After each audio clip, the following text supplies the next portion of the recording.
Anganino, welcome back. We are live and exclusive to YouTube. I am your host, Swishbone. For the remainder of the evening, the chat box is over in that direction, so please get your comments in there. I'll do what I can to interact with you all. We are playing Gran Turismo 4 Randomiser style, where our prize cards could be absolutely anything. We could win a 24-hour race and get ourselves a total junker, or win a 2-lap race and get a Le Mans prototype. Who knows what's gonna happen? So we're going to carry on our playthrough. We're already got quite a decent percentage here, about 41% complete in the game. We're trying to do as much as we can on prize cars only, and so far we've not been too bad.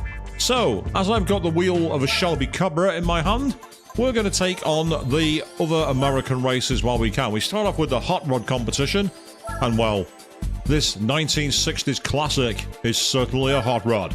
So let's get him board and let's see how we do. I don't know what kind of cars we're going to come up against here, but we are got 3 tracks here in America. Oh yeah.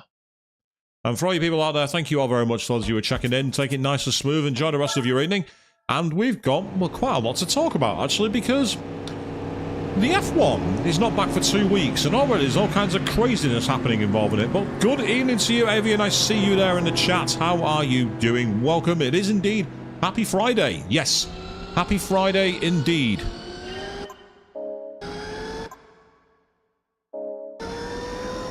So it's Happy Friday, and we are at the wheel.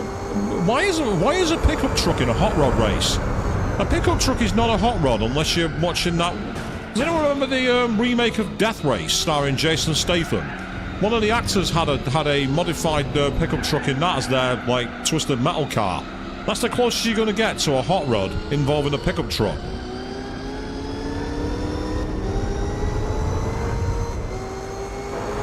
Now this car, as much as I love driving it, it's an absolute handful when it comes to on the brakes and getting into the bends, because it's not...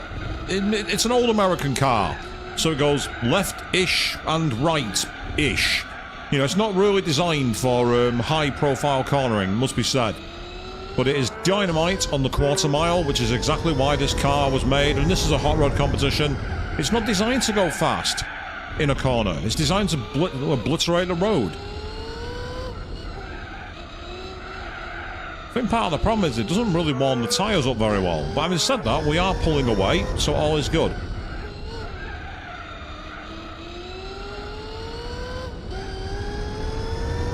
As we motor on down towards the next thing, it's interesting seeing the reflection lights on the hood of this car. Everyone's talking about ray tracing and everything at the moment with the new version of the PS5 that's come out, the PS5 Pro.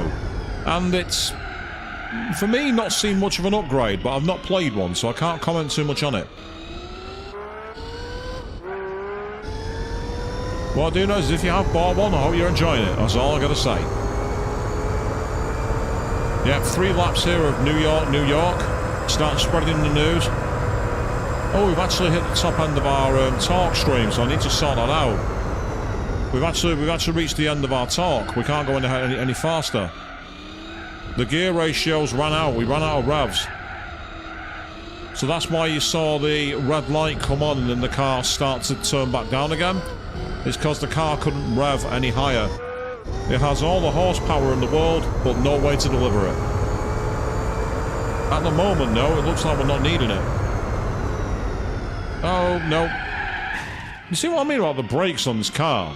The brakes are like they feel like they're made of bottle tops. They just don't feel like they're designed for braking at all. In this era of game, while you can modify your cars in many ways and supposedly improve them, there are times where you wonder if the improvements actually work. It must be said. But we are in the hot rod competition and all is okay.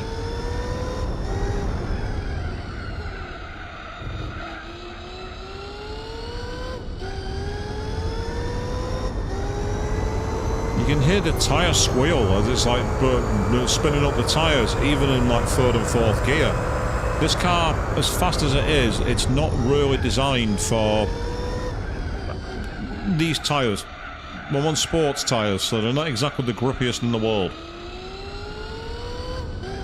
So what's everyone been up to anyway? How have you all been keeping? You've been enjoying your little brief time off after I was away in London?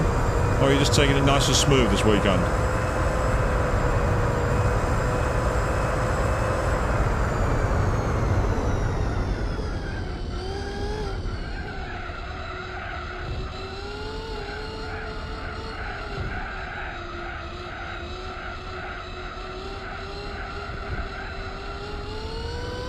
It's about the only time you'll see people navigating a roundabout in the USA.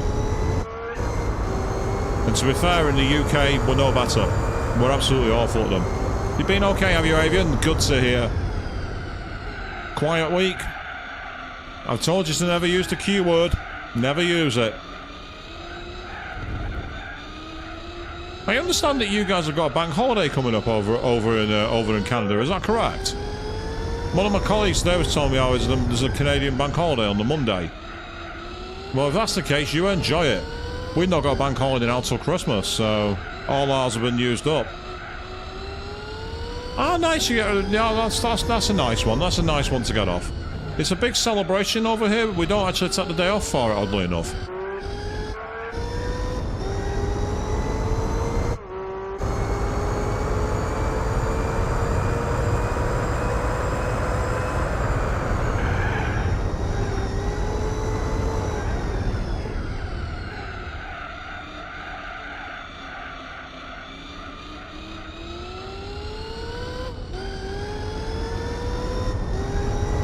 So this is race 1, and we're not doing too bad.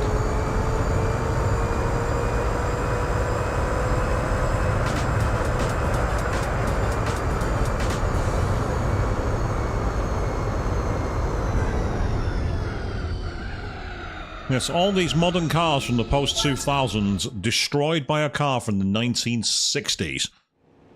Yep, sports mediums, sports hards. That explains why we had so little grip in the back tyres. Sports hards, they aren't designed exactly for making you feel like you're Lewis Hamilton. They're not designed for that. Well, gotta love those emulation glitches, people. Of course, to be able to do this randomizer one, you need to use an emulated version. And that means bending the rules a bit, shall we say. Right, what are we up against here at Laguna Seca? Same kind of... The Dodge Ram's in it again. I don't know why the Dodge Ram is in a hot rod competition. I don't think a ZZ top in the back of a pickup truck. I don't know if it's just me. You think of the Illuminator when it comes to a hot rod?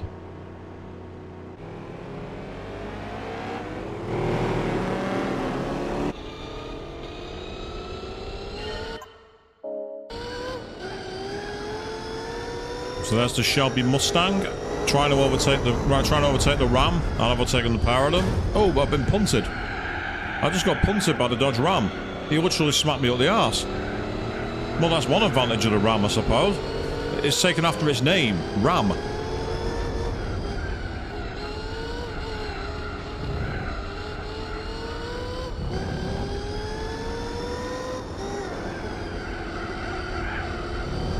We've got a Chevrolet Camaro. We'll blast past that thing. See you later. It's like we have a speeding Chevrolet Camaro. And there's the Viper. Nice sounding engine in the Viper.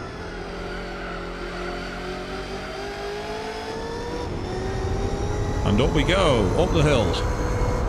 I feel like Jonathan Ledgard on commentary. Up the hill, he's in the walls, he knows the time to beat. Flashbacks to 2009 for all you people who were there.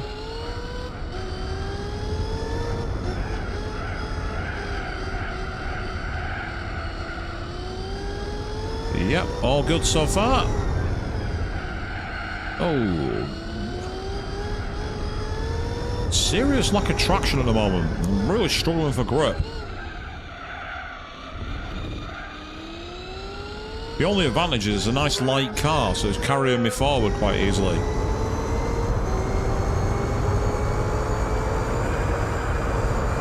Whoa.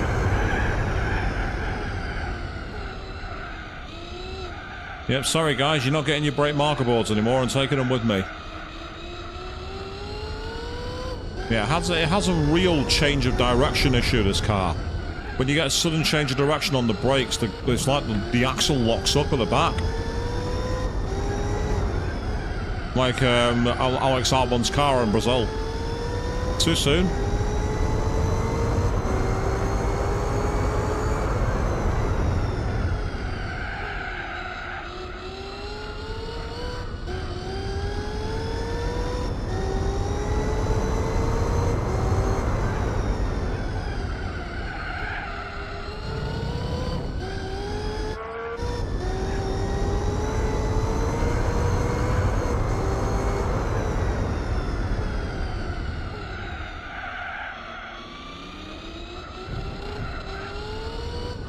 That corner there, the corkscrew, is absolutely terrifying in real life.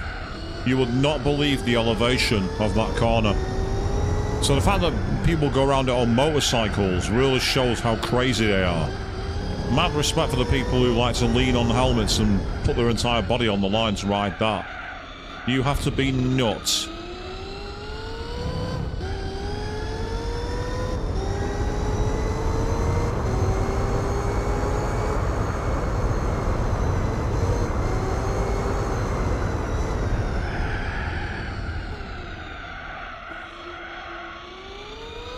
That's not the optimal racing line, that, people. Contrary to popular belief, that's not a good way to go around that corner.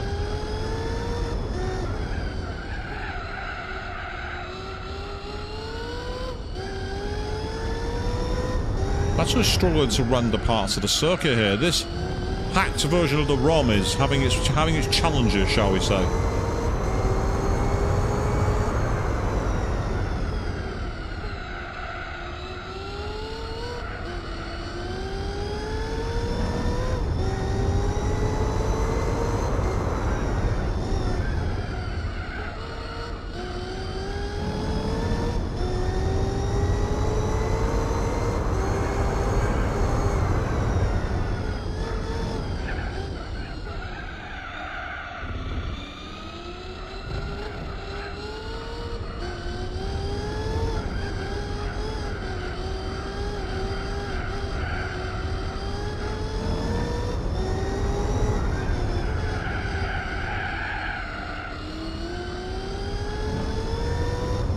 And the final corner, we're almost there.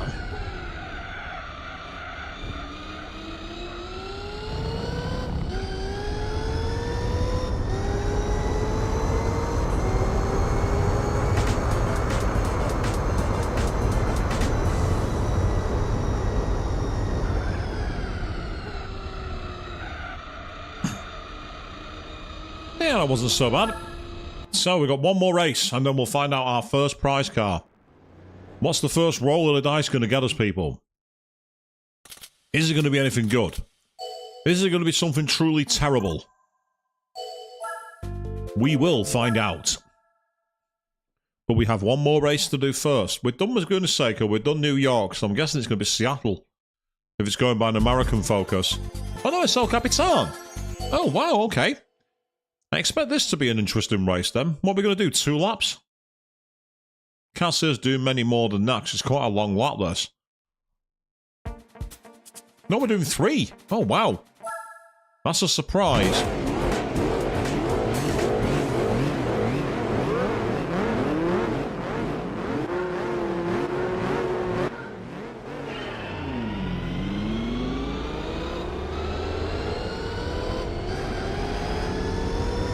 For a mall of snarling muscle cars, and we are into El Capitan. And already the car is wanting to spin sideways. It's like I'm drifting. And everybody in the audience is drifting off.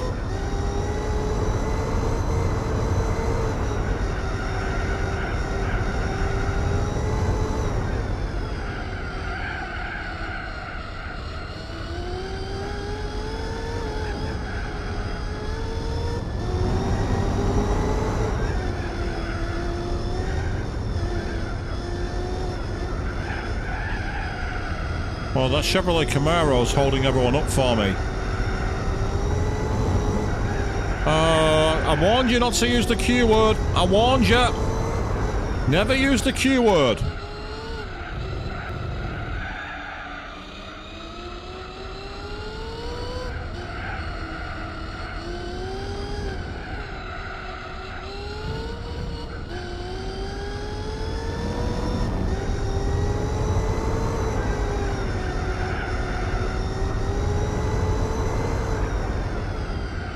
Yeah, downhill braking. Yes, that's good. Okay.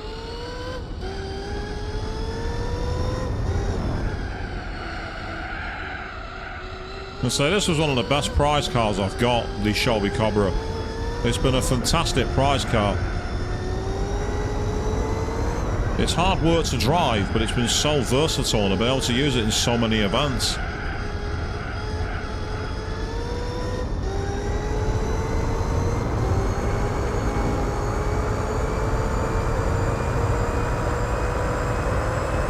we're in the sand. I went too wide then.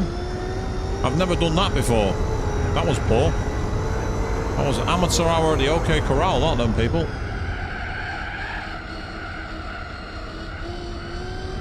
Good news is we're a lot faster than the computer at the moment.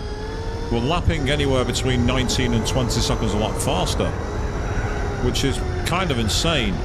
But I think part of the issue is that Camaro has held everybody up. They've not got past him. Which, considering we've got the likes of Dodge Vipers and Ford Mustangs and the Callaway C12 in here, that's pretty poor.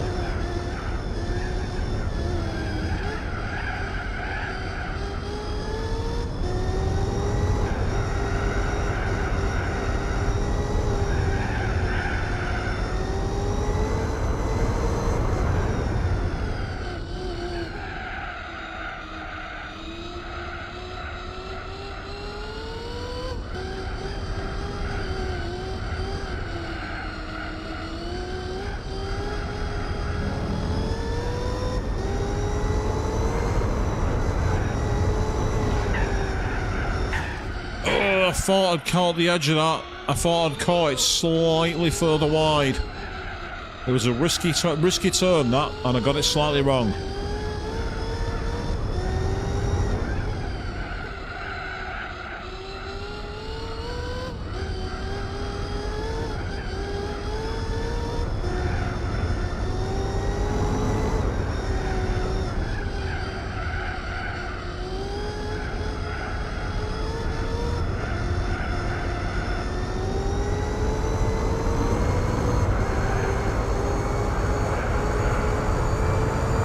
Very, very twitchy now, but we got away with it.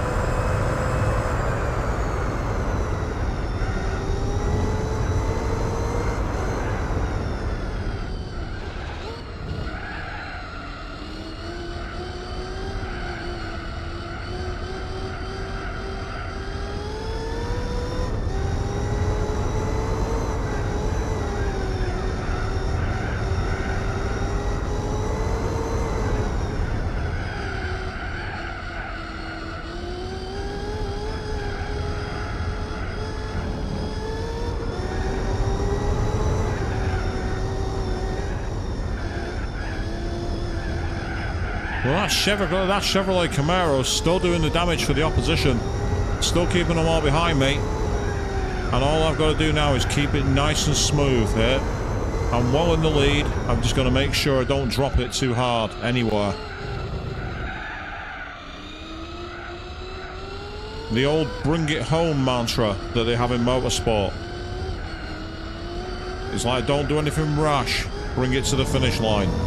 Because after all, you don't get any victory if you don't finish the race. See, there's an example. Lost the brakes, very nearly ploughed off the circuit. Yes, the game's definitely helping me, Avian. You're not wrong. The Camaro's holding everybody up. That Camaro driver, credit to him, is like, no, I'm in the lead. I'm in the second place. I'm not giving it up. I don't care if I'm in one of the slower cars. I'm here. You've got to pass me. It's all going to be rendered absolutely mute, because here we go. Over the line. All we've got to do now is not be an idiot, which is what we're going to do. Bing! There we go. And as you see, the Chevrolet Camaro has managed to hold everybody up. Meanwhile, good evening, Mr. Jack. How are you doing? Happy Friday indeed. You've arrived just in time. We've just completed the third race of 3 in the hot rod competition. So it's time to spin the wheel. It's time for us to see just what random prize car we're gonna get. Is it gonna be a junker? Will it be a classic? Here we go.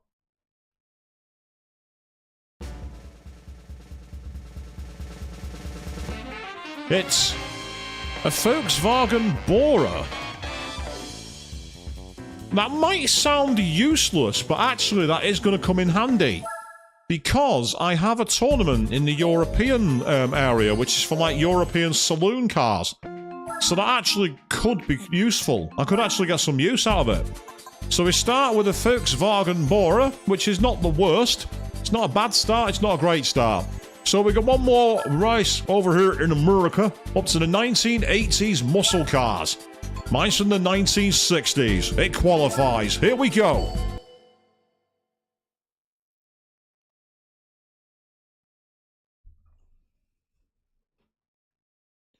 As you say, yeah, there's a chance also it might have a manufacturer tournament. So we got the Chevy Camaro Z28, the Mercury Cougar XR7, a Chevrolet Corvette, a Chevrolet Chevelle, and a Dodge Charger, and a Shelby Cobra. Watch this entourage come through. Now isn't that a sight? Look at that! Get ready for the sound of rumbling thunder, people.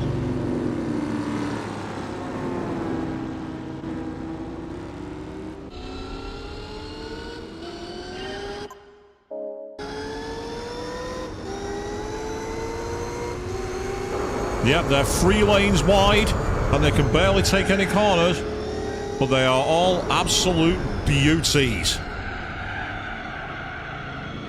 Had to go wide around the ashes there on that one.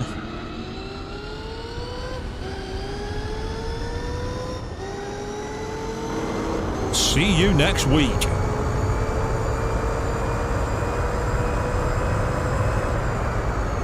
I'd normally brake much later than that, but with the way this car gets very nose heavy on the brakes, I don't want to do that.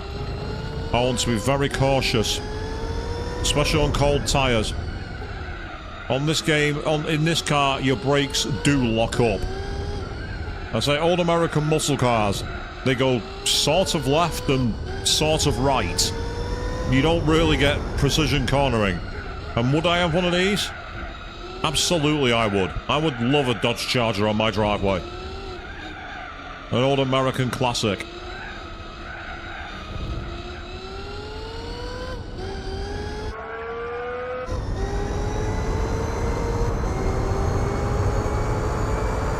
Head towards downtown New York. There's one of the major city skylines. As we navigate one of the biggest and most unnecessary roundabouts in the world. And now we're off down Wall Street.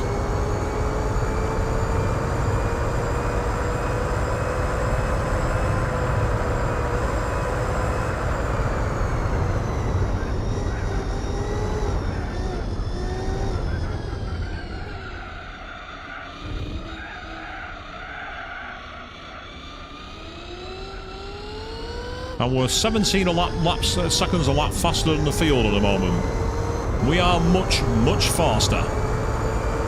The good thing is this should be a shorter tournament because it's the older muscle cars, so they are meant to be slower than the more modern ones. So we should do like one less lap compared to the last tournament. So this should be quite a quick one. I want to try and do some of the short burst championships tonight if I can. I want to get as many of them out of the way as possible. Of course, we don't have to end early tonight because tonight is Friday night, and it means if I want to drive long, I can drive long. That's a bit wide. Got away with it though, didn't hit the arm coats, that's good. See the American flags there hanging off the hotels. So if anyone saw the US Grand Prix in Formula 1 at the Circuit of the Americas in Austin, Texas, they had the biggest flag in the world at the top of the hill for the first hairpin. It was ridiculous. It really was the epitome of everything's bigger in Texas. Good news is it meant that we could tell what the wind speeds were for the DRS zones, so it was great. It's very useful.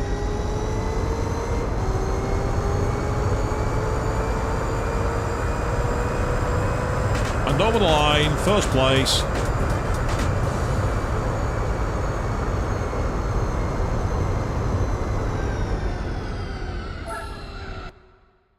That poor Dodge Charger. It never got out of first gear. Beautiful car though. Cream. If you're going to get a Dodge Charger, it has to be black. It has to be a black Charger with the red tail light. Yes, I have watched too many Fast and Furious films. No, I don't apologise for it.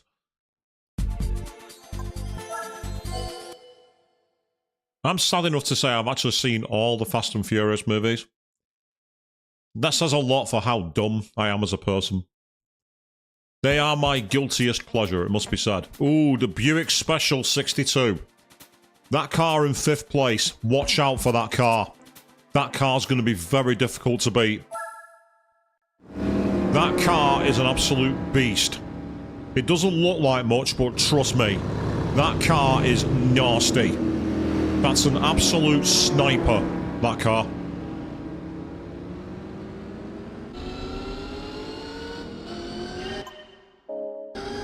It's not technically a muscle car. It's more like a tuning machine. It's incredibly good. See what I mean? Oh, absolutely, Avian. Yes, we all do very much have our own comfort movies and shows. You're not wrong.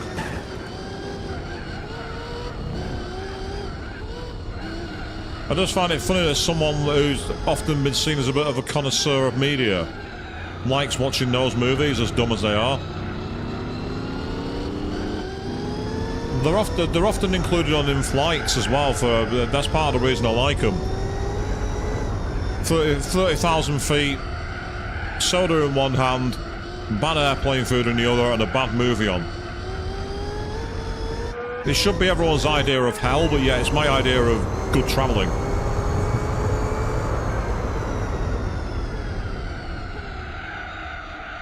We'll take a very wide line here, because the brakes let me down.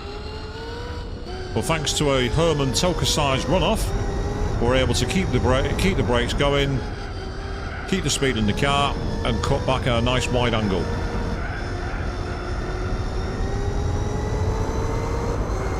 And so the Shelby and the Buick are totally not fair cars for this event. We're both being a bit cheaty using them. He's got much better cornering grip. I've got better speed. So we kind of offset against each other. A track like Infineon, or it's better known Sears Point, it's a circuit which can be a real tortoise and hare track. It's one of my favourites actually. I actually really like this track. It's very challenging. It's one of the most difficult circuits I've ever driven. In-game, I've not driven it for real, of course.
Now we're cooking. I've got to be careful. There's 2 more corners to go, and they're the toughest corners on the track. That one because of the undulating entry, and then this one because of the tightness of the hairpin.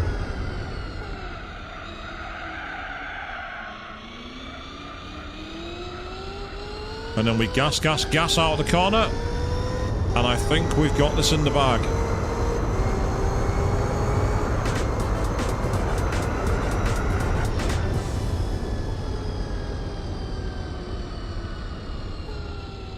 But yeah, that Buick, we ended up finishing nearly 9 seconds clear of it. That could have been a very, very difficult race, that, with that car.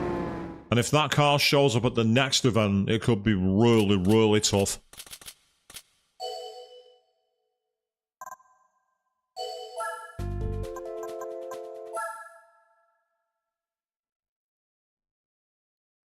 But we're not far off rolling the dice one more time, people. We just got to finish this one. And already we've been doing this for half an hour. Where's that time gone?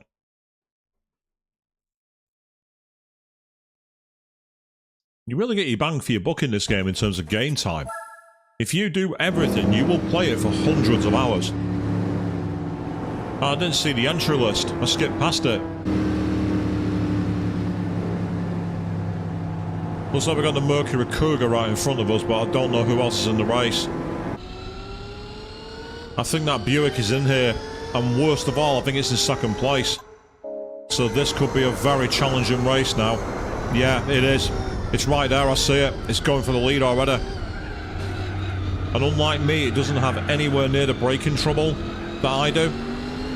So this car's got to be one. I've got to catch it quickly. If I want to have any chance of beating it, I've got to go for it now. I've got to use my superior acceleration to my advantage.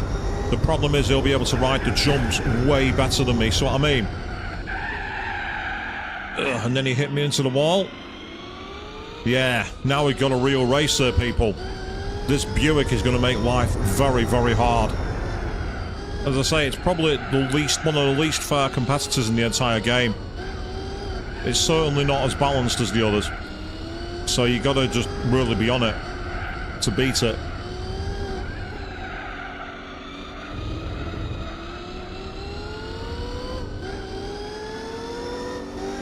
But one thing I've got over him is acceleration.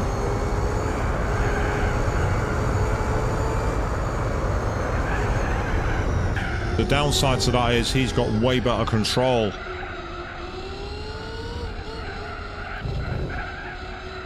I like this. I can't just break the game by upgrading the car and giving it stupid amounts of power. We've got a proper challenge here. This is good. This circuit is very much his circuit. Lots of undulating jumps, lots of very quick changes of direction, uneven surfaces, and long straights. This very much suits the Buick. It does not suit my hot rod, which is much more about smooth track, arrow straight roads, and lots of braking preparation.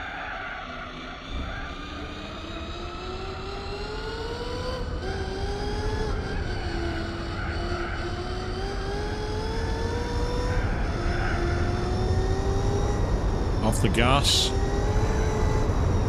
Yep, that's good. Brake as straight as we can. Much better. Much, much better.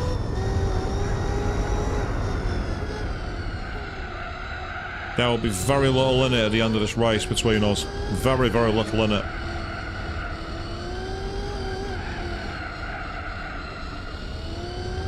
I'm saying, as fun as this car is to drive, it's extremely challenging.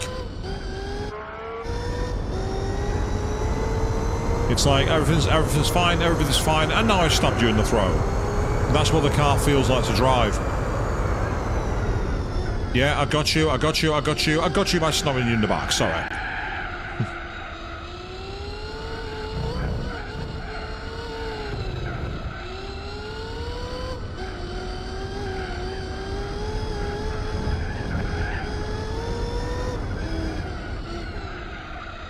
Very wide entry. Perfect.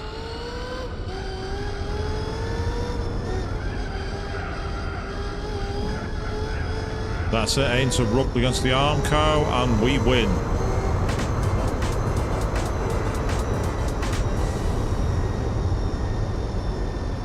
So only 5.5 seconds in it between us and the Buick. None of the other cars came close.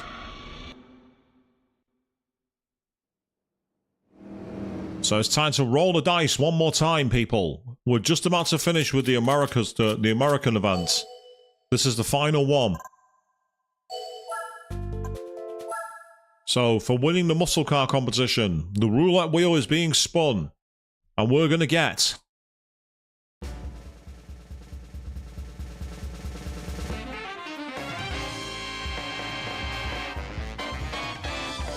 a Suzuki Alto Sport.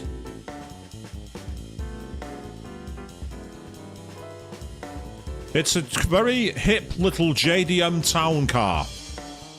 And it's kind of cute. But it's not one I really want. Well, the good news is we're done with the American tournaments. As you say, Avian. Yay. Still, we managed to beat it, so let's quickly go home. And we're at 42.2% now. So, what we're going to do is we're going to go north quickly and take a look at the European events.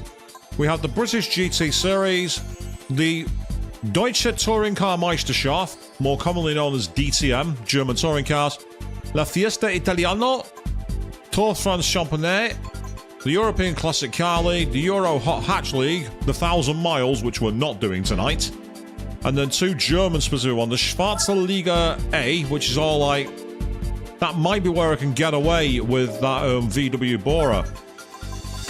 And then there's that one, which is more high-tech. So, British GT. Have I got a car that's suitable for the British GT? Unless on... Does this count on sports tyres? Surely not. Surely this doesn't count. It can't count. There's no way. Oh my god, it does. The Bentley counts. We can use the Bentley Speed 8. That's silly. That is stupid. Pardon me, I want to get some sports mediums. I can't believe it. This is silly. Yep, I'll have those, thank you. This is ridiculous. We can use the Bentley Le Mans prototype in the British GT. This is complete overkill. This is overkill to the highest level. This is absolute domination, people. If we lose this tournament, I will hang up my microphone. Loads of TVRs. It might as well be a TVR tournament, this. Yes, we've got this TVR Speed 8 and TVR Tuscan, and then right at the back, why do I hear boss music?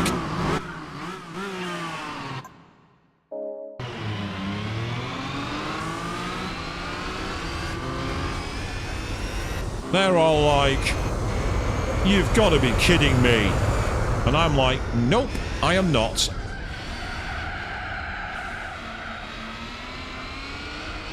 This is going to be the least fair thing in a long time. I can't believe this. I can't believe the game's allowing it. The only thing it says is the tyres. You have to use standard or sports tyres. So fine, we'll use sports mediums, which are not very fast, and we will overkill it. The only thing more overkill than this was the time when in Gran Turismo 7 you could use the Tomahawk X at the Tokyo Expressway race when it was 600 pp. The car should have been more than 1,000, and there was a way to get it back for that. You could beat that race with absolute ease. It was one of the best ways to get money.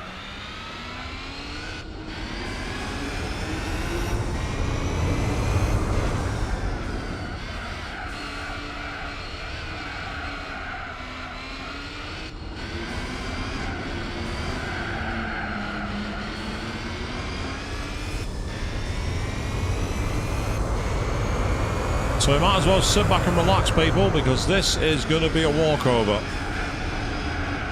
The only danger here is our tyres wearing away, but I'm actually cruising at the moment. I'm deliberately not pushing. Because there's no point burning the tyres out. I'm not far in front. I'm going to be able to dominate them with ease. I'm not aiming to lap the field, I'm not aiming to do anything like that. I just want to win.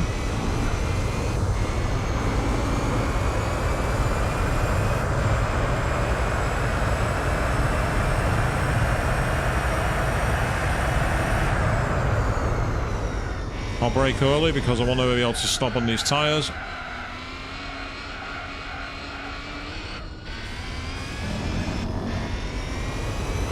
And say this car, the Bentley Speed 8, was another one of my favourite prize cars. It's been so versatile, so adaptable. We've been able to use it in almost everything. It's brilliant. 25 seconds a lap faster than the field at the moment, which is kind of stupid.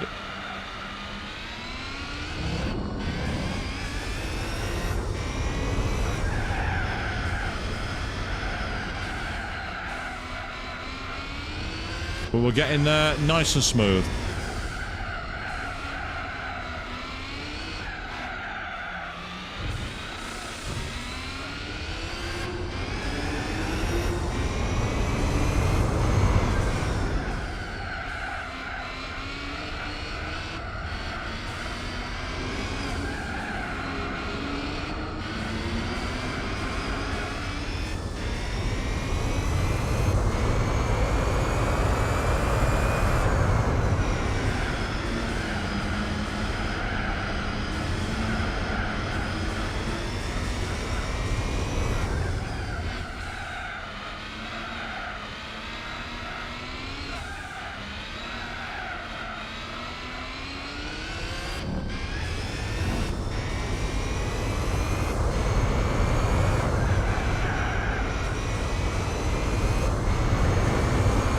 And now we're flying.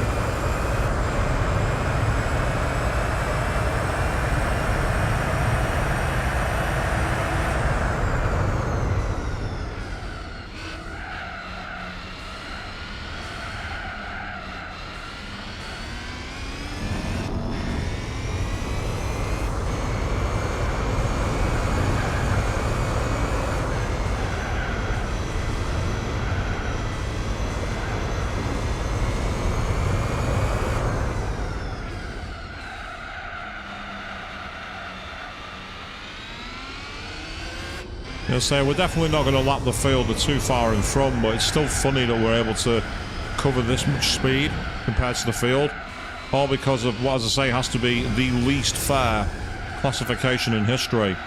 Because the fact that this counts as a British GT car, which it clearly isn't, by the way, is just absolutely silly.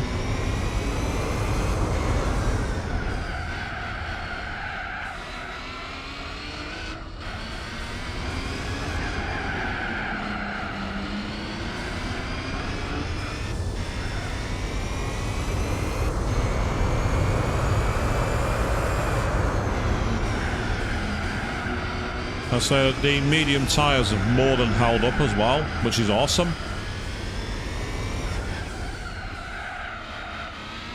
They're not very grippy, but they've held up.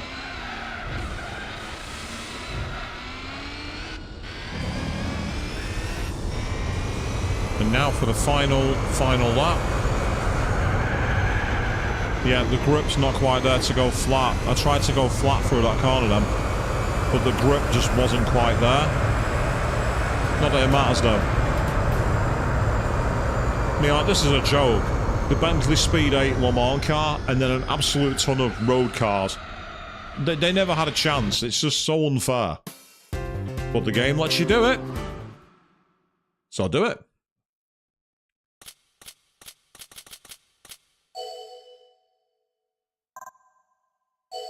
So that's race 1. We will move on to the second race, which is Fuji Speedway in the 90s. Yes, people, we're running in the 90s. Those of you who are Initial D fans will appreciate that one. Another grid start. This is awesome news.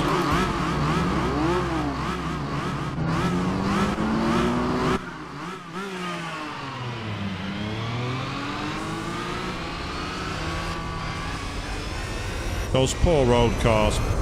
They parted like the Red Sea.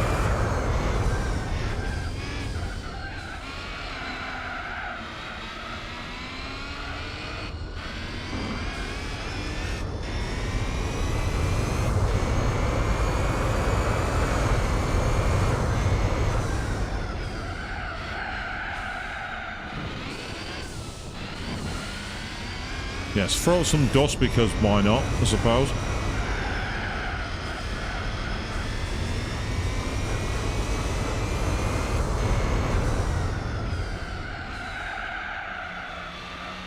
Into the interesting recreation of Fuji. Very, very cool circuit.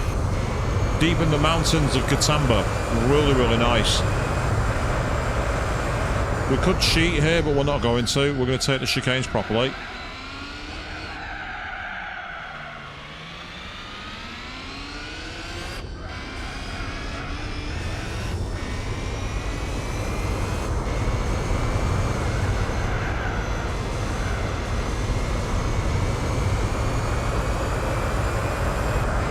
Now we will head for the flag.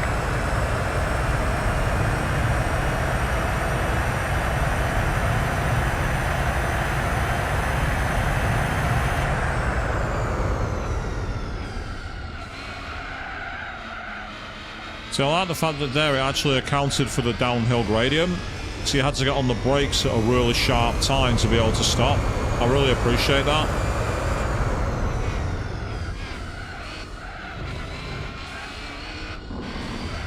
Again, I don't think we're quite going fast enough to lap the field, but again, that's not part of the design. We're not here to truly choke the life out of them, we just want to win.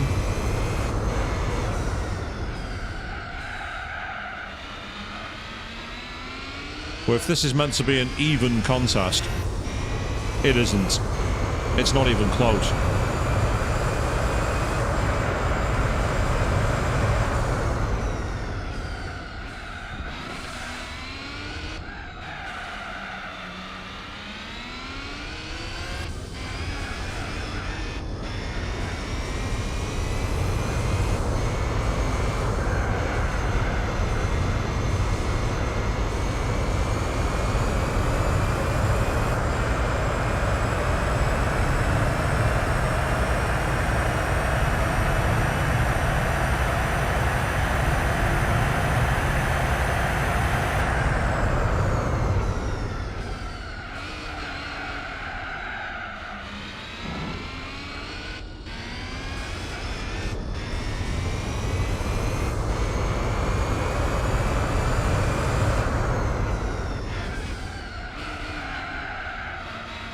Once again, lack of grip, but it's fine.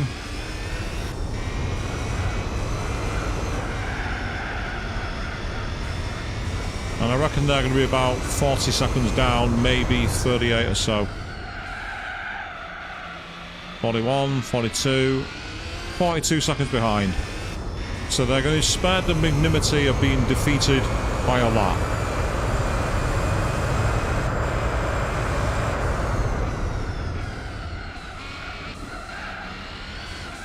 They're going to finish on the lead lap. That's a victory for them, given the speed of my car.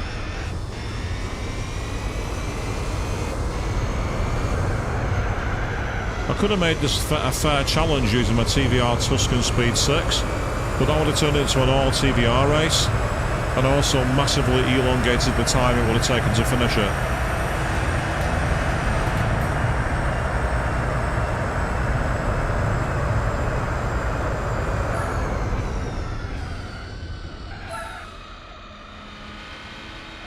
Makes me sad seeing TVR in this game, because they were one of Northern England's most unique car manufacturers, and they've long bit the dust. They were the boys from the seaside, Blackpool, England.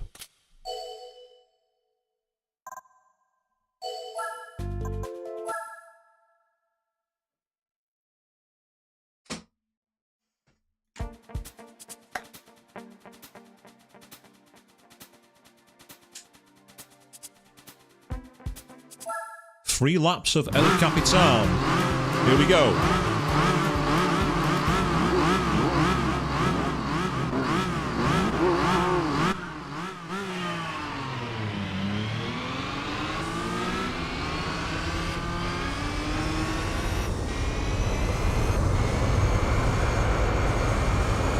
It's not like you can even say that qualifying last is much of a, you know, like, racing advantage to them. I'm not giving them any kind of offset at all.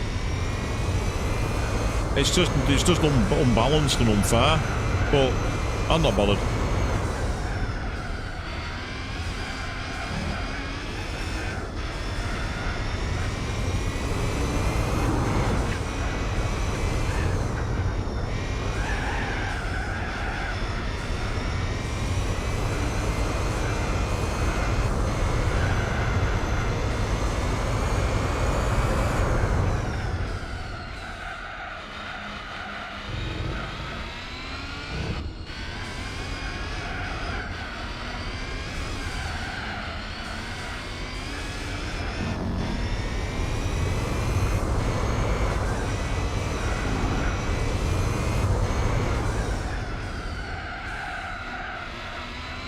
Took a wide line there, not the smartest route, but it'll do, it's fine.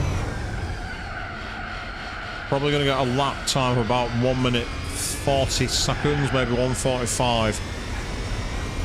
So a slightly longer race for you all here, peeps.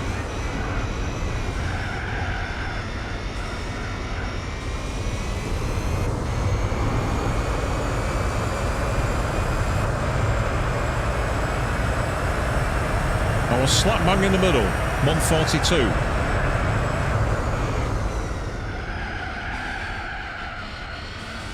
Although that was fast. That corner then was absolutely rapid.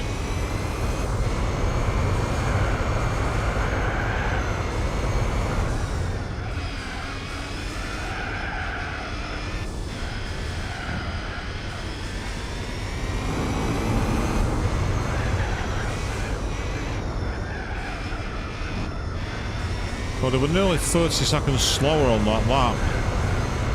So there is a chance here, depending on how quick we are now, that we could get near to lapping them, but I don't think we're going to. It'd be funny if we did, but I can't see it.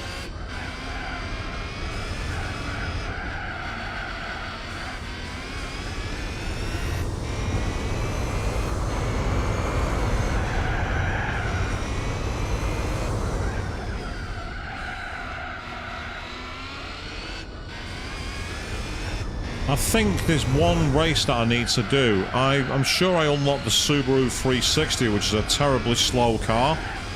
And that's got a manufacturer race. So I might actually do that one for a laugh later. Because you'll be amazed at how fast that car is. It's the most rapid thing in the world. I'm definitely not lying.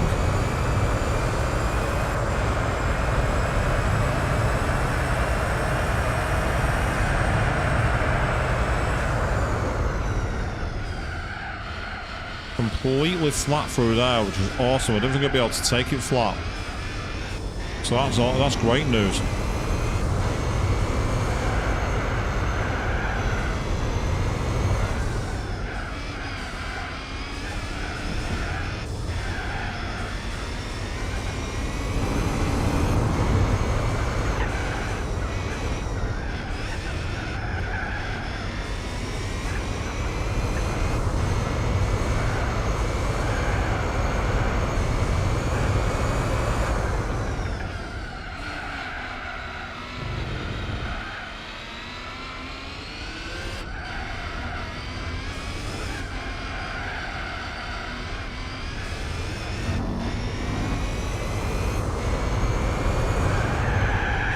Whoa, big drift then.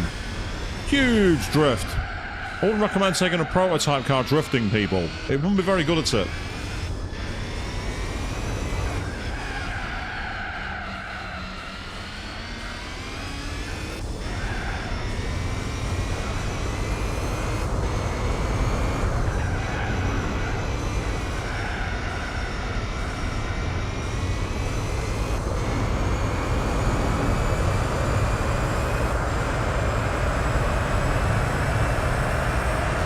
And we obliterated our fastest lap to win the race. We were much, much, much, much faster than the TVRs, which is not much of a surprise. It's 3 for 3, people. I think there's 2 more races to go.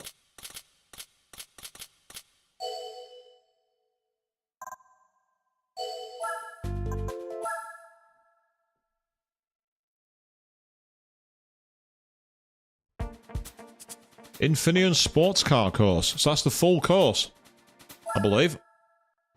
This time it's a rolling start, so we have to actually do some overtaking on the track. So, a slight disadvantage for us. But given the golfing class of our car, we realistically should be past them very quickly.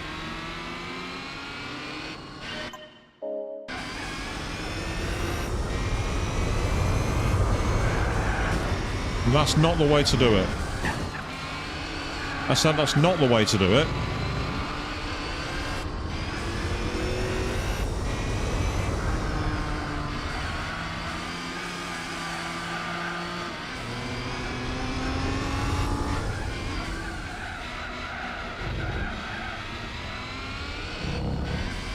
And there we go, first place. Or should I say, Ichido!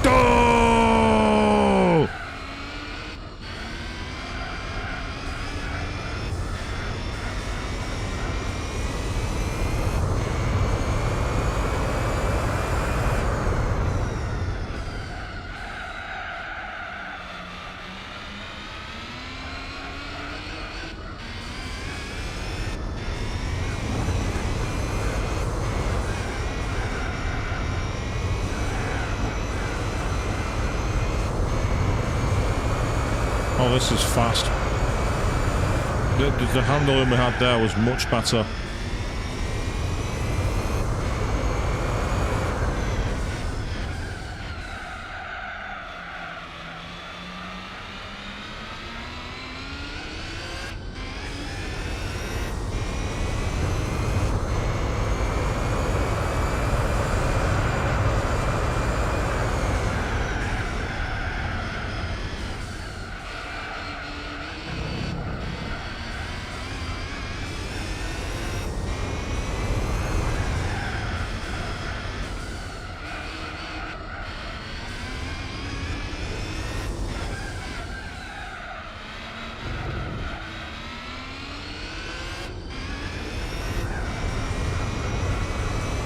not bad. Grip is good. Just got to be careful of this downhill corner.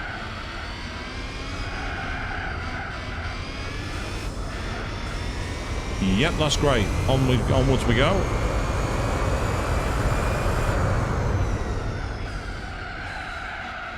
Bit wide there. Be okay. We're not going to get disqualified.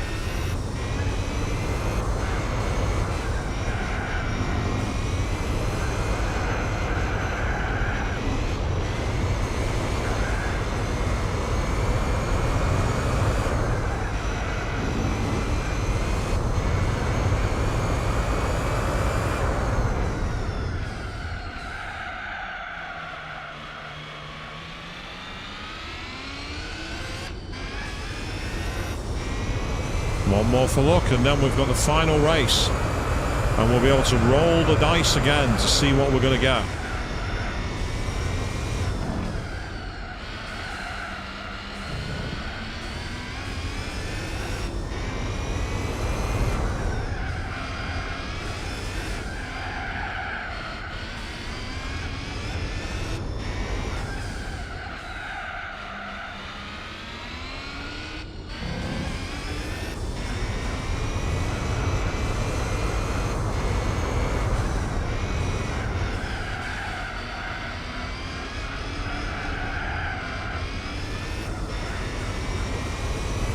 Yeah, we're still averaging about 20 seconds a lap faster than the computer at the moment, which is really, really stupid. And this time I kept it in the lines. I was a good boy. For once.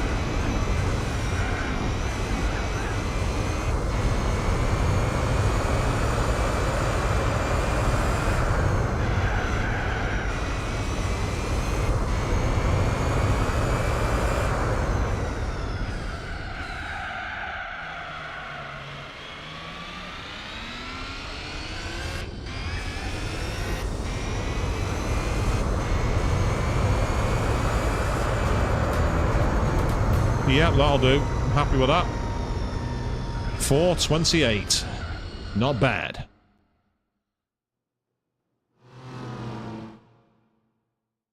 I believe we've got just one more race. And then after that, we will have completed this championship. And we'll be able to see what car we get. We are already the champions. We can't be beaten now. And we're doing midfield in reverse. Wow, that's interesting. Okay.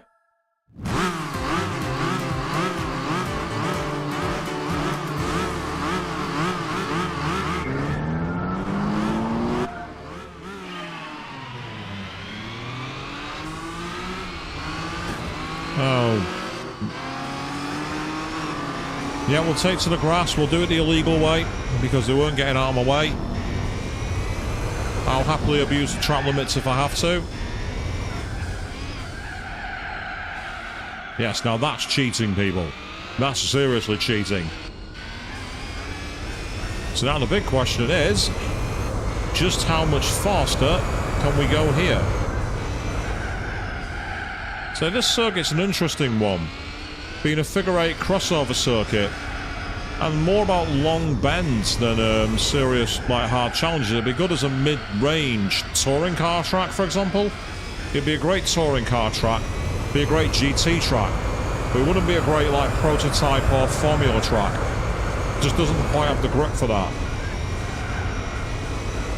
or the length either.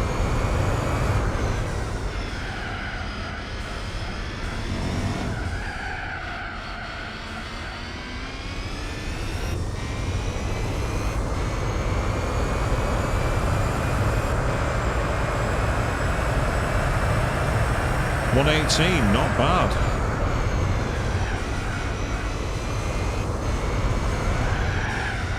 Should be on for a quick race here. So we're not going to come anywhere near lapping the field. We're nowhere near quick enough.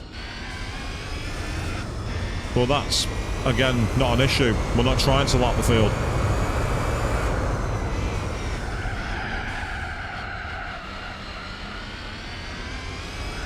As we gas, gas, gas. On our way.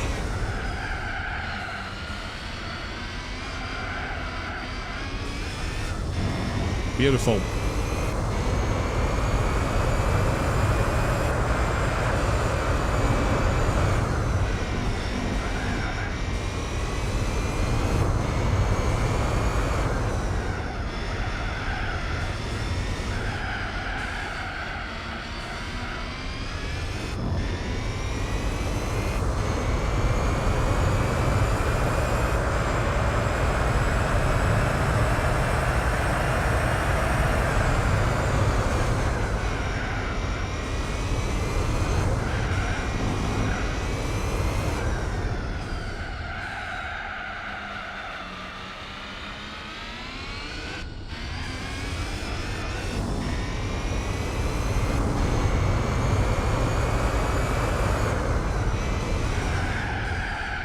That's a high bend.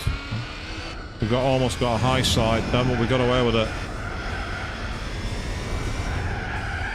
Yeah, 33 seconds clear, so we're easily going to shred this championship. As expected, we've got way more power, we've got way more grip. You know, this was a foregone conclusion the moment I entered. The big question is, what's our prize going to be? We will find out in about 30 seconds.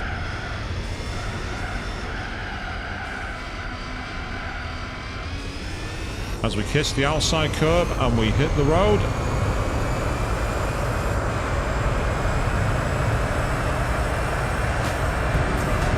And we set our fastest lap as well, just to rub salt in the wounds. So 3 minute 34, which is way quicker than the computer. Way, way faster. And that's the championship.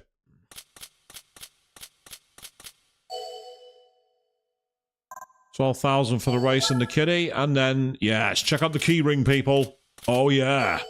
45,000 credits, we'll have that. Thank you very much. Pleasure doing business with you. So now let's roll. Let's see where we go. Is it going to be red? Is it going to be black? Or is it going to be something worse? Let's find out.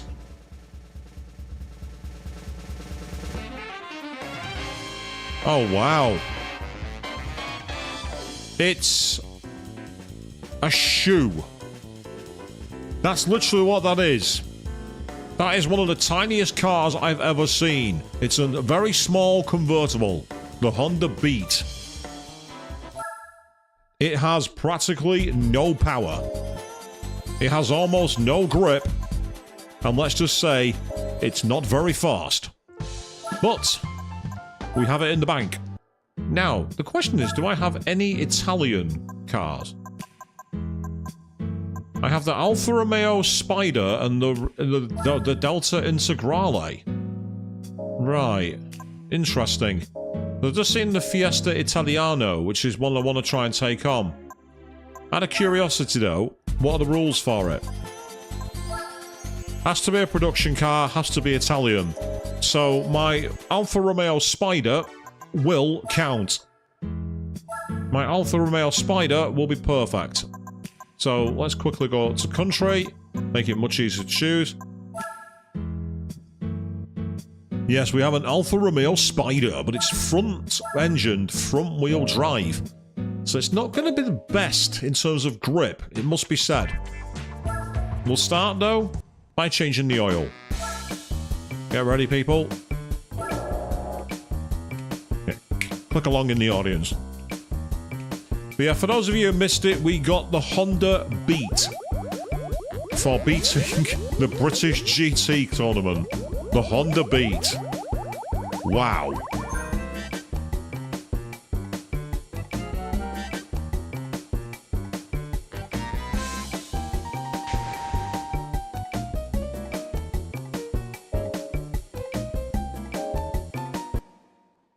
So we're going to try and take on the La Fiesta Italiano, but we want to get some upgrades for this car, if we can. Just a few basic ones, nothing too serious. We've already got a racing exhaust. Have we modified the rest of the car? Oh, we have actually. We've given it an extra. We've already modified the car a bit. Right, fine. Let's give it a try as it is. See if it's good enough. Let's see if it can be competitive. In La Fiesta Italiano. IB, Italian cars. And we're starting at Autumn Ring. So we're starting a custom circuit, which is going to be kind of interesting.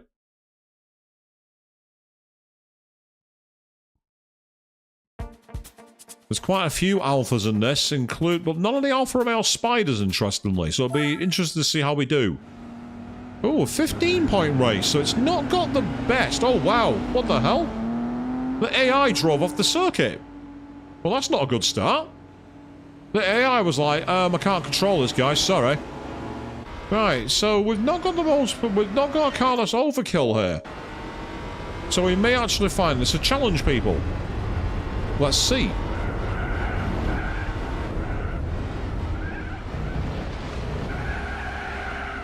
Very understeery. Extremely understeery. And potentially underpowered.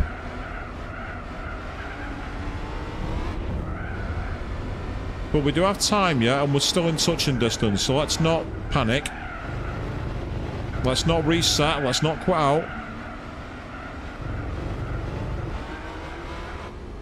Now that car in first place is getting a bit of a stretch here, and I don't like that. Having said that, they don't like that corner there. They mess it up.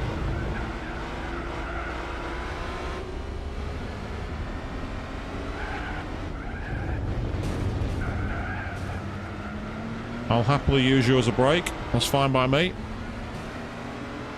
But don't close the gap quickly on that car in first place. We're going to have real trouble here.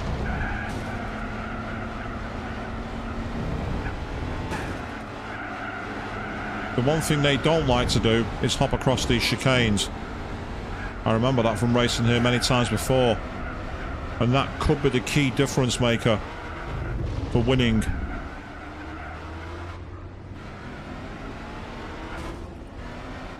Ah, the Delta's right on my backside. Yeah, this is a good challenge, this. We're having to actually do a decent job. Oh, that's not what I wanted to do. I don't want to hit you. Oh, hello. Look who's just gone off the circuit. That's good. The AI will make mistakes here. Okay, I can work with that. Yep, see what I mean? He can barely keep the car on the course. I wonder why. I wonder why he's struggling so much. Well, say he, it could be a she, could be a they. Whatever the reason, they're not liking the car. That gives me an opportunity. Yeah, come on, go off the circuit. Oh, not this time. That'll do, thank you.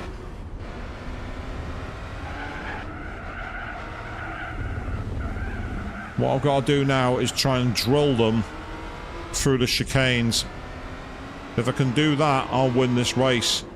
This is good. We've actually got a challenge here, people. We've actually not got an easy win. That car just seems to have a little more power. But what he doesn't have is my control.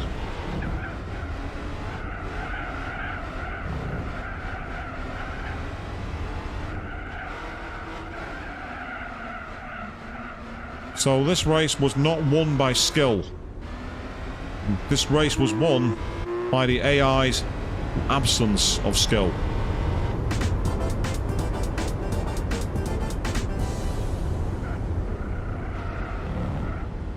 Yeah, that was actually a really enjoyable race. I like that.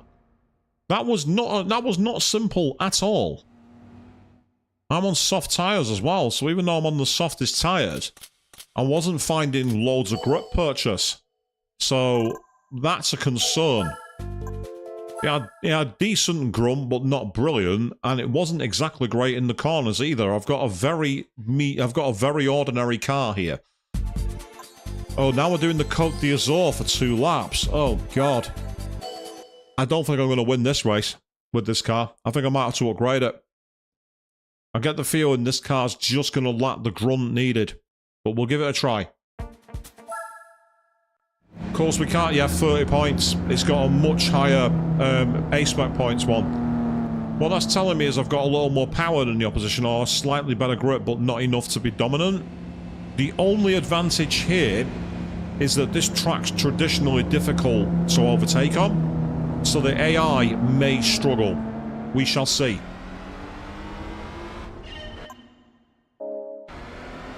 The A-spec points don't necessarily mean it's going to be difficult, by the way. You can have a race where you have 200 A-spec points, but your car's overpowered. Other times you'll have a race where you've got 1 A-spec point, and then there'll be a unicorn car against you. But it's normally a good barometer as to how competitive your car is against everybody else. So this is the Côte d'Azur, aka Monaco Monte Carlo. Yeah, see, there goes the Delta. That's already taken a car. I'm not even caught up yet.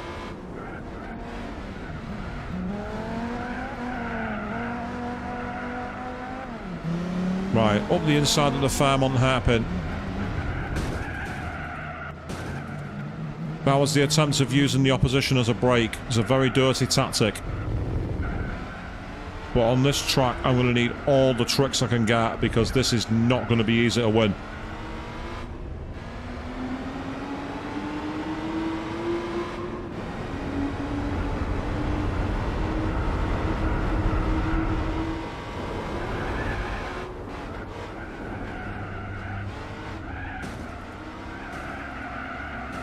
Oh, it's just punting me out of the way, the bastard.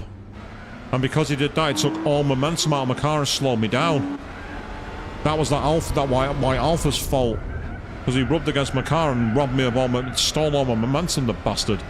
Literally slowed my car down by turning me sideways. And that's decided the race. I'm not going to catch up. So I'm going back to the tuning shop and I'm putting the stage 3 tuning in this car.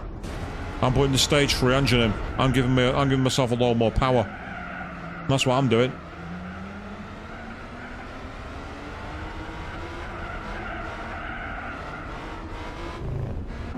Because unfortunately, this car, as mediocre as it is, it's not got the grunt to catch up, I don't think. But I'm going to try. I'm going to see it through, just in case I get lucky.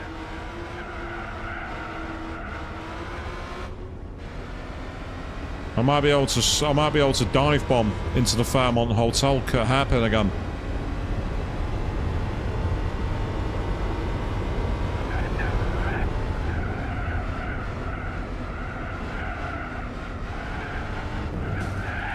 Yeah, I can do that as well. See how much momentum he just lost because I did the same trick to him. It just shows how rubbing against your opposition can be absolutely broken in this game.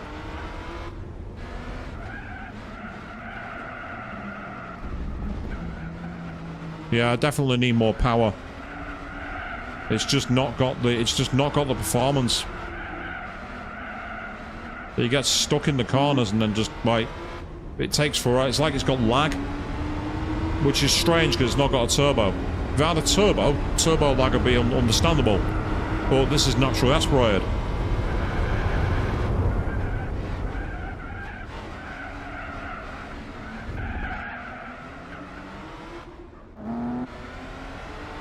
Of course, this is where if I had the Lancia Stratos, this would be easier. If I had the Lancia Stratos, I'd win this with absolute ease. But I haven't been lucky enough to get the Lancia Stratos as a prize car.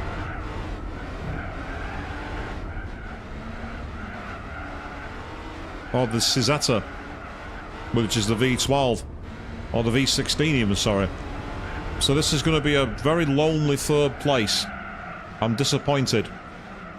Just not had the grunt in this car. Not had the power, not had the performance.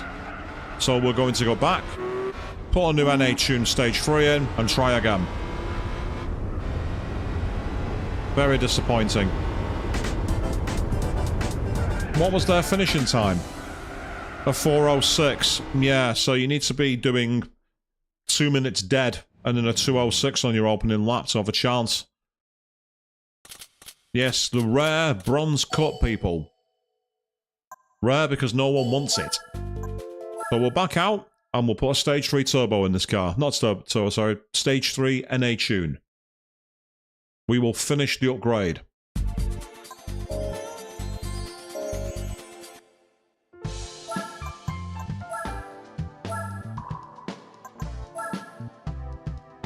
Yeah, because I've already got that. Right, that doesn't help. I've not got the brakes. We'll upgrade the brakes while we can as well. And in the engine side, let's have an extra 80 horsepower.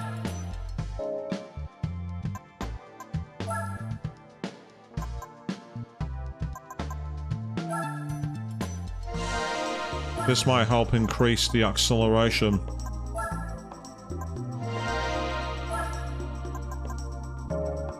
As well. Right, let's give it a try now.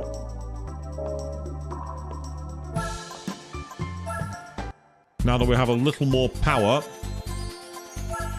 we should find ourselves in a better position with any luck. Let's go again. So it wasn't like we had a unicorn car like the Buick.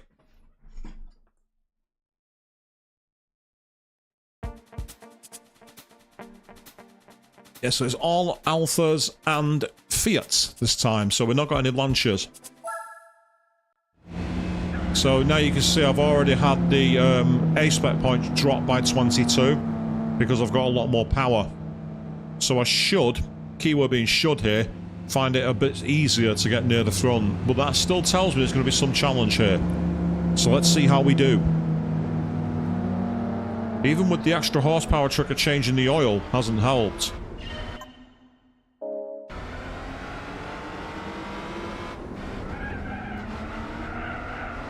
Oh, that's way better. It's the fact that I can feel the car getting on the power out of the corner. That was the key for me, Dan.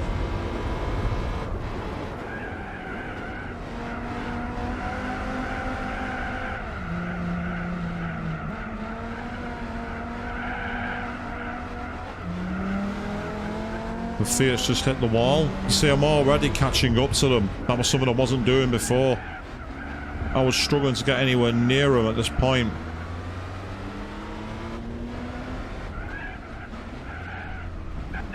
Oh, what the hell? Get out of my way. Hitting me off the road in the middle of a hairpin. Piss off. Sod off, you idiot.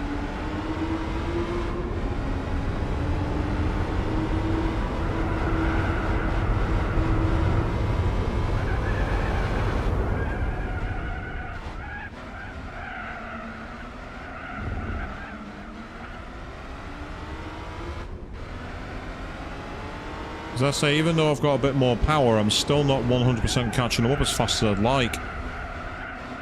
But it's definitely helping.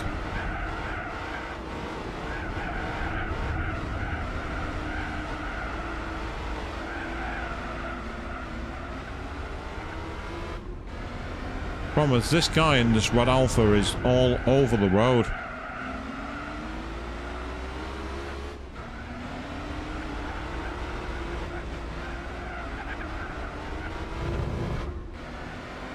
And he's really getting on my tits. This is why I don't like starting at the back in cars like this. But there's no way around it, you can't qualify. If you could qualify in all races, it'd be fine. So I find that they put the gaps too wide. So I'm going to resort to dirty tactics. If you're not going to allow me to get the chance to qualify, I'm going to cheat. Especially when you crash.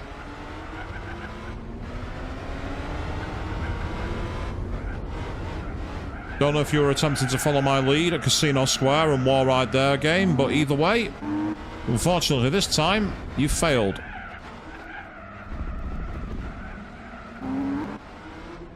Yeah, these Alfa Romeo GTs, they're OP.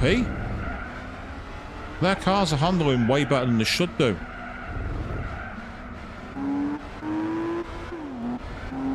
So that doesn't help as well, when they put the strongest cars at the front of the field.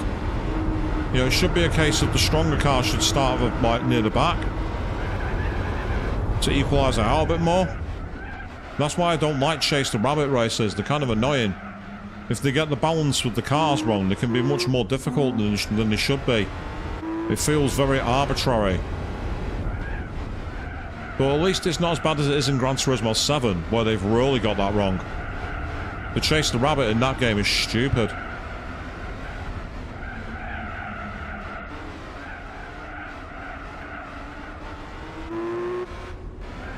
Gotta be careful now. No more ranting here. Just need to get through the course best as I can. That'll do. Nice and tight. Wide entry. Yeah, perfect.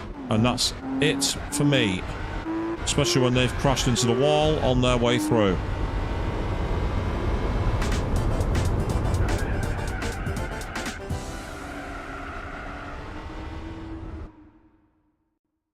Yeah, it's that first lap. It's the first lap that kills you in that race. Because you start so far behind them. Like, I must have started at least 10 seconds back. Which on a 2-lap race is just not really balanced at all.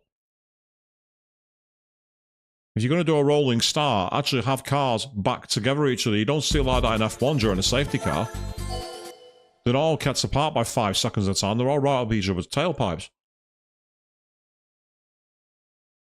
Final race, though, of this really rather annoying event. And it's an Infineon sports car. They're doing the full circuit. Seriously? Why are we doing 2 laps of this circuit?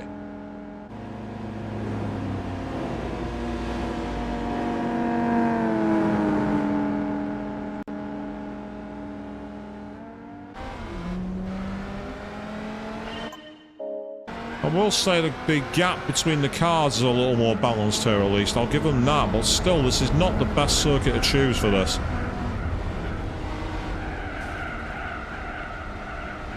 Oh, well, one's gone off the track, so...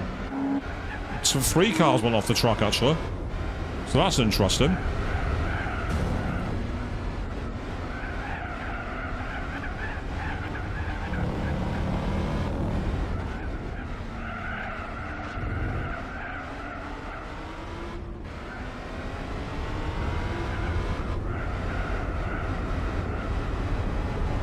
Trying to avoid scrubbing speed by sliding.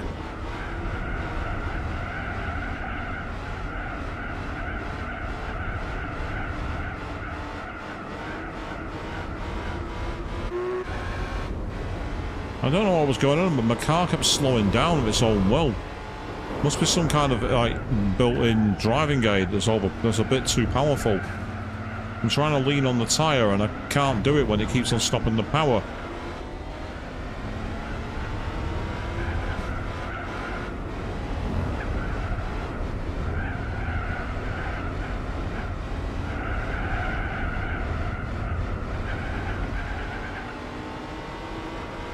This is good.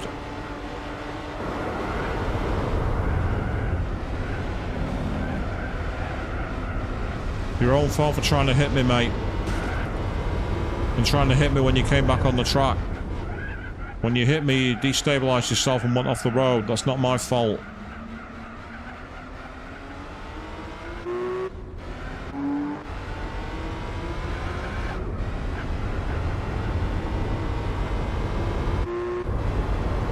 Still surprisingly, it looks like this might be faster than the Côte d'Azur race. Which I'm kind of surprised at, because Côte d'Azur is a shorter lap.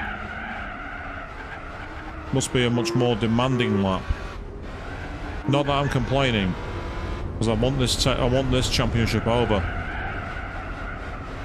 I want to see what random car we get for it, people.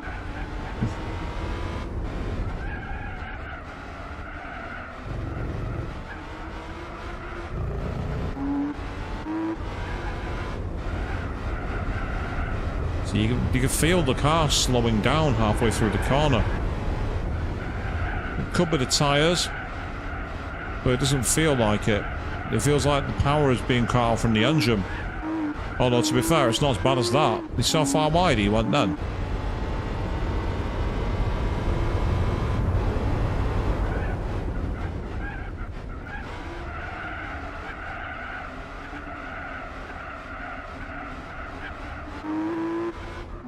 Yeah, this is good. We're not far off.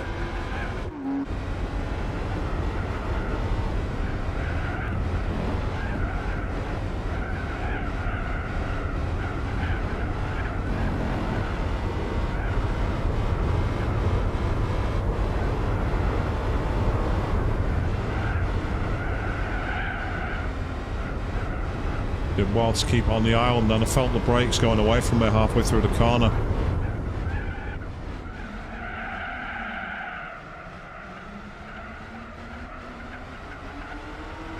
As we dash for the line. We're going for it. What are we going to get? Let's find out by winning the race first. So yeah, the stage 3 NA tune was needed for the Alfa Romeo Spider to actually work. I'm kind of surprised at that. I expected a bit more from the car. Not that I'm complaining, we still managed to get through it, but that was much more challenging than I expected it to be. I wasn't expecting it to be that challenging.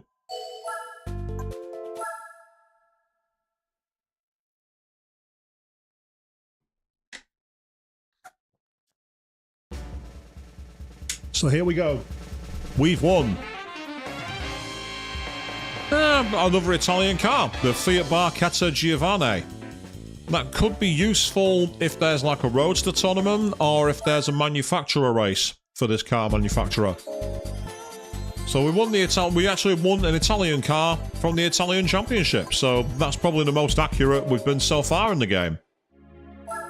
Interestingly though, so I mentioned manufacturer tournaments. Is there one for Alpha? Ah, there's only the GTA Cup, so you need the GTA for that, which is no use. And then we've got, as I say, Fiat. I know I can't enter any of their events here, but they don't even have any. So that's disappointing. So Fiat have nothing. So I want to know, do I have any French cars? Let's have a look. We have, in France, we have the Peugeot 206 car by itself or the Citroën Zara rally car. For the French tournament, what cars can enter it? Production cars only, but it's only an A class. So if we upgrade that Peugeot 106, it could actually do the job. Let's go for it.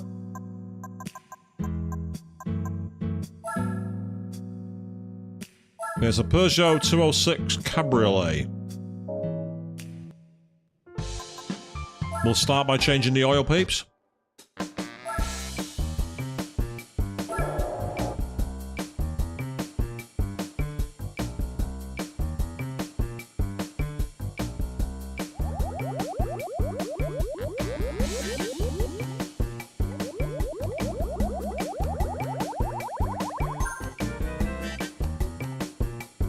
That as it's only an A license, the cars that enter it might not be that powerful. Might being the keyword. So Francais and then Peugeot. I imagine Peugeot also have a tournament, so this could actually be a good investment for us. So we'll start by getting ourselves that. Is it a turbocharged car? It can be turbocharged. For 13,000 we go to 210, or for 41,000 we go to 280. We're gonna go big, we can afford it.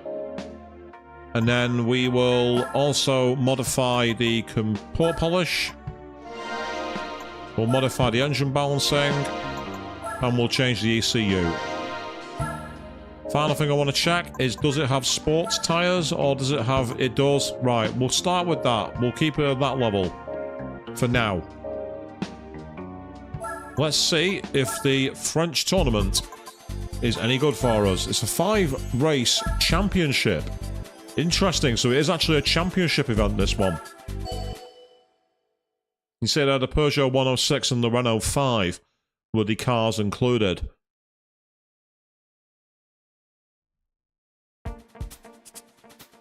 Yeah, Peugeot 406, the Clio Sport V. We can actually qualify if we need to, but let's start by trying it as it is. Here we go. 5-point A spec, so not the greatest, but not the worst. So that could be useful. You can see the Renault. We got the Renault 5, an 80s rally car icon. That the Renault. I like the fact the computer went straight for an overtake before I even had control of the car. I appreciate that. The computer's after my own heart. Yeah, the Renault is not the only turbo car here. I've got a stage 3 turbo in my 206. And it's actually matching me very well for pace. That's the only concern I've got.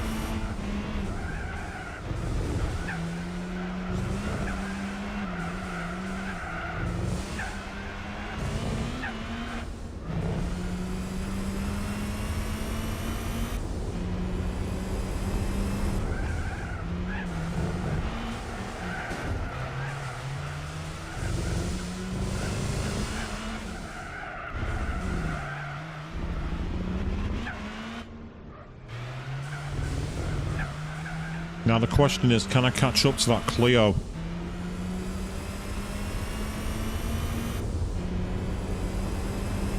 If I can't, I may have to abandon this.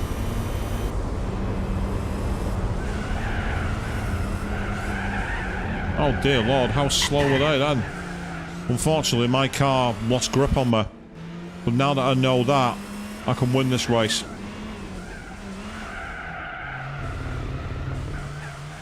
I can definitely win this. Because they're braking like snails through that fast kink. I can make all the time in the world up there if I get it right.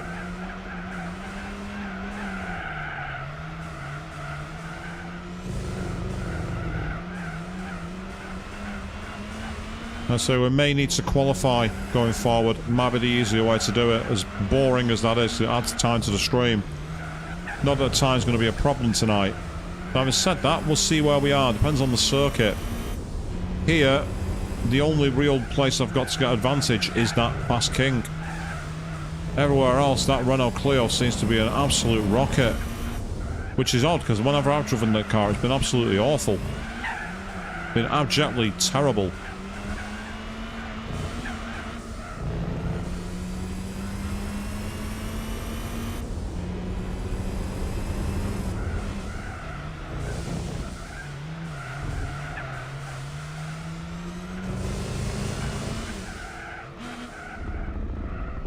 In case you wonder what all those little gas noises are, that's the turbo, by the way.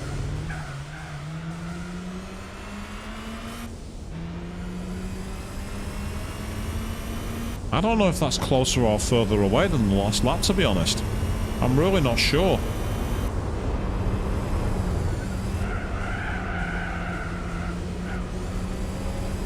But you see the difference there.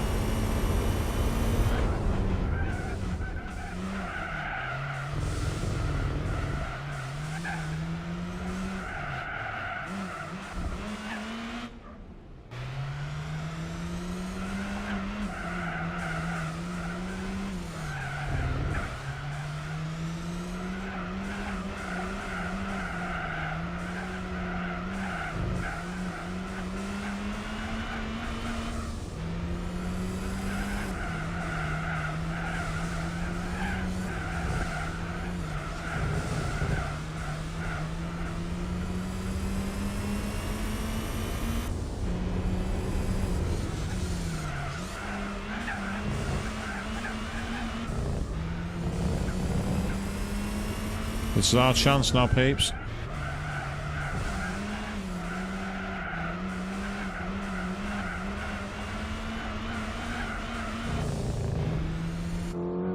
And so we're not getting much of a gap on this Renault, but what I just need to do is try and keep him behind me. If I can have him behind me before this fast king, I'll be able to romp away.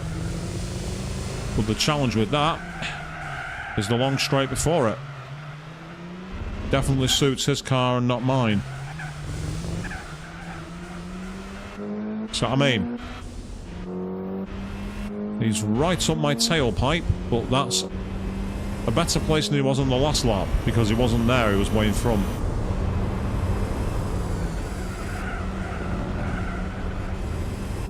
Perfect, look at the difference. They slow down so much for that corner. I don't know why, and I'm not complaining. I'm taking full advantage.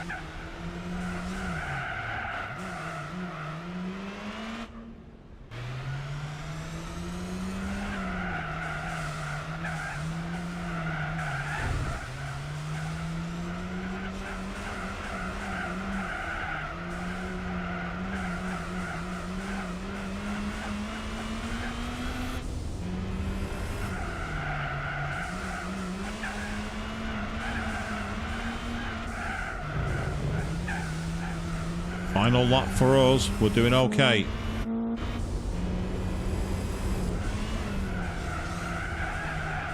I was originally concerned, given how much pace the Renault had going into the first lap and pulling away from us. But the moment I saw it slow down for that kink so much, that was when I knew I had a chance to come much closer.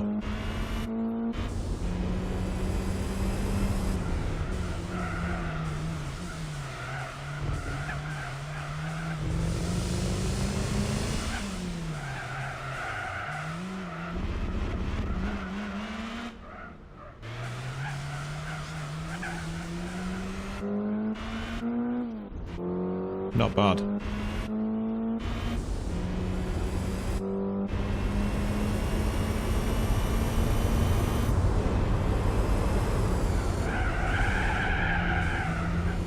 Not the best corner there. It took a lot of momentum out, but it's fine because they've once again slowed down to an absolute crawl.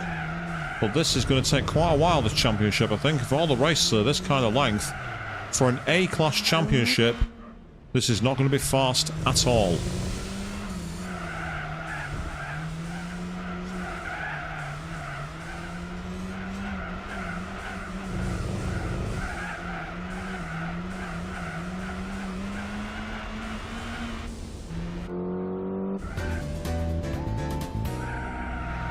That was a good race. We only won by 5 seconds, which is not a lot. And you can see how many Renaults were in there. But that's Clio Sport 16 valve. 24 valve V6 was really, really competitive.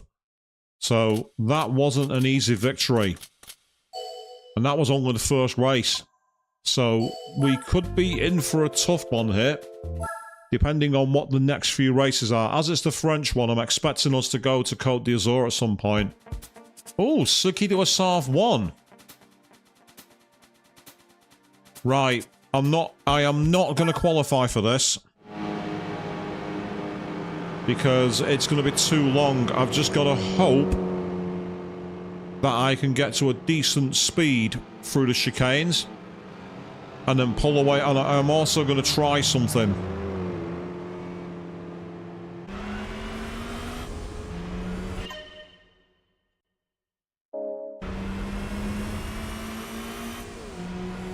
Slipstreaming is going to be absolutely critical of this race.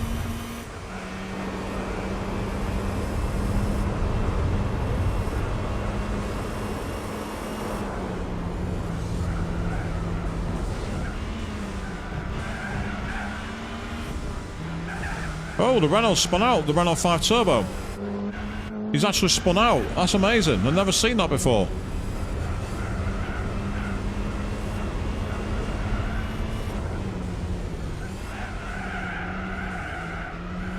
So we've got Opera Paris, we've got the Circuit du Assaf 1. There's no doubt we're going to have the Côte d'Azur. I'll be very surprised if we don't have the Côte d'Azur. Okay, here's our chance.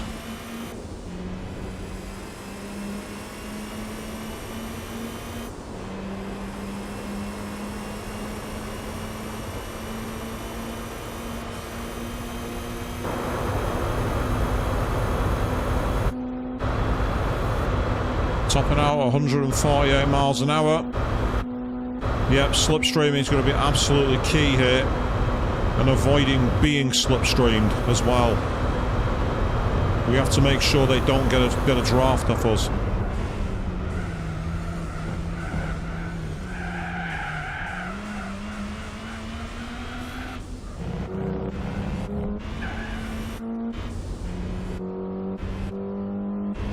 I'm deliberately pulling to an offline route on purpose.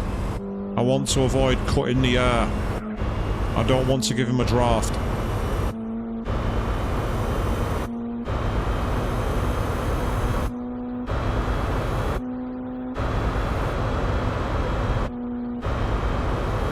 We're not doing bad here for pace, we're doing okay.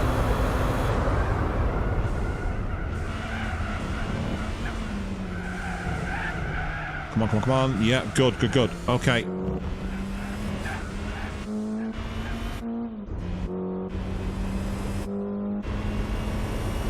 Yeah, this definitely feels like a race where I'm a championship where I am being hunted.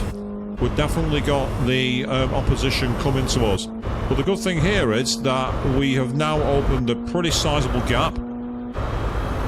For Le Mans purposes, both of us are wrong clear, but that bit of a move at the front with the Renault 5 on the first lap, where we saw it spun out, I don't know if that's because they collided, or if the Renault 5 got it wrong.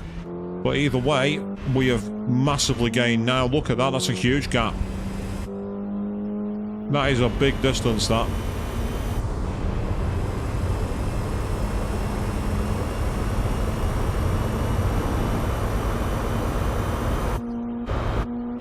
Oh yeah, it's not even in frame.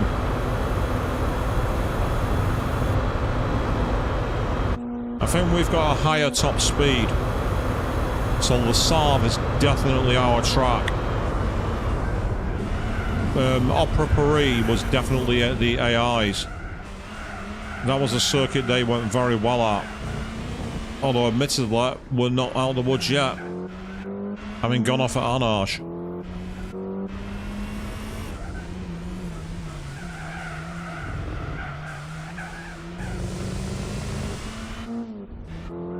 You can see there how they've suddenly clawed the gap back because of that mistake.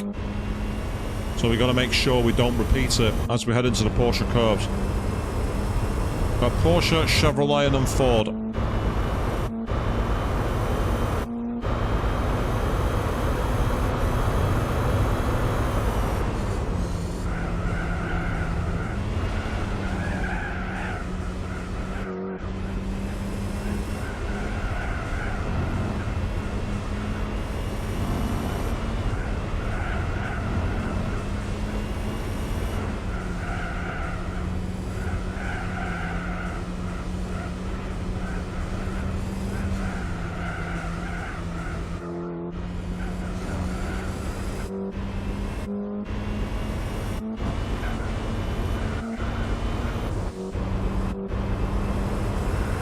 Whoa. That I did not need.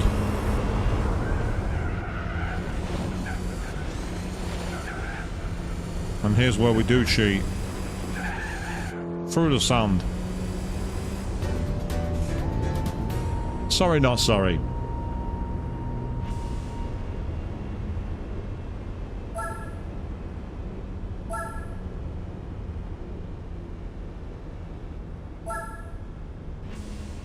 Very important victory that we needed to maximize our return on points. And despite going off at the first corner, the Renault 5 still on course to come third. That's pretty impressive.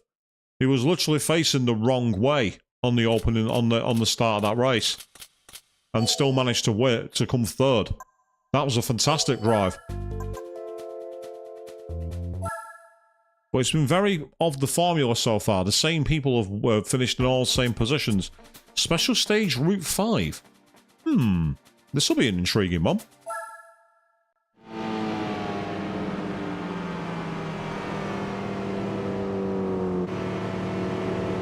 We fly by night here. 3 laps, probably going to take about 2-minute lap maybe. So slightly longer race here.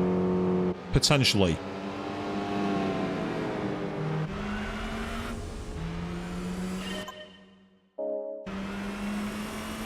And once again, it's these early slipstreams that are going to be critical for having any chance of catching up.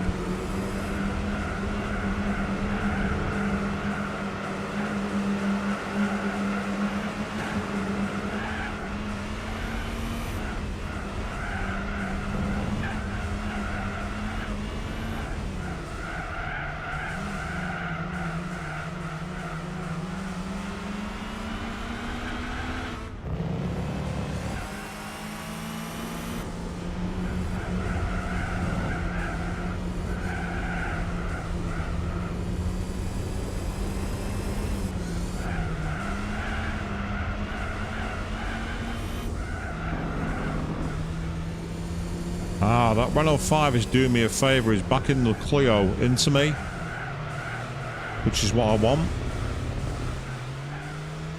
The only problem is I have a very sluggish acceleration out of low speed corners, which is not ideal on this circuit.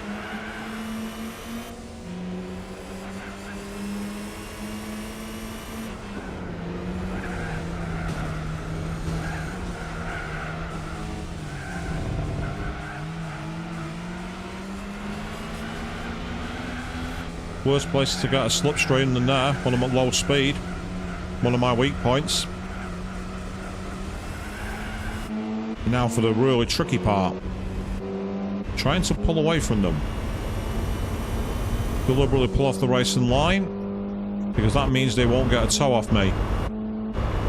What's known as breaking the toe. Very important you do that in racing where you can. If you're punching a hole through the air for somebody behind you, they're going to go a lot faster. Because that's just how physics works. You want them hitting that huge wall of air that acts like a parachute on their car, pushing them back away from you. So the more you cut the toe, the better.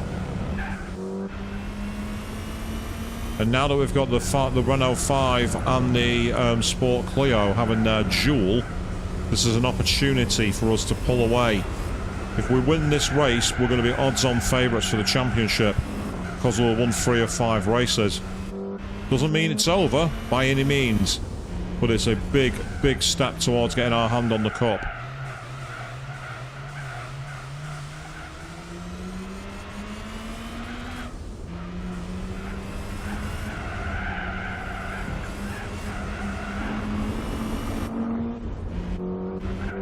And still the Renault 5 is holding up that Clio. This is fantastic news for my championship.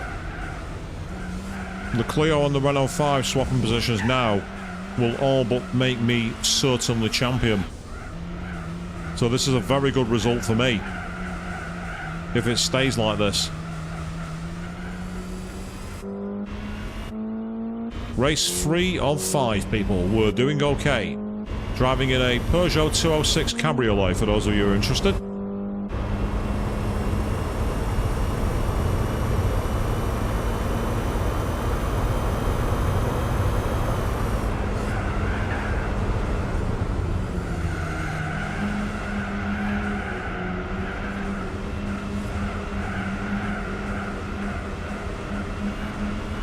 Yeah, that's good. That's what we needed.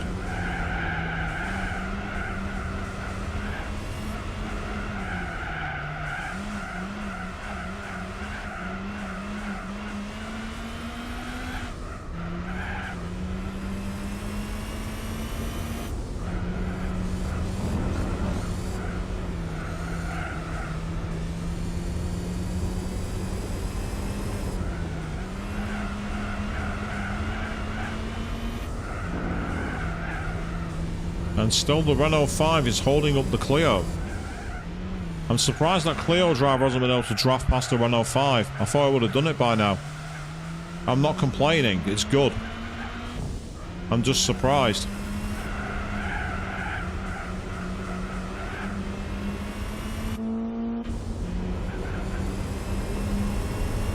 Say, this and the Italian Championship have been way harder than I thought it would be.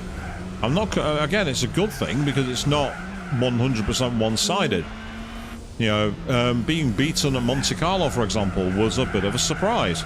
It meant I had to go back and do some work on the car.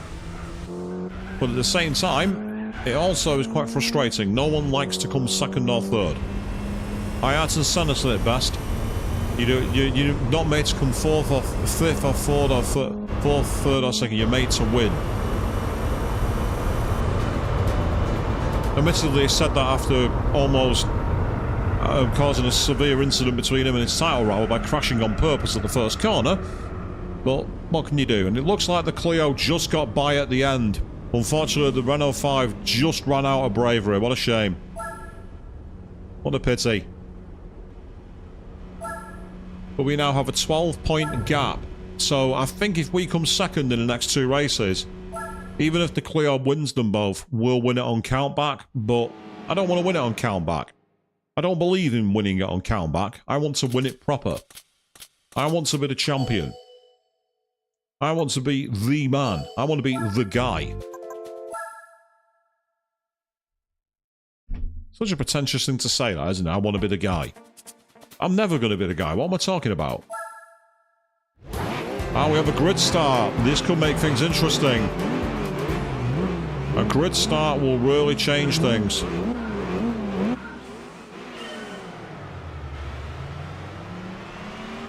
Because we will start closer together. It doesn't mean it's going to be close, but it'll be closer. You can see here how I'm already gaining a huge series of drafts off the opposition. And that's got me much closer to the top 2 before we even got started.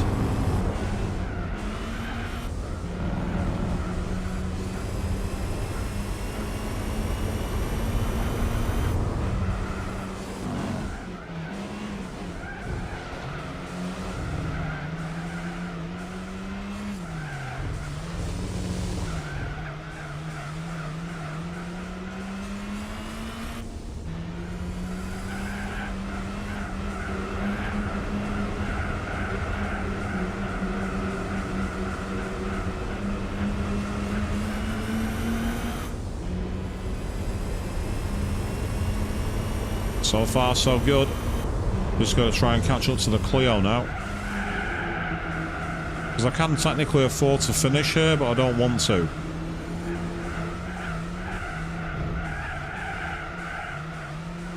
When you start doing the maths and trying to aggregate your positions, that's when you start to fall on your sword.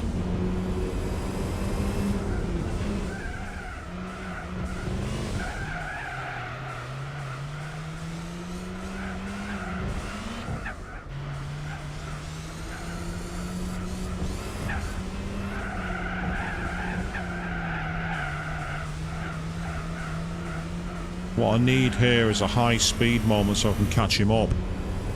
Because he seems to have me in this sector. The car just doesn't have the grip. He gets stuck all the time. Its revs go all over the place. I need a point where I can have my foot down for a long time. Let the natural high speed come back to me.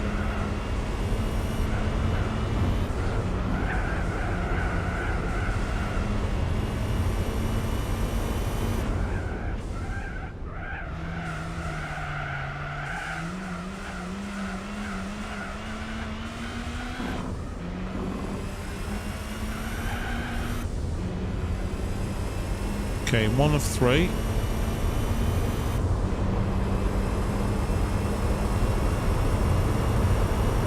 Not quite close enough for a tow just yet.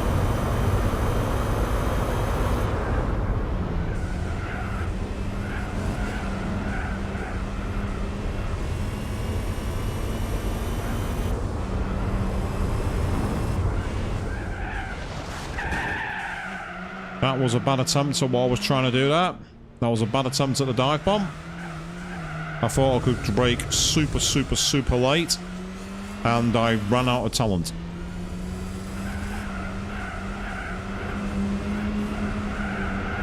I think this is a race where I'm going to have to accept second place. I can't catch him up. Everything I'm trying just isn't working. It seems that I'm being slowed down because I'm hearing the engine cutting out all the time. If the engine wasn't cutting out and I had the revs, I'd be fine. See, listen. That's really frustrating. Stop interfering and let me put the fucking my foot down. Stop interfering, you piece of electronic tat.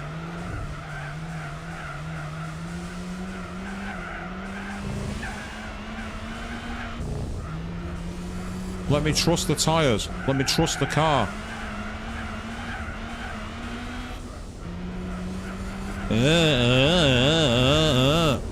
Most frustrating sound in the world. It's like, stop interfering.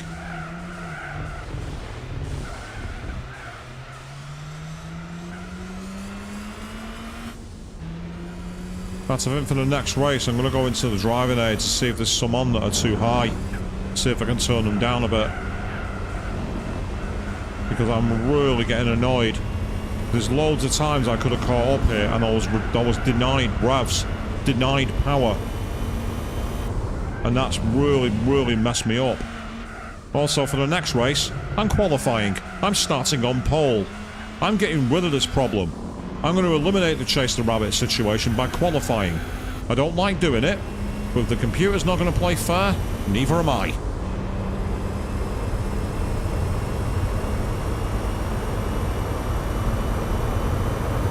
You start me at the back and you make it so I can't use all the power of the car. I'm going to eradicate one of the problems by starting from the front. Also this time...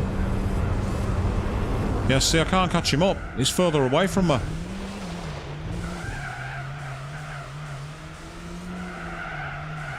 Stop interfering! Go! Go! Go!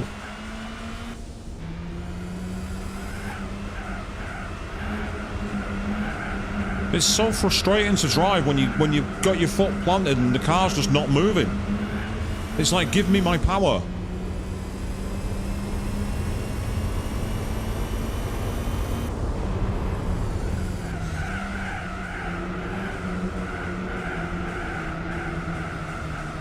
Yeah, I'm going to have to start for second place here because the car will not do what I told it to. I won't drive like you tell me to. That's what I'm hearing when I got my foot down here in a moment.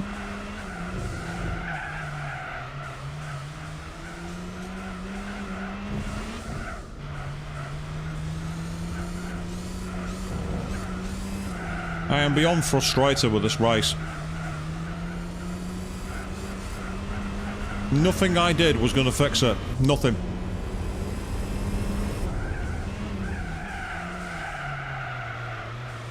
See? I'm in a straight line. Go, go, go. That was at least 3 seconds of power lost.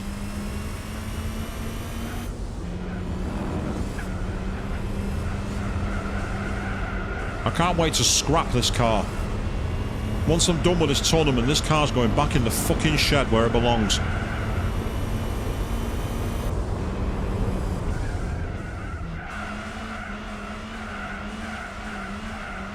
Stop it! Stop it! Stop it!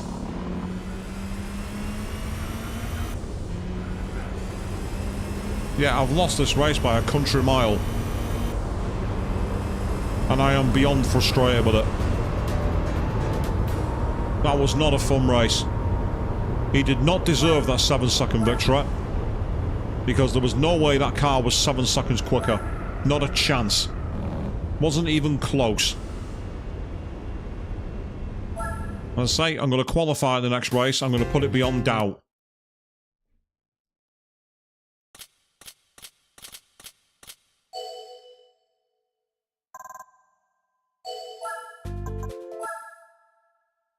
I think I know what I think that was either stability control or traction control. Yeah, I was right. It's Côte d'Azur. Right, okay.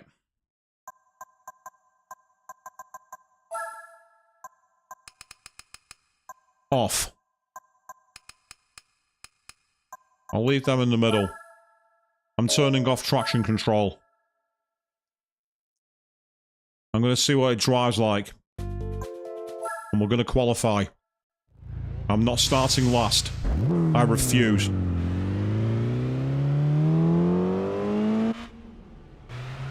Yep, car's got a speed limit, which is fine.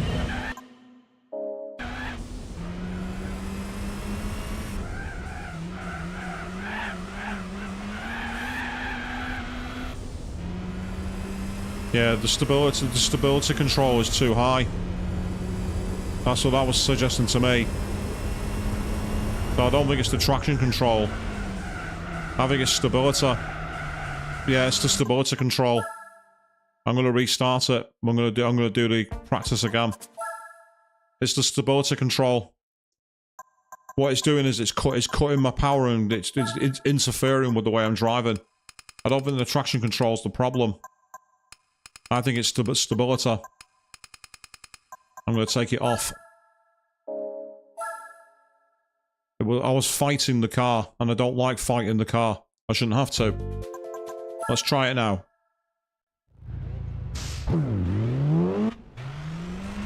Apologies, I deliberately hit fast forward then.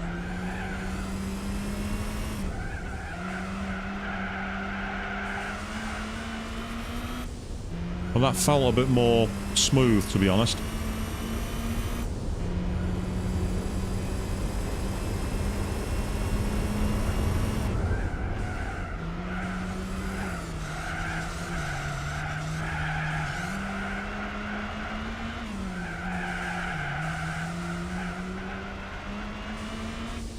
Yeah, so I'm getting more revs now.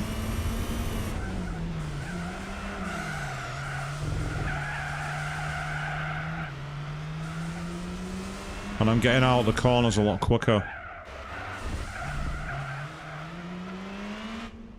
So apologies for the extended part for this championship, people.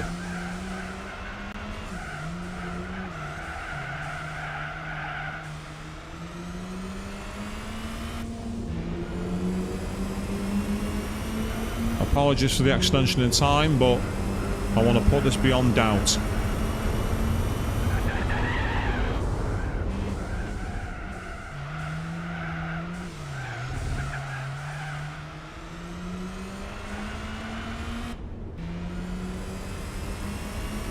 Because what I've not got anymore is the car trying to stop me moving. So the engine is giving me a lot more power out the corners.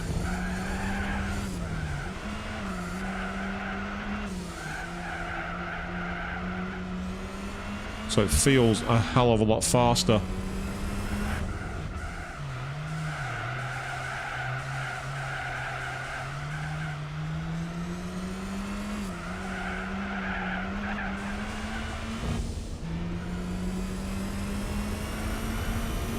And it might mean I burn the tyres up quicker. But if I can get through the course that much faster, it's not going to be an issue.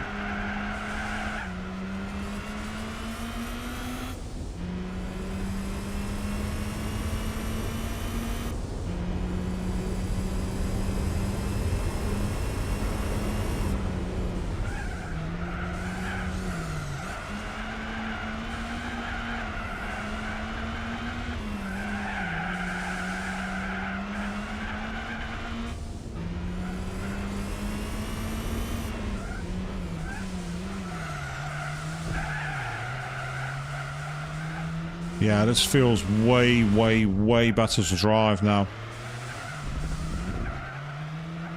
I'm actually getting power out of the corners. Made a big difference. It's like the car previously was trying to stop me moving. You know, I was like, oh no, you're gonna go off there, you're gonna go off. And it was like just controlling all the power and controlling everything. Now it's like, if I'm gonna go off, I'll go off. It's my mistake.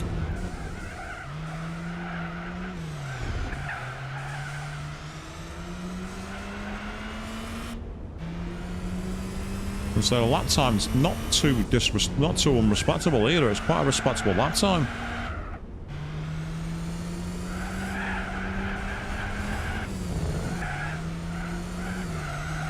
You can definitely feel where the car is more like a road car here. That tyre squeal you can hear is where the limits of the car's turning circle are being reached, and it's not got anything to try and counteract it. The good news is, though, it means that the car isn't trying to slow me down.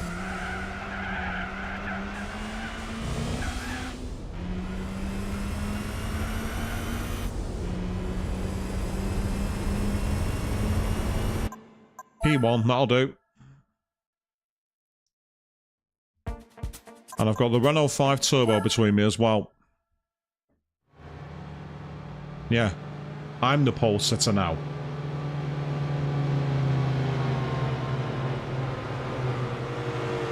That makes all the difference qualifying on pole.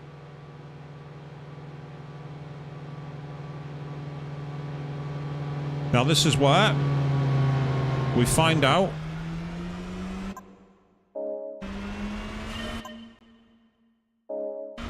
oh, bugger. I meant to turn off the get ready to drive logo and I forgot. Now we see if this extra power is going to make all the difference. Well, it's certainly making it according to that map. That gap has grown already going up the hill. Up Beau Rivage. Into Massenet. And then round Casino Square.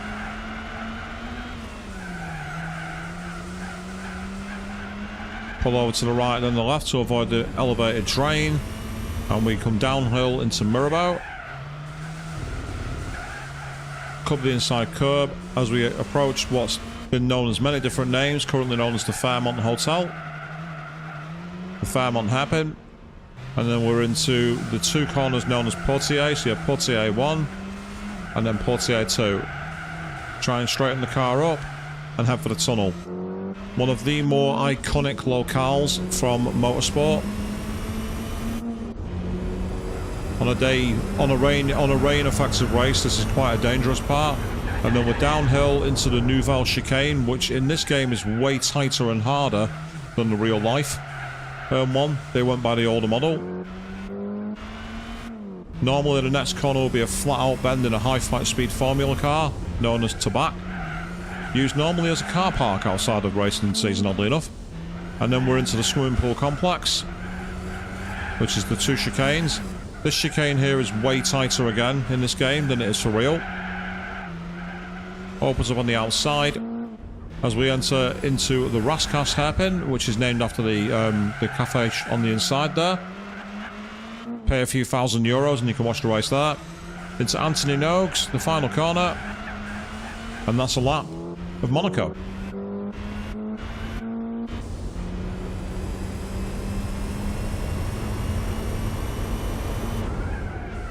Removing the stability control has made all the difference. The car just feels so much more alive now.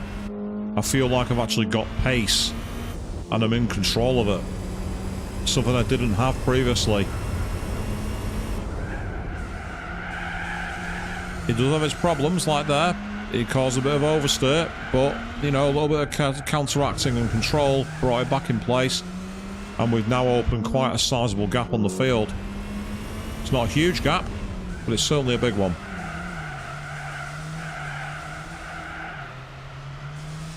So it does struggle with understeer, this car, because it is a front-wheel drive car.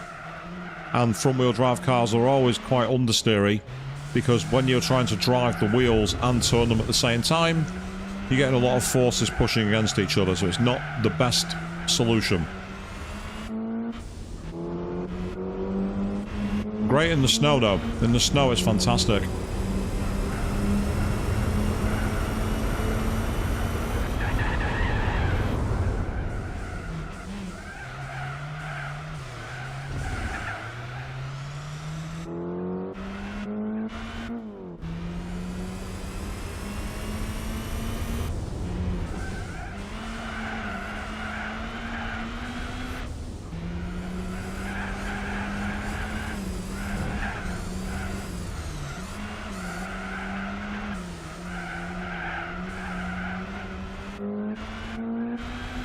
And it might well be that the Clio is acting as the blocker we need here, because the Renault 5 is bottled up behind that Clio, is bottled up ahead of the Clio, and that means that we're motoring on to take the title in style.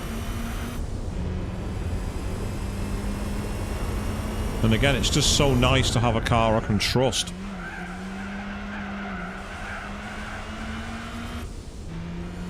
I'm able to plant the power. We are well clear now.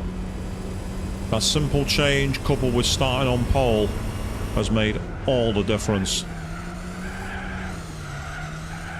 But this establishes why the game doesn't normally let you qualify. Because without the challenge of the player cutting through the pack, there is no challenge.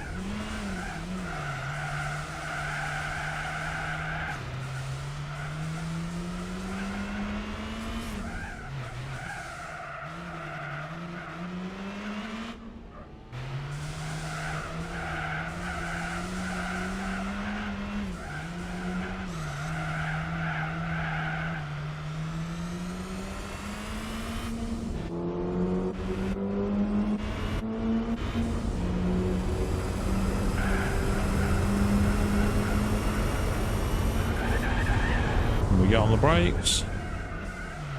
Into the chicane. Nice.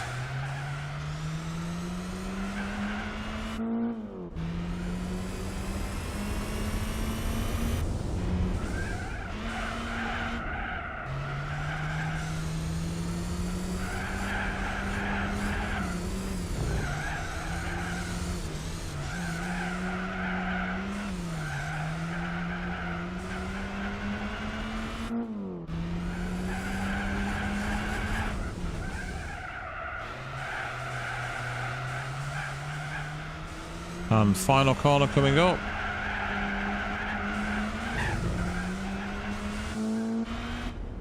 And this is going to be the championship. We're going to do it, people. We had to fight hard for it, but we've made it. Now, do we get an idea of how fast they've gone behind us? How far behind? 7 seconds. Which is the difference that the Clio had, starting on pole, on a grid start. That's how much of a difference it made. It made a colossal difference. The championship is ours. 35,000 credits earned. So now the big question is, what does becoming the champion of the French tournament give us? Let's find out, peeps. Here we go.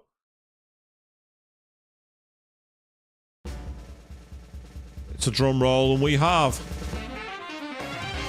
Oh, nice. We have a Scooby and Pretzer. The Scooby and Pretzer WRX. That's a very nice car. That's an excellent car. We've got a Scooby.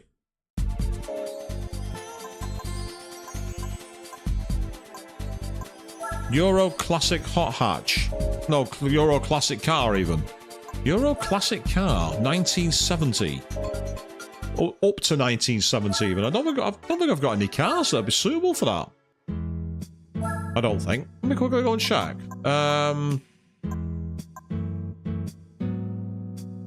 Yeah, the Shelby Cobra is from USA, so that doesn't count. Nothing there. The Honda is a Japanese one, so that doesn't count. The Skyline's Japanese, that doesn't count. Yeah, we don't have a car that can enter that. We don't have a car. That's extremely annoying. We don't have a car that qualifies. We simply don't have one. Now, we did, I believe... Did I get that Subaru one that I remember seeing, the 600 or whatever it was? In fact, there's an easy way to check this. Go by all the manufacturers. No, we didn't. I thought we'd won that, but we didn't. That's annoying.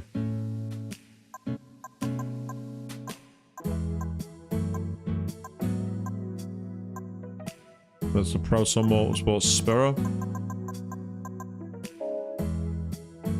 I've got to decide what race to do next. And I don't know which one.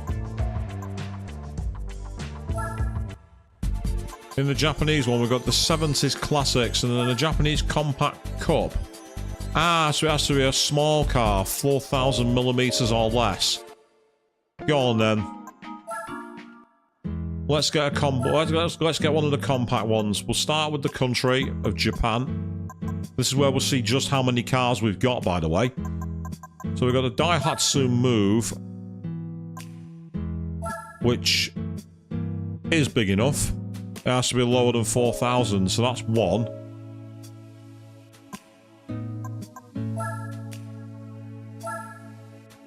That's too long.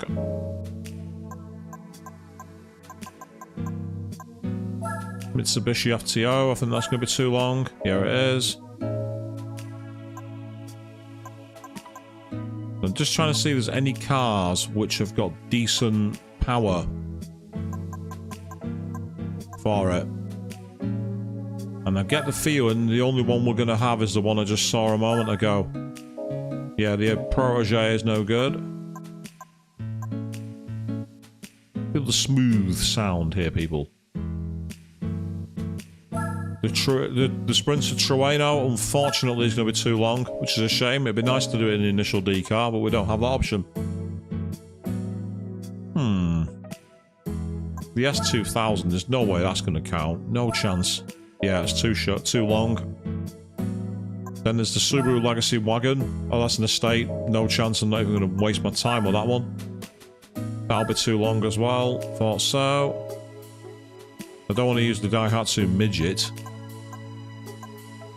I'm just trying to see if any cars other than that Move are going to be good enough, because if they're not, then that's what I'm going to have to go with. Yeah, I think we've gone back. Yeah, we've gone back around now, haven't we? Right, okay. The Daihatsu Move it's going to be. Yes, now we're talking, peeps. Now we're talking.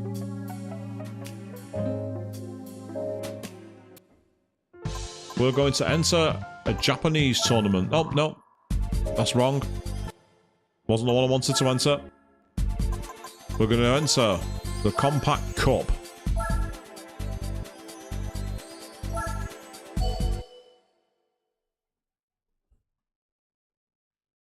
This could be a real difficult race. It could be very, very difficult. We shall see. 2 laps of Twin Rim Mategi. Oh yeah, we've got 47 points is our 47 points is not a lot of it is quite a lot, sorry, of A-spec points, which suggests we're going to be underpowered. We may struggle here. I may have to abandon this.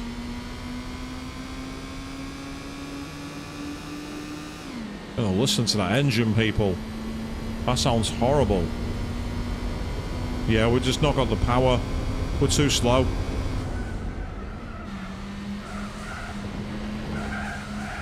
This is where I wanted one of my Civics to be applicable. But having said that, we've blown past them there.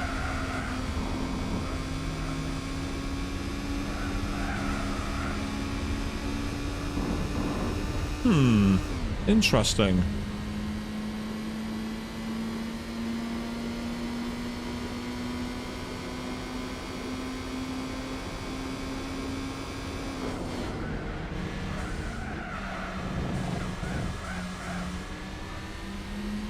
Well, the acceleration's not brilliant, but it's not bad out of the corners.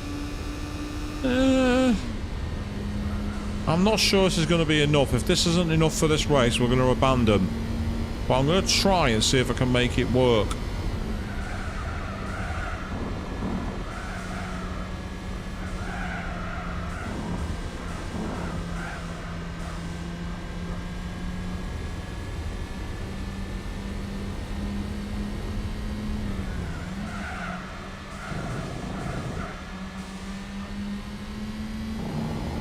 Yeah, we actually still have a chance here.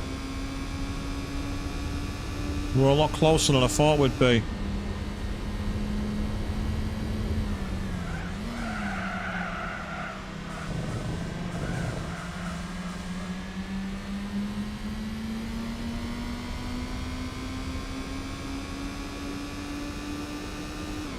Although I hate the sound of the engine. The engine sounds horrible. Yeah, they're literally running away from us here. We're simply way too slow in a straight line.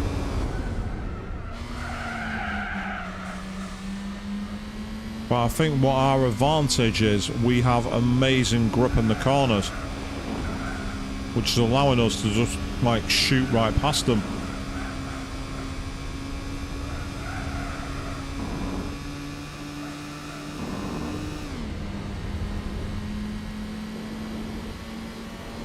I still think we're going to be too slow. I don't think we're going to have the power to out-drag them. But I'm certainly going to try.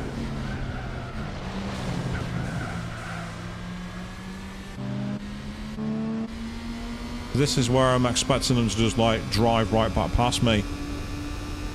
Unless I can go through corners quickly that they can't. It's going to be an interesting one, this.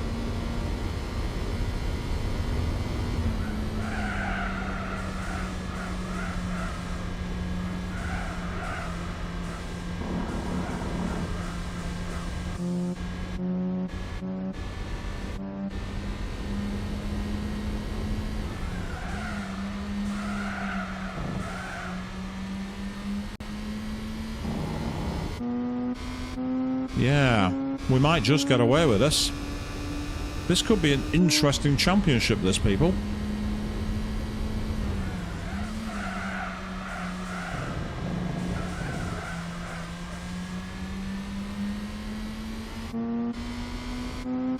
And with qualifying, I reckon we could do this. That wasn't bad at all. I'm surprised we did that. The Daihatsu move. Unexpected, considering it's only got 120 horsepower.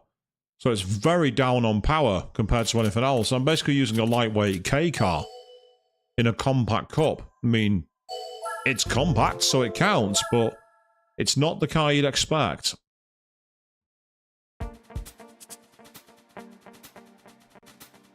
Right, with this being Autumn Ring Mini, I reckon we can quickly qualify here.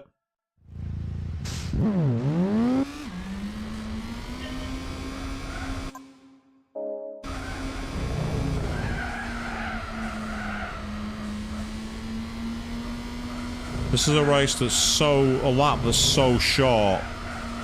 We can't realistically qualify on that. We can't realistically catch up from the back.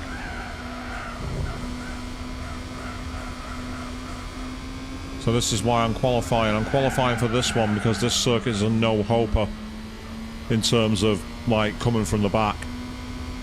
It's simply too short a lap.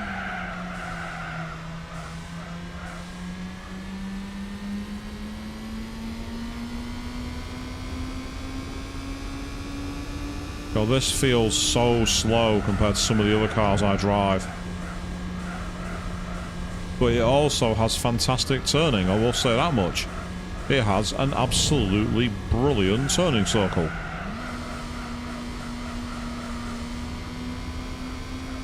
It's absolutely rapid around the corners.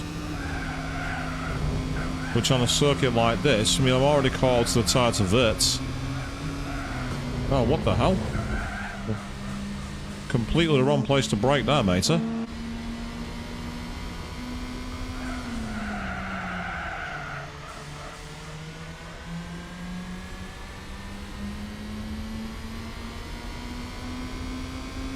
There we are, pole position.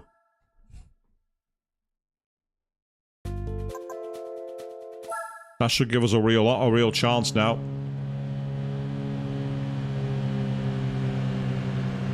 What I need to do is take full advantage in the first 4 corners.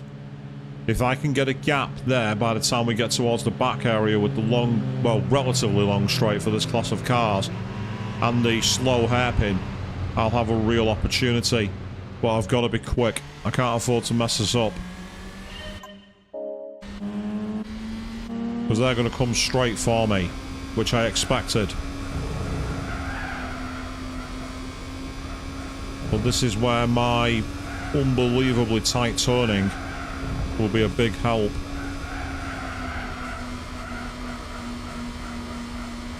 See, I've already gapped the field by a bit. I've already got quite a decent gap.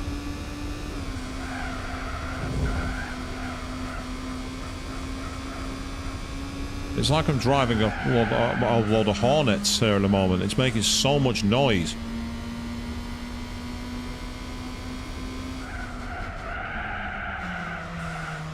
But taking a wider line there, not the smartest line, but it's still going to do a job.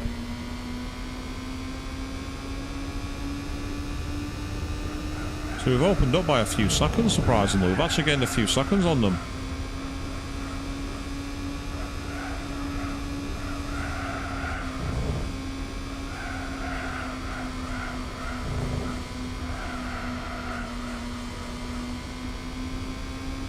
Yes, this must be riveting entertainment for all you people out there. Those of you who are watching, thank you so much, because I don't know how you can stick around with this. You're all absolute legends. Without you people, there is no stream, so thank you so much. Really appreciate it. For anyone who's checking this out on the archive, again, massive thank you. You're all so welcome. I'm really appreciative of all of you. Thank you very much. You can definitely see the gap is starting to diminish a bit. We're getting a bit slower returns, but we're still currently coming in about 3 seconds a lap, which is really astonishing on a circuit this short. It shows that for a circuit that's turning heavy, I've got the right car. The big question is, do we have any bogey circuits where it's going to be a lot more power focused? Because on those circuits, we'll have almost no chance. And that's why we've got to maximise our returns now. This is where prize car runs can be kind of interesting, because if you're running out with cars that are out of your comfort zone, manufacturers you don't normally use, you're really having to think outside the box with your strategies to be able to, like, get through the races. And I quite like that. It's good to push the player. Yeah, we're still gapping at about 3 seconds a lap. I'm absolutely astounded. Let's say for this circuit, the Daihatsu move was a fantastic choice. Completely gutless, but because of all the rapid fire turning it's been able to do, it's been able to eat the corners alive. And all the power hasn't really been that helpful. It also helps that I'm getting almost no lag between the accelerator and the brake. I'm getting power in the middle of the corner beautifully well. This is absolutely phenomenal to drive.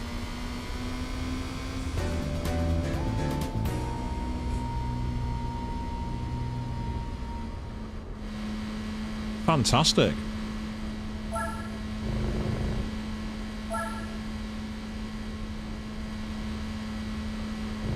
And because of that as well, we've actually changed the championship in our favour. The Honda Fit came ahead of the Toyota Vitz. So that's given us a big help too. We've got one clear race victory.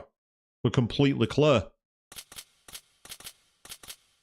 I think this is a 5-race championship.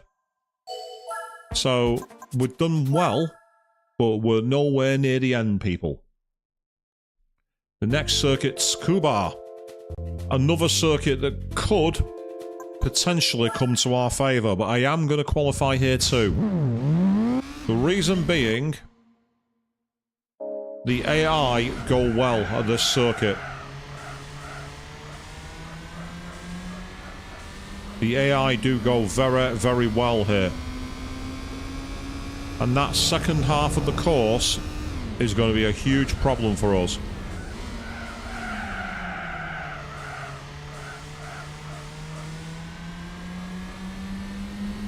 That second part of the course, where there's a lot more straightaway, is going to be a big problem for us. Starting on pole will help here, but it's not going to be the guaranteed panacea.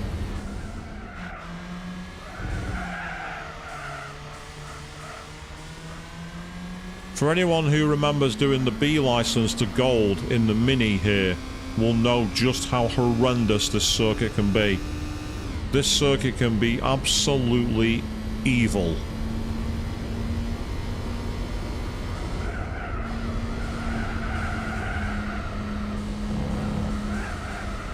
But that's good. We were easily doing 70 miles an hour through that corner. That's really helpful.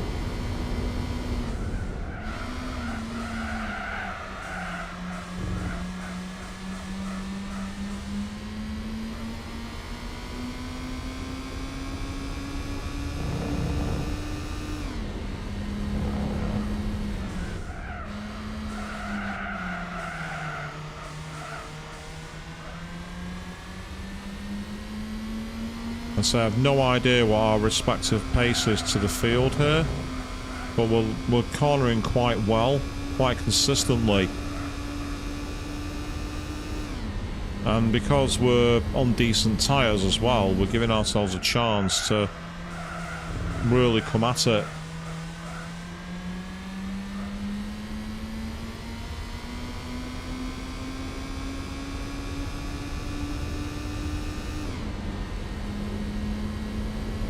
I'm expecting the Suzuka short course on either the east or the west to crop up at some point.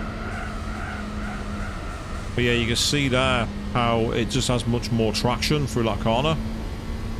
And that's pole.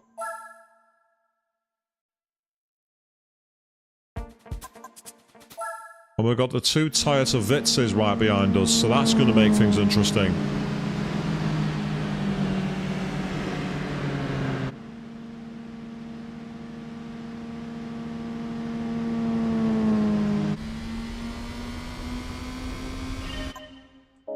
Yeah, see, they came through there at 60 mph, whereas I was coming in at 70 odd when I was on my own start.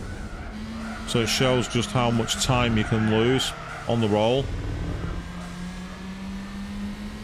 So this is the track where I expect the AI to be very, very difficult to beat, because they always seem to go well at Tsukuba. There are some circuits they seem to do better at than others for some reason, and this is one of them. The only thing that might help us is being able to throw our car into bends a bit better. And we might be able to take speeds that they can't. And we've still got the Vitz in second place. That's good for the championship, actually.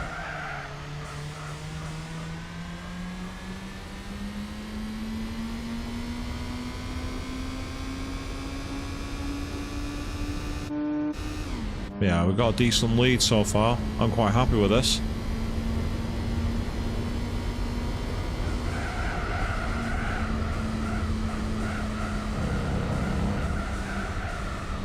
And being able to take that corner flat is actually a beautiful feature.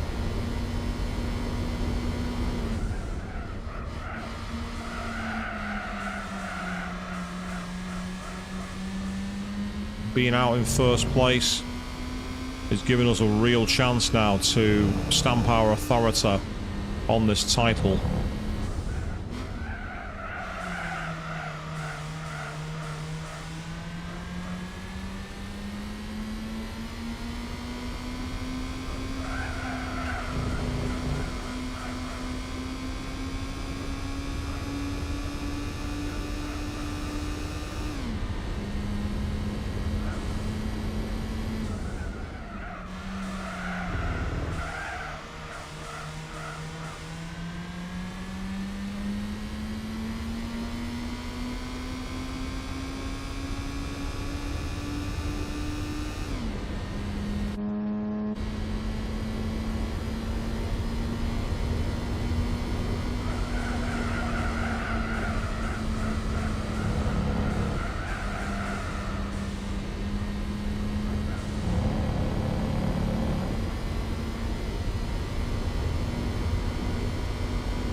It's interesting, it seems to be matching my pace now.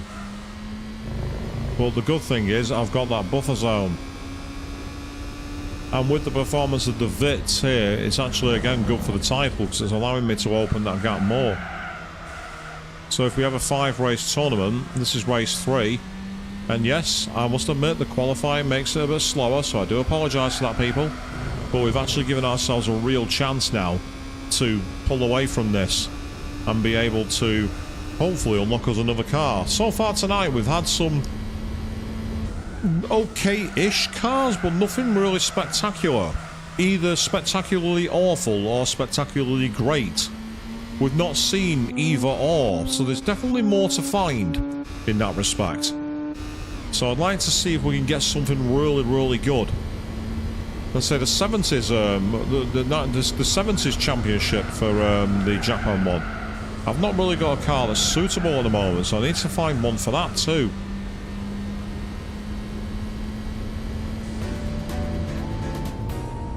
But for now, that's another race in the bank, and 4-second finish, that's not bad.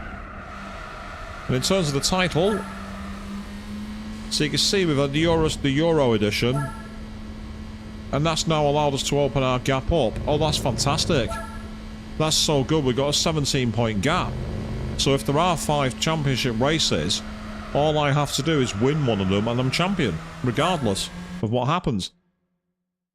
A 17-point gap is very easy for me to make up. I can come 4th in 2 races and still make it.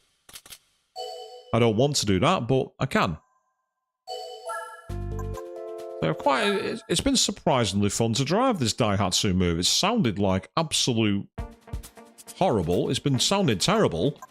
But I love the actual cornering. This is a track where we definitely want to qualify because this is a circuit where there's a very, very long straight. The advantage for us is that basically the way we're doing this is very disadvantageous to us because the opening corners are all high speed and one thing we don't have is top speed. However, if we can keep the corners relatively flat like that, we can still have a decent performance. So it might be enough for us to have a gap for the twisty infield. And that twisty infield is where we should, keyword on the should here, be dynamite. So we do need to brake there, that's fine. It's nice to learn that on the recon lap. On the reconnaissance lap, learn where you need to push your braking points.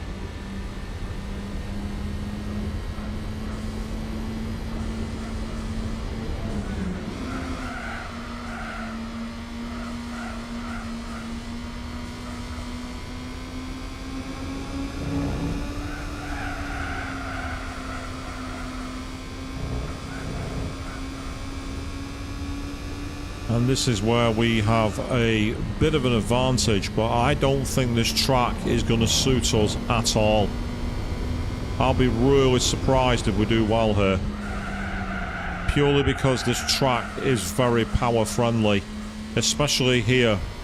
This uphill section is an absolute nightmare if you're the car which is giving the tow. So I think we're going to struggle on this, to be honest, even if we qualify on pole.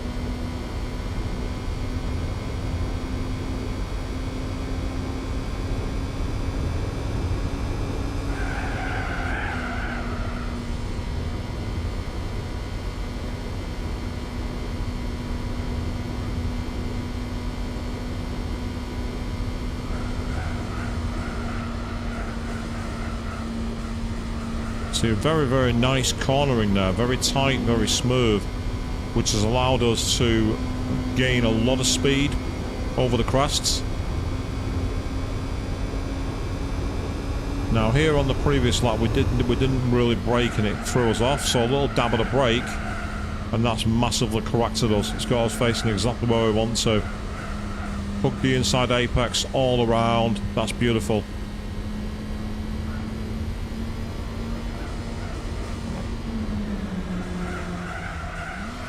Once again, a tiny dab of the brake there, nothing major to get us corrected. So it's those kind of corners where we stand the greatest chance.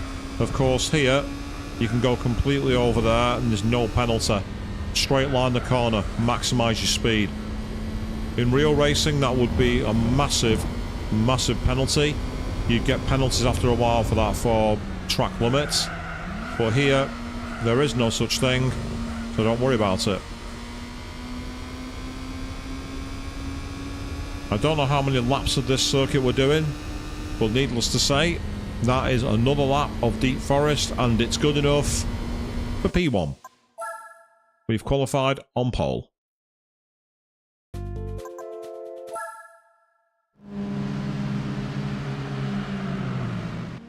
Just speed up the intro part because I don't like watching it.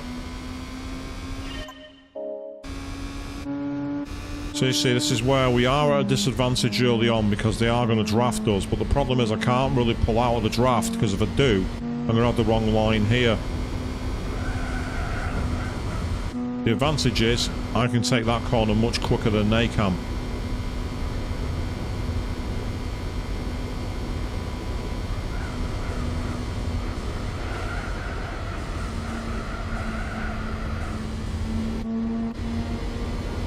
And you can see there the difference that's made. By being able to go through there quickly, I've negated some of their speed, but only some. This is going to be tricky, this race. And a bit wide there, but we can arrest it and use that to our advantage potentially. Not bad at all, that's good.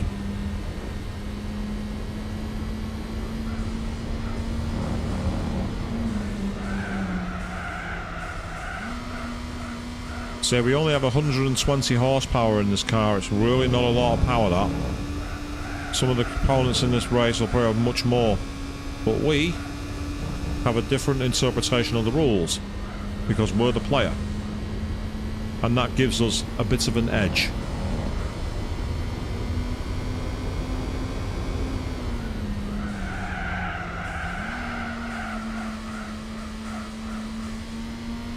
Yeah, that was good. Going through there at 50 mph, that's a very, very good speed.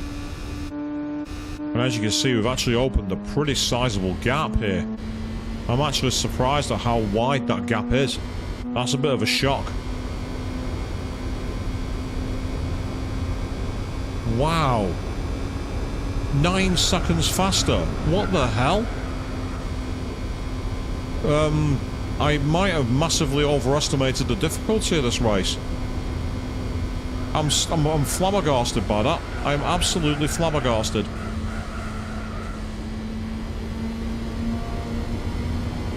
It just goes to show how you can only need to do light dab of the brake to get in the corners, make all the difference. The cornering speeds have meant they've had no chance of catching up. The plucky little Daihatsu move, which I thought was going to be an underpowered shed, has actually been a relatively relatively good car. Why do I say three relatives? Because I was trying to think of a word to follow it, and I couldn't think of the right one. Perils of being a live streamer, people. You put your foot in your mouth very often. Yeah, don't do that, by the way. Minging. Absolutely minging.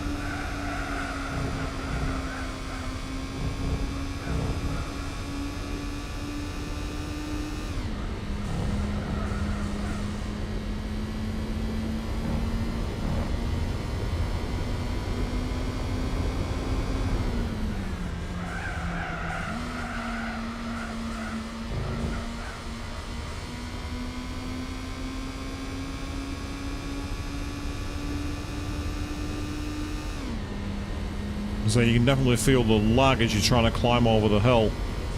Well, there we go. A fantastic race, that. We really earned that victory. And again, with the Toyota Vitz Euro coming in second place, I think that's massively skewed the title towards our favour. Yeah, we won by 13 seconds. That's absolutely staggering. I am shocked that I was that powerful. And I think that means we are champion with 23 points in the clear, which means we have 2 race victories and change before they can overhaul us. And we've won it in a Daihatsu move, which is pretty amazing.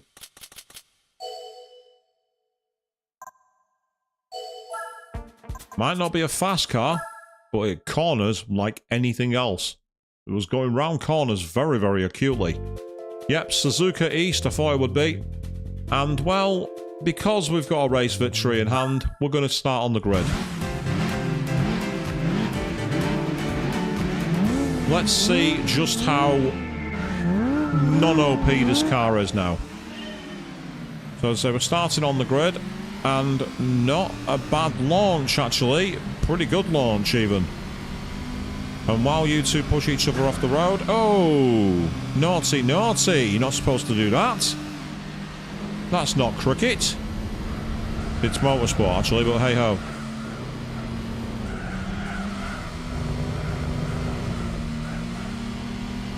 You can see I'm actually bump drafting that other car around the corner because I've just got so much more grip into the bend. Bear in mind, I qualified last. Hell, I didn't even qualify. And I am all over them. He's just trying punting me off the road, which is, again, not very sporting, but it's fine. It's the way to want to race.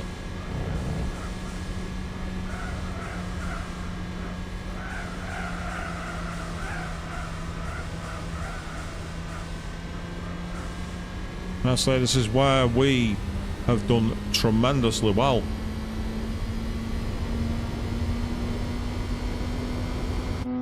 Got 2 more laps. And I'll say we've been going pretty hard here, people. It's been good.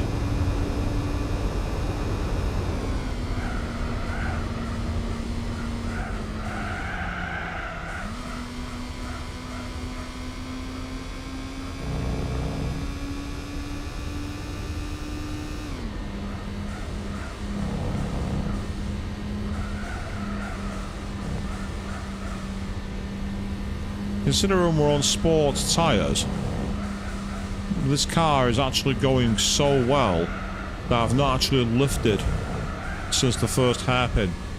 I've actually been able to take this part of the course flat out.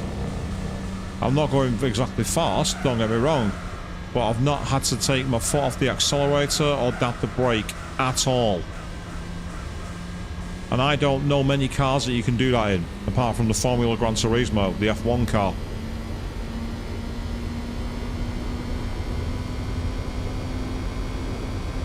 And bearing in mind we started at the back of the grid, we are 6 seconds clear already.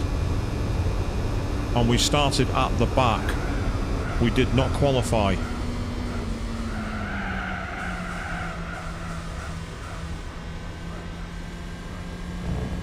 It just shows how having a car that can grip is what you really need more than anything in this tournament.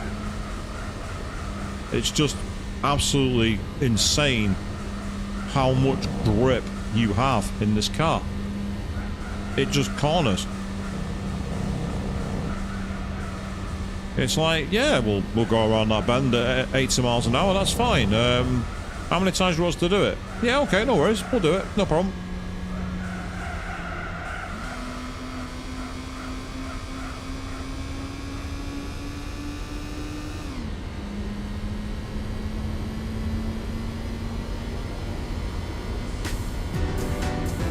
And we even obliterated our fastest lap on the final lap as well. That was insane. That's crazy. And they crawled over the line 11 seconds later. That's ridiculous. Look at that. Honda Fit and Toyota are tied on 21 points for second. And I'm way out in first on 50 in my Daihatsu move. And considering that I had decent A-spec points here, this is a car that wasn't up to scratch compared to the others.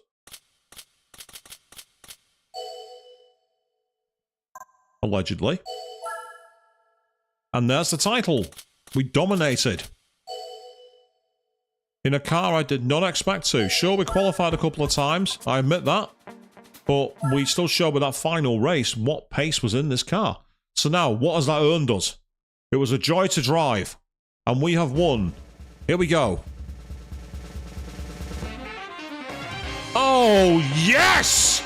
Oh, yes! The legendary Mazda 787B Le Mans car. Winner of the 1991 Le Mans 24 Hours. Oh, now that is an absolute diamond. Fantastic. Now we're cooking, people. That's a cracker. That's an absolute belter of a prize. What a machine to unlock. What an absolute machine.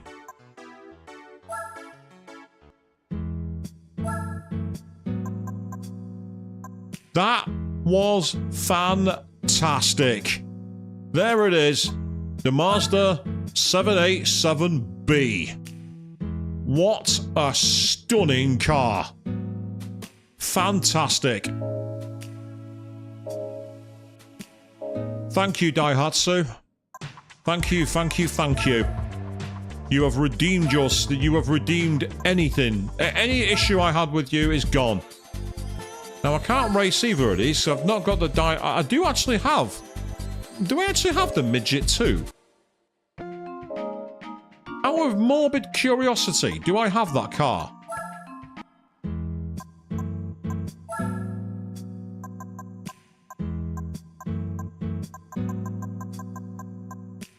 I do. I have it. There's a race for this, people. It's a one race. We're doing it. We're going to take every advantage we've got. We're upgrading this car. Yes, that's right. We are upgrading the world's tiniest pickup truck.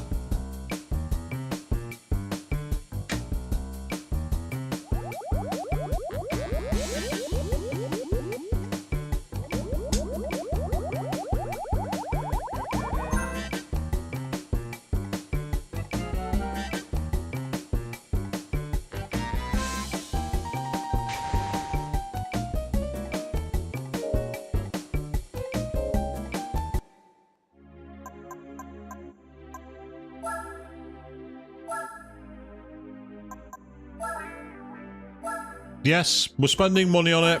It's stupid, I know, but we're doing it. We've got 37 horsepower now. Brakes, I don't think we need to worry about that, let's be honest here. Engine, believe it or not, we can give it a stage 3 tune. We're doing it. We are actually upgrading this car.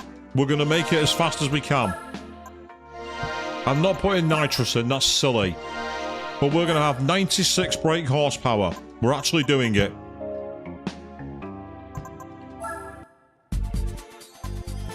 It's one race, there's no restrictions. Believe it or not, I could put racing tyres on if I wanted to. I'm not going to, but I could put racing tyres on. It's 4 laps of the driving park. Here we go, peeps. We had the Daihatsu move, which gave us the Mazda 787B. I want to see what's hiding behind this event. Apparently we have a 1.A spec, suggesting our pickup truck is quite OP. But let's find out.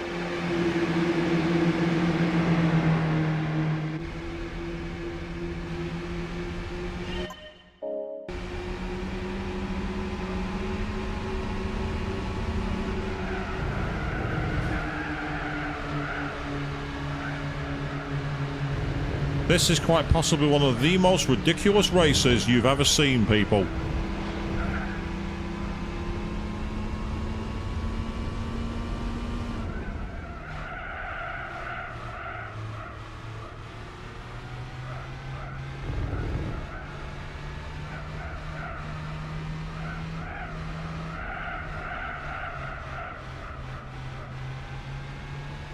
That's right, we're doing it. We're doing the Midget 2 race. What unicorn is hidden behind this? Are we going to get a total shed? We've had the Mazda 787B Le Mans car. That's all our luck cashed in right there. It has to be. It can't possibly get better than that. So we shall see what awaits behind this innocuous tiny event that I forgot about.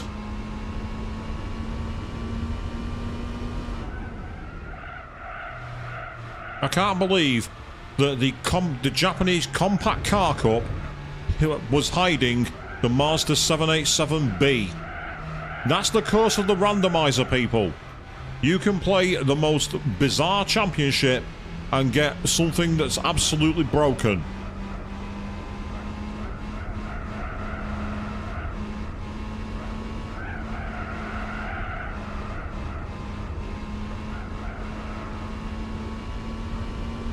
And say we're not going to be troubled by the opposition on this race. We're not going to win by a lap or anything crazy, but we are easily going to win. We're currently lapping 5 seconds a lap faster on a track this short.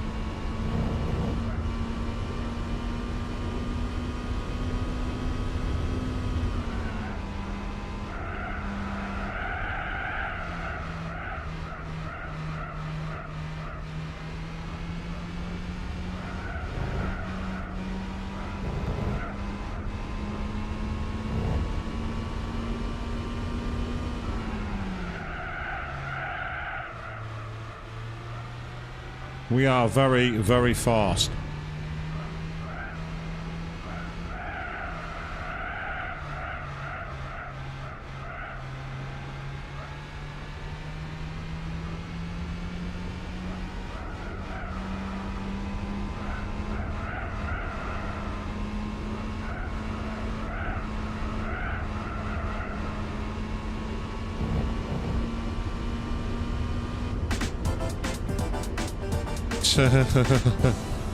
Well, there we are. We've won a championship already, people. We just won a championship.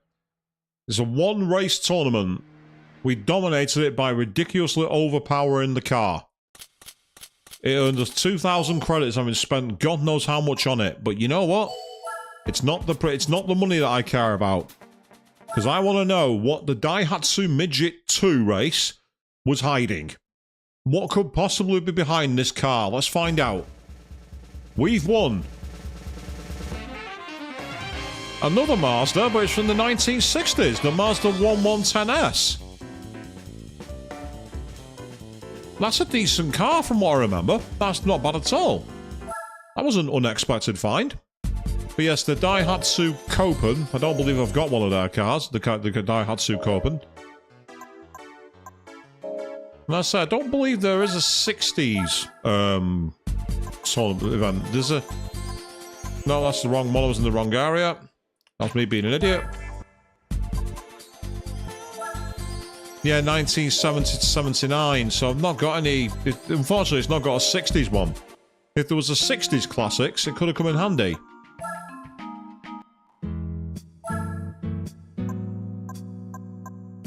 Going back to Daihatsu, do we have any of the Copans? No, they're all Storias. So that's no good. Right, let's just put them back to all for now.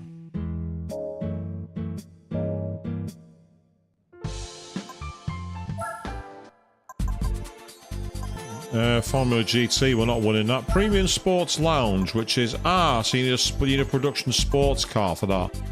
Like the Lotus Esprit, the BMW GTR, the Mercedes SLR McLaren. Yeah, the Daihatsu Copen, the Daihatsu Move is not going to work for that. It's just not going to work. Okay. I mean, I don't think the Cobra would count. It also wouldn't be that competitive, I don't think. The Viper GTSR concept. I wonder... Could this car count? Also, is it count as a production car? It might not be. Yeah, it's not a production car. It also doesn't count as a premium sports car. So that one's not counting. Say the DB7 Cub, but it's not got the pace. Neither has the Mercedes SL, I don't think. The Roof CTR would count, actually. The Cadillac Cheyan is not a production car, otherwise I'd use that. But it's not a production car, so I can't use it. Definitely not the 787B, definitely not the BMW V12 LMR. No chance of that. Not the VW Bora, not the Mazda Porsche. The Skylines won't count either. The Jag XKR is underpowered. The Camaro LM race car is not a production car. The Proton Motorsports Spira is just a bit too deep underpowered. The AC again, which is... the only one that might have a chance is the Roof. The Roof CTR. This could possibly do it. I don't know what tyres it's on though. And also, is it sports tyres needed?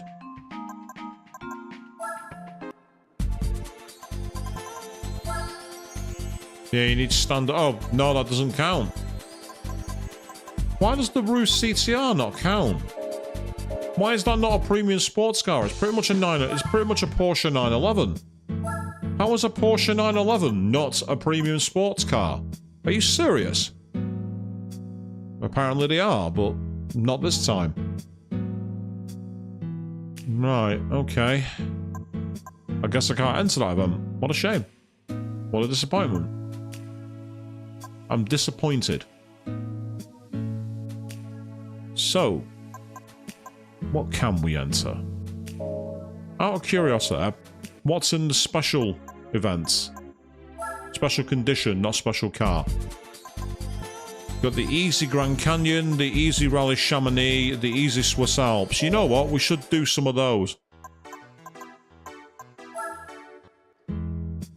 So let's start by going for... Let's go for the Delta Integrale, actually.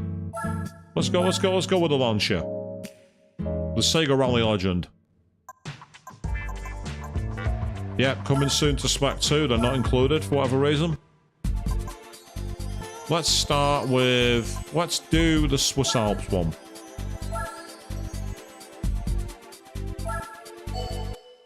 Two laps of the Swiss Alps Rally.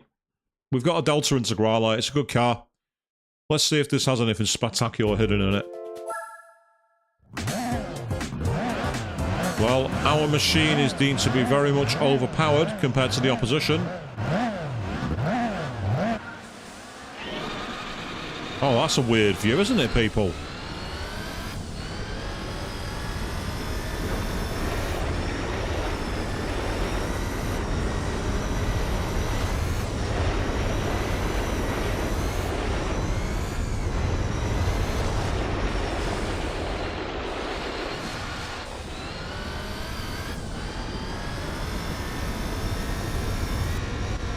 I'm actually struggling to see with that bonnet. I'm finding it really hard. Normally I like the rooftop bonnet camera, but there I'm finding it very, very difficult to see what I'm doing. And if I can't see what I'm doing, well, there's no point in me doing anything.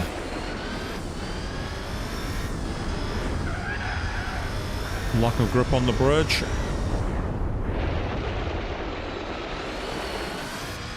Oh! Somehow that wasn't the penalty. I'm not complaining, but I would have expected that to be a penalty. Like, you're not allowed to do that. You're not allowed to cut the corners like that. You're not allowed to slam into the walls. But this time they're like, yeah, it's fine.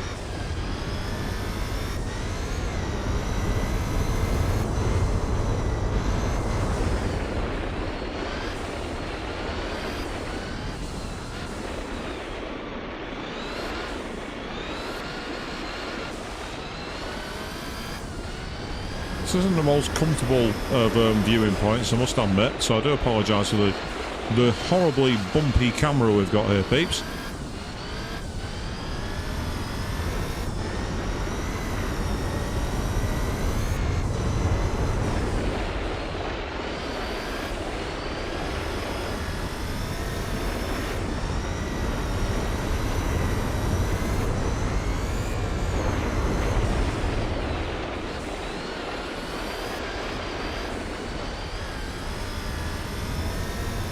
As we are flying across through the forest, trying to make as much speed as we can.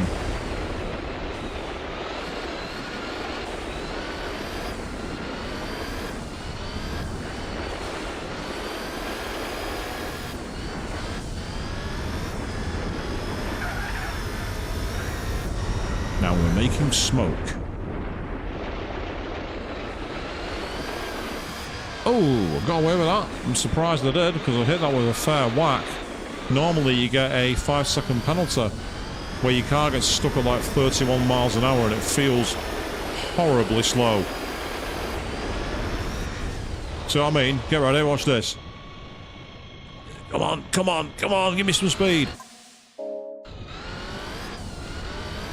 It feels horribly slow. And of course it's even worse when you're hit by the AI and you get a penalty when they crash into you. Because this game's penalty system was broken, very much against the player. It made people want to try and find a way to turn off collision detection as a way to mitigate it.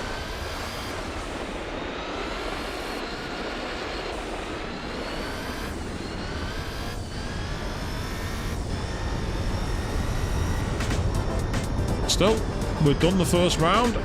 We've got one more race to do on this side, and then we will be in a position to see what is hiding behind the dirt events. See if there's anything hidden here. Because there might be something good, there might be something awful. After all, we found the 787B, which was an unexpected surprise. I'm going to keep harping on about that, aren't I, and really annoy everybody. I've got to stop.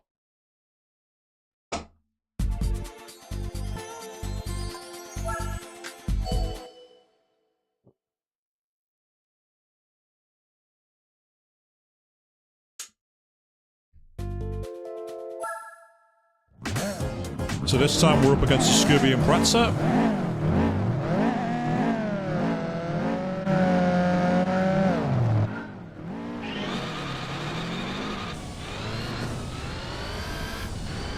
Well, this time at least we didn't get ploughed into by the opposition and given a penalty straight away. I have had that happen before, and it's one of the most annoying things in the world. You're literally on the start line and then boom, you got a penalty. And you're like, what did I do? And it turns out nothing.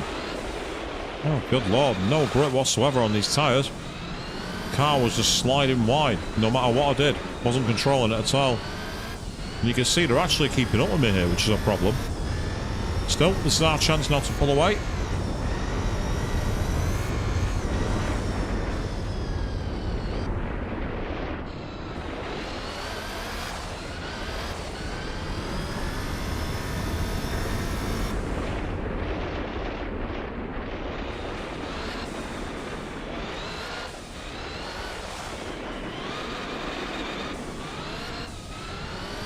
Excellent.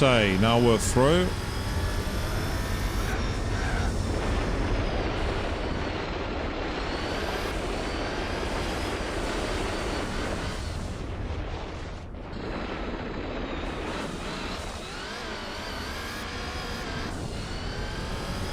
Still, that Scooby's keeping up with me surprisingly well. It's really doing a good job. If this was one of the later rallies where you're up against more hardcore opponents, I'd be in serious trouble here, I think. But at the moment, we're not up against the hardcore opponents, so it's fine.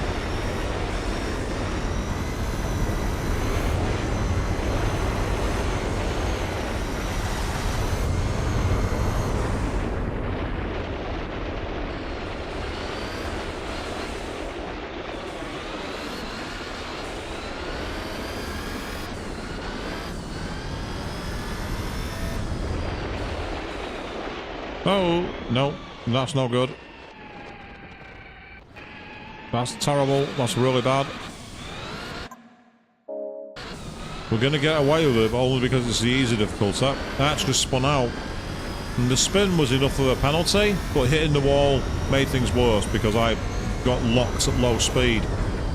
But again, there's a reason I don't really play rally games. I'm not a massive fan of them. There's some of the cars just don't, the physics don't feel right to me. Plus, I'm more interested in circuit racing than dirt driving. I've just always been more interested in actually pushing for corner control. Seeing the actual people who know how to rally drive is incredible, don't get me wrong. The people who really know what they're doing are absolutely fantastic. And there's a lot to be said for it.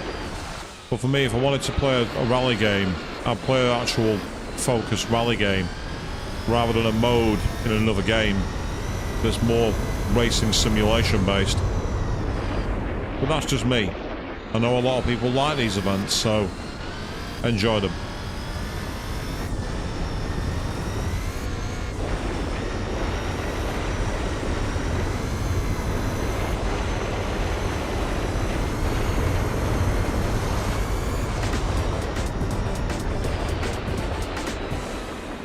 We made it.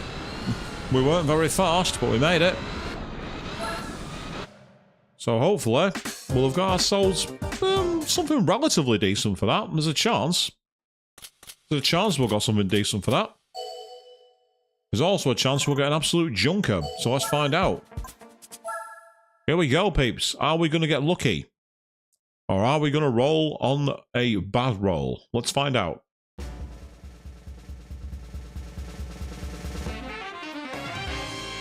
You're going to be kidding me! I've won another one! I've won another Toyota GT1! I've got two of them! I've got two LMPs! I've already got this car in my garage, but now I've got a second one! That's mental! That's insane! I could have had that right at the start of the game if I'd known it was there. I could have had that literally at the start of the game. That's mad. That's crazy.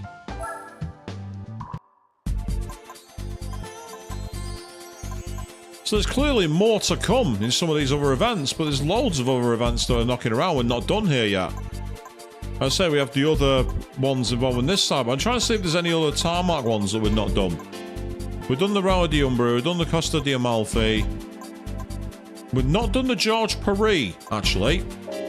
So, as the George Paris is a tarmac one,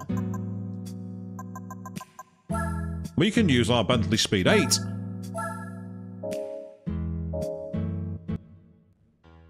And from memory, I'm pretty sure we've already got... Oh, we don't. Never mind. I'll buy a pair of these now then. A pair of Racing Super Soft tyres. Why would I want Racing Super Soft tyres? They wear out. Why do you want tyres that wear out? Because in the rally mode, there is no tyre wear. That's the reason. A mode that most people don't realise. You can do this and you don't have to worry about it. Because your car has all the grip in the world. We're going up against the Renault 5 Maxi Rally car.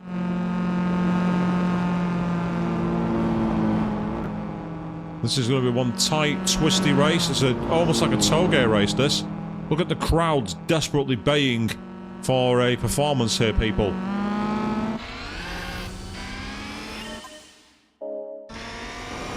And you're going to get a performance, alright, as we come up to the Arc de Triomphe.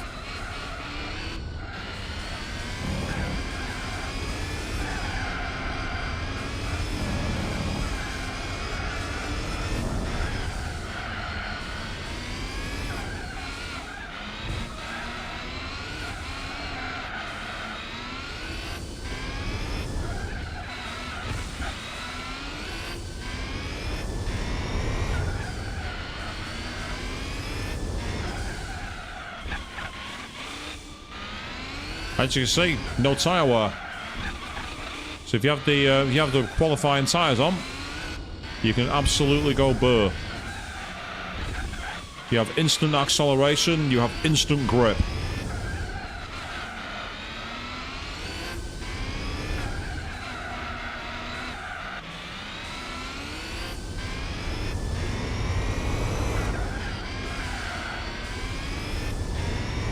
The only thing to be mindful of is the proximity of the walls. Means you can very easily get a penalty.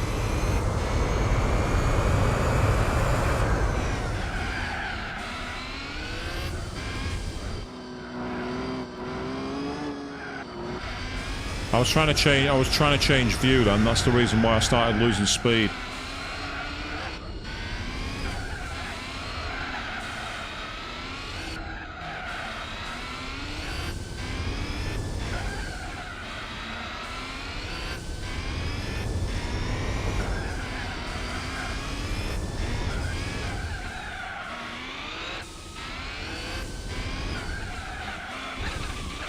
See, most people don't realise you can use the Le Mans cars on these events.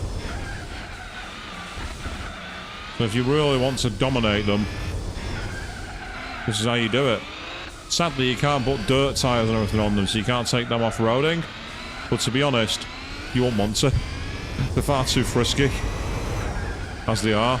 1,000 horsepower on dirt? Yeah, no. Let's not do that. That's a bad idea. An F1 racer with mudguards is not the smartest play.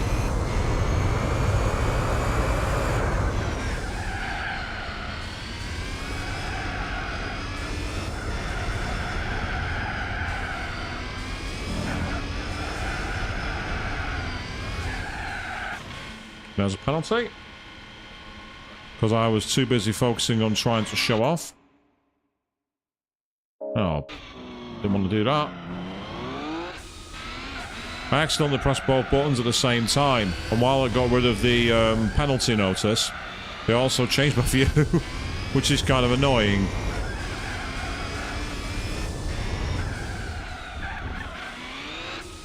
So you might be wondering why I've not brought the 787B out for a ride, or the BMW LMR, or the Nissan R89 CP, purely because I want a car which is one I'm familiar with.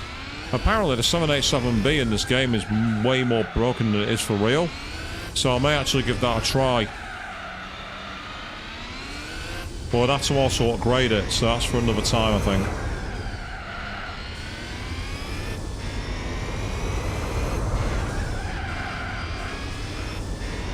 Oh. Oh dear. I was not looking where I was going then, people.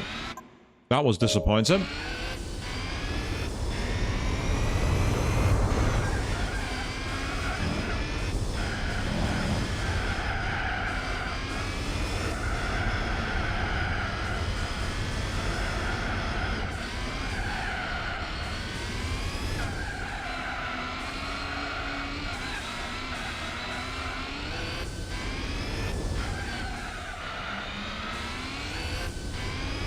So I've won 2 Le Mans cars on screen tonight, which is pretty awesome. And you're probably all wondering why I'm still here, why I'm still showing online at this time of night. Answer, because I'm having fun. Simple answer to that one.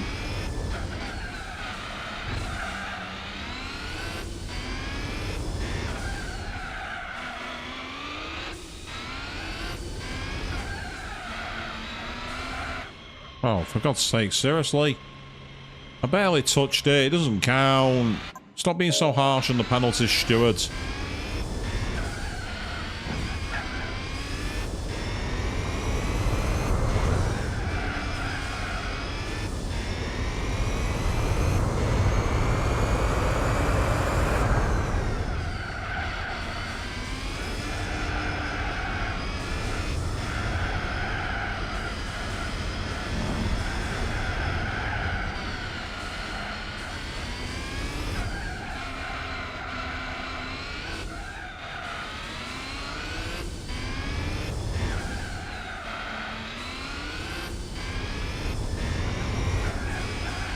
Oh, for fun's sake.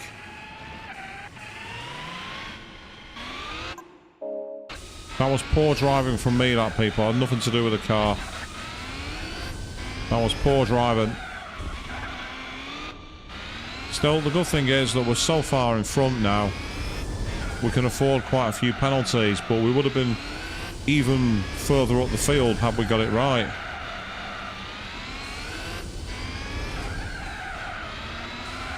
Oh, that wasn't a touch. Oh dear. Never mind. Never mind. We're so far in the clear, it's not going to make much of a difference anyway.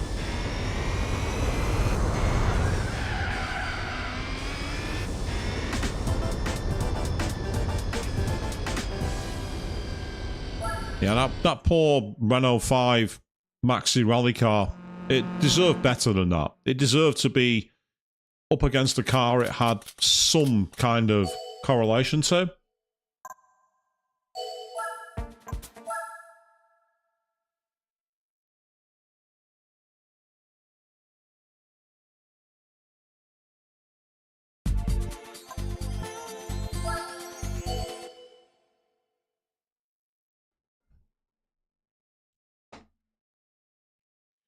So the question is, which JDM car? Oh, it's the same car. It's the same car, but this time we're going in a different way. I'm surprised. Oh, well, the Bentley's crashed. Well, that's a good start, people. We've crashed on the opening corner. Okay.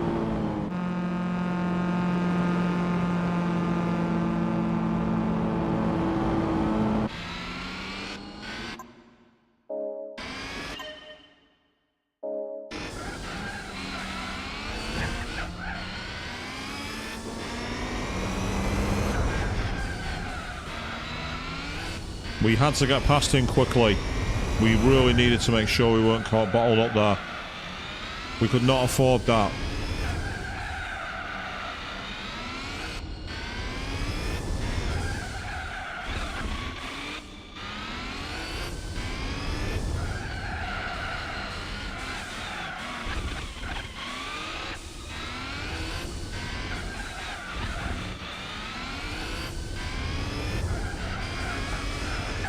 Oh, God. I thought I'd got round there at perfect grip, but nope, not this time.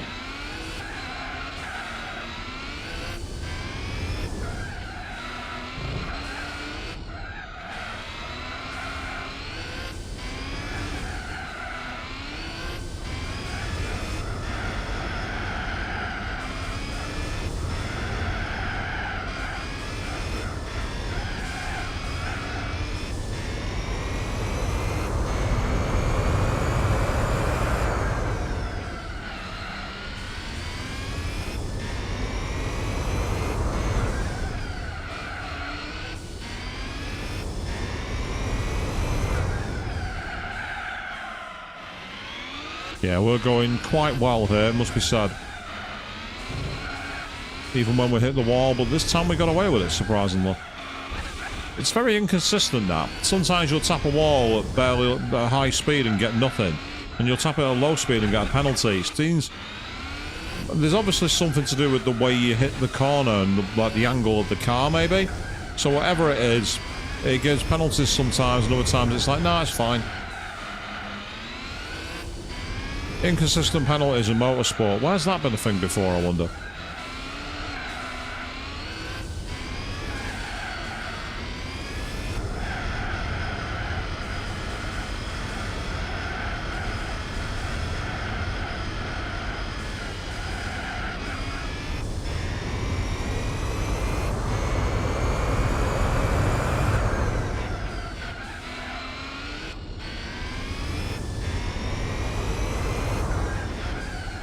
I was just seeing where he was on the map, and he's nowhere near us, so we're not in any threat of losing the race now.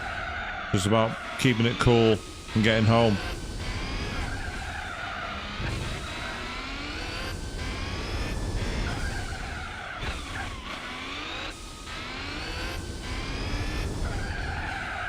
Ah, nope, no good.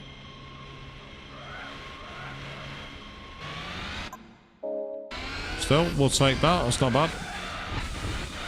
It lined us up perfectly for the next part of the race, so it's all okay.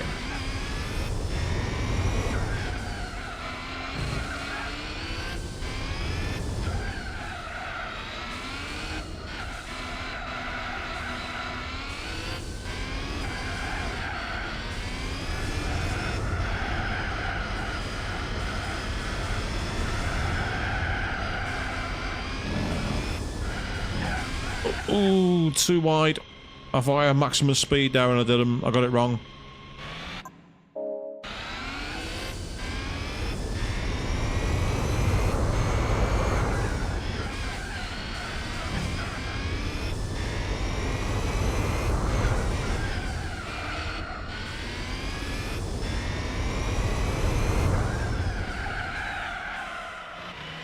Bit too deep there, we got away with it.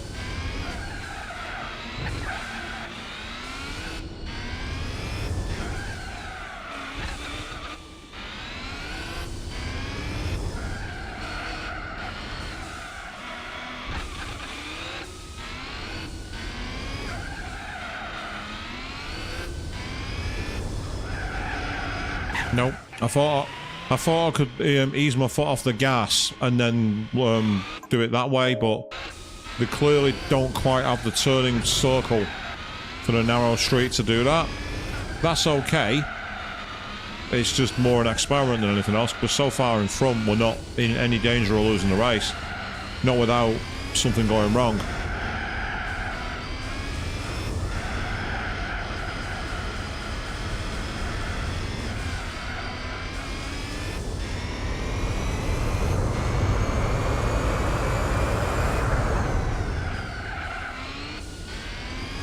Oh, that felt nice.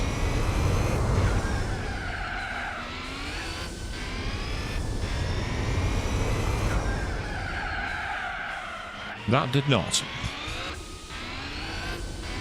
It's like, how many times are you going to go deep there? Yes.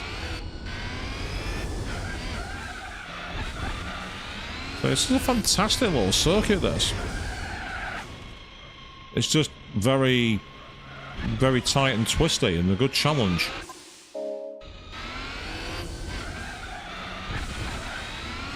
I've no idea if these are the actual streets of Paris as they are, but it's still amazing that it's in the game. I've never actually driven around Paris. I've never driven anywhere because I don't drive.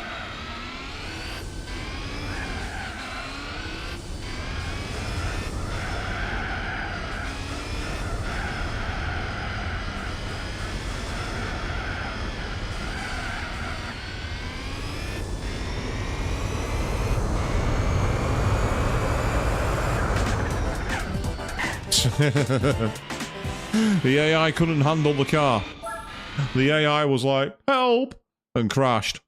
But it's called racing super soft. Basically qualifying tyres. You'd only use them, as you say, normally to qualify, in this case, to dominate. So the big question is, we've now won George v. Paris on hard. And our reward is... randomly generated. We've got the Toyota Volts SO2.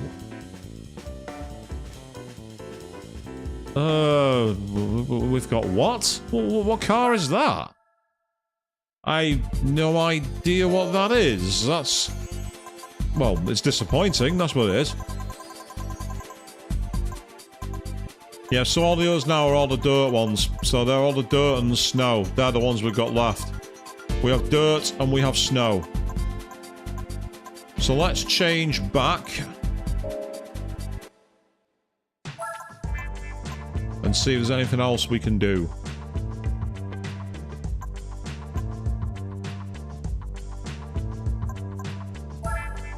I mean, one thing we can do, actually, there's one tournament that we can have a look. Actually, no, it's going to be too long. I've just seen what time it is. For start that, it's going to be too long. I think. But I have an idea. Not that.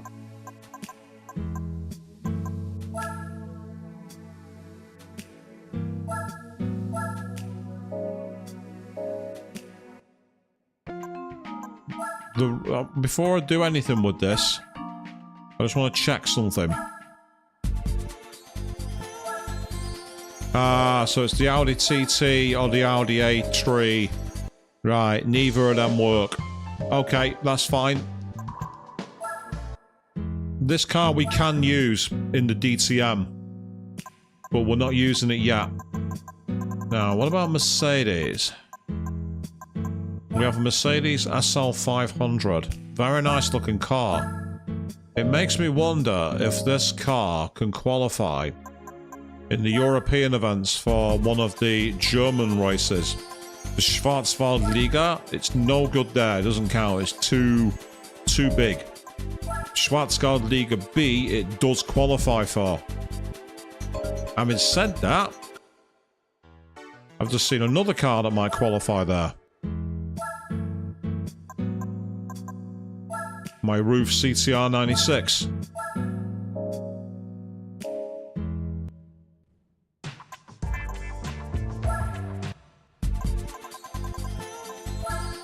Yes. It does.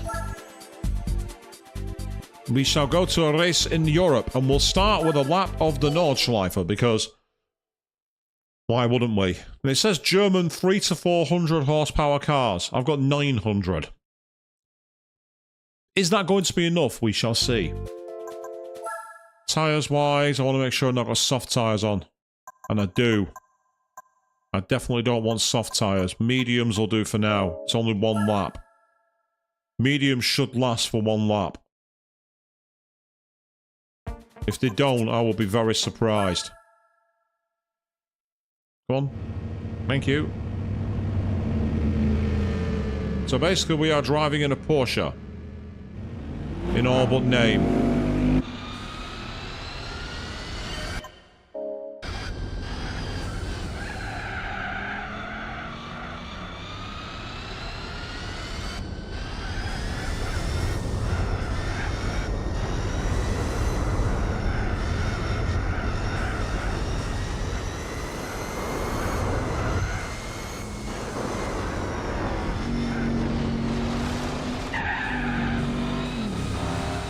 Problem is, these guys are so slow. All they do is block the racing line really slowly. It's a pain in the arse to pass them. Because they don't, well, I mean, they're trying to keep the position, admittedly, but the track's just so narrow. I can blast past them when it matters, but it's getting past them. What I need to do here is coast. That's the way I'm going to win this race, by coasting.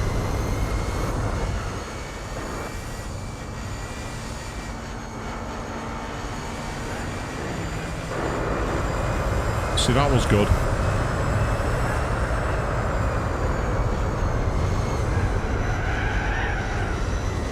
Despite my car having four-wheel drive, it's not very stable. And it's because it has so much power. My car has 900 horsepower. That's not far off the Bentley. It's only 200 behind the Bentley Speed 8 race car. And I've got it in a four-door saloon, which is much heavier, on far worse tyres, and it's not got anywhere near the downforce. So this is an absolute animal to drive, and it's just proven it then. It started spinning sideways and put me into the wall. Doesn't help that I'm driving on what is easily one of the most challenging tracks in the game. That doesn't help.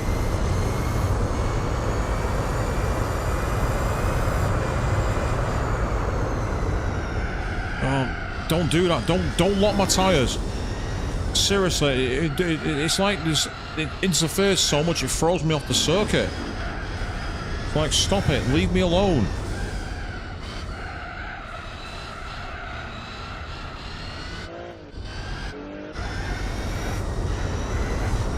I'm praying for a bit of straightway where I can really unleash the taps of the car and just go berserk.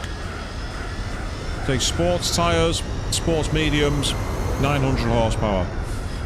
Asking a lot of the car, really, then.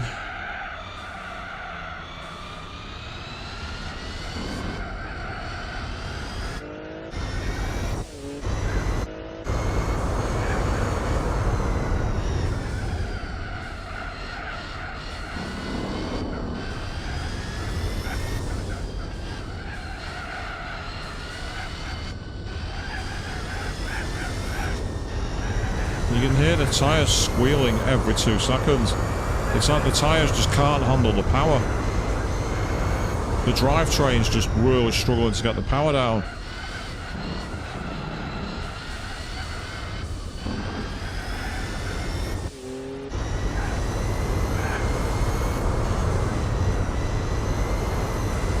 It's like I'd normally be flat through these corners, but I just don't trust the car.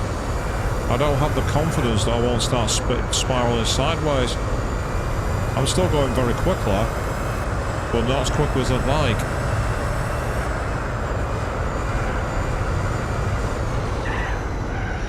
When you hit the grass, it doesn't help.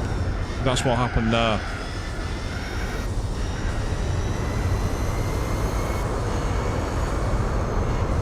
Because tyres don't find much grip on grass. That might be a surprise to most people if you've never actually driven, but yeah, it's not exactly a surface you want to be putting semi-slick rubber on, that's for sure.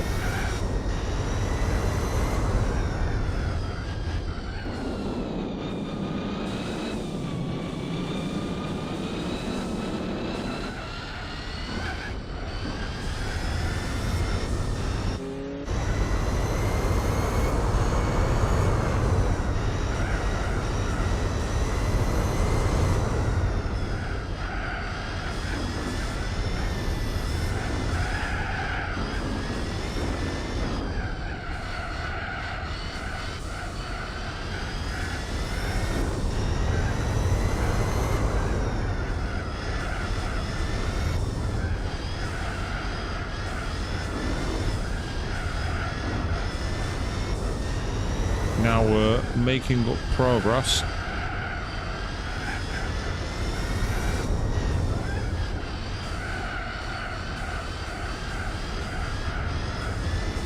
And we're making quite a lot of it, actually, surprisingly.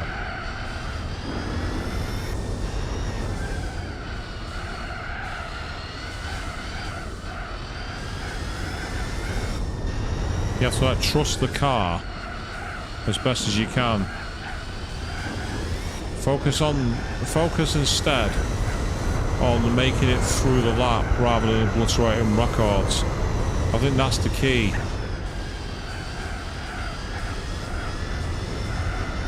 We're not chasing records today, we're just chasing the victory, which is more important.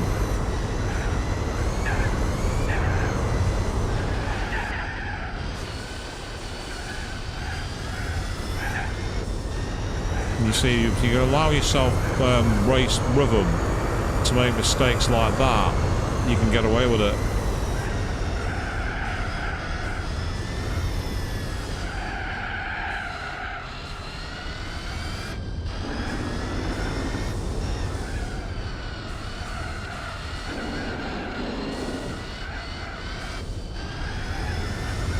As you can see, despite the extra horsepower, I've just not pulled away from them.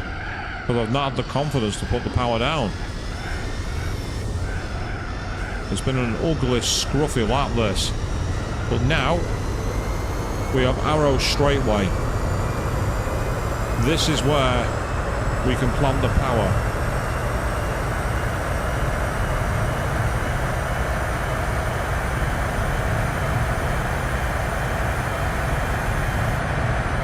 ...220 miles an hour.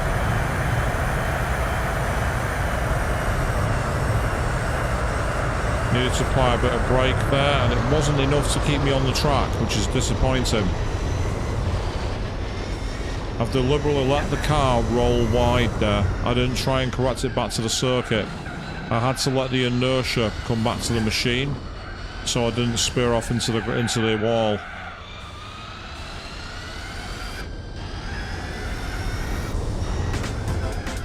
So despite that scruffy lap, we still won. And we won quite strong.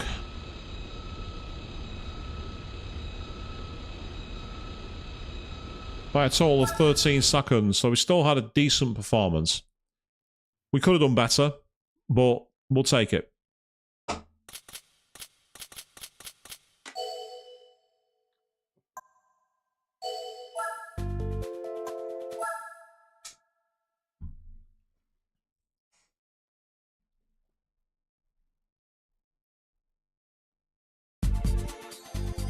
So now we have 2 laps of Tokyo 246. This is going to be a very awkward race, this one, because it's definitely not a power circuit. So I don't think I'm going to find this very easy. I think we're going to find this very, very hard. Although we do have a grid start, so that's helpful.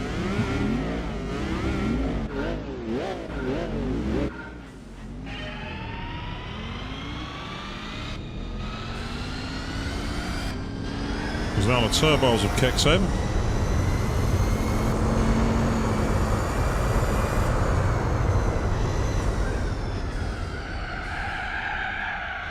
Yeah, see, the tyres just sliding everywhere. So despite the amazing pace of the car, it just really wheel spins badly.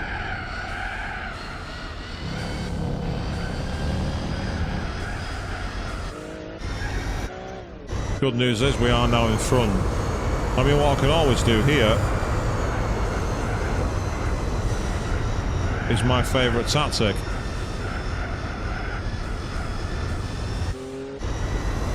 And that's one way of doing it.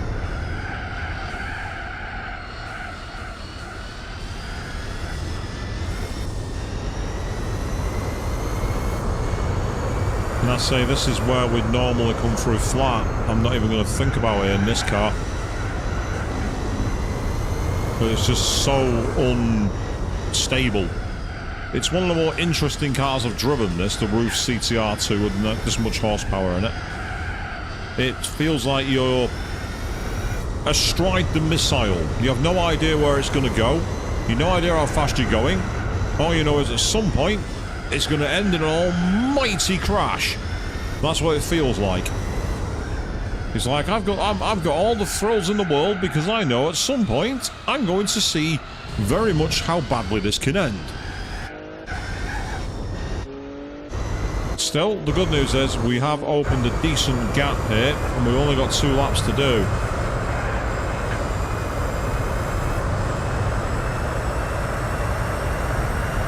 We will want to brake before the 200-metre board.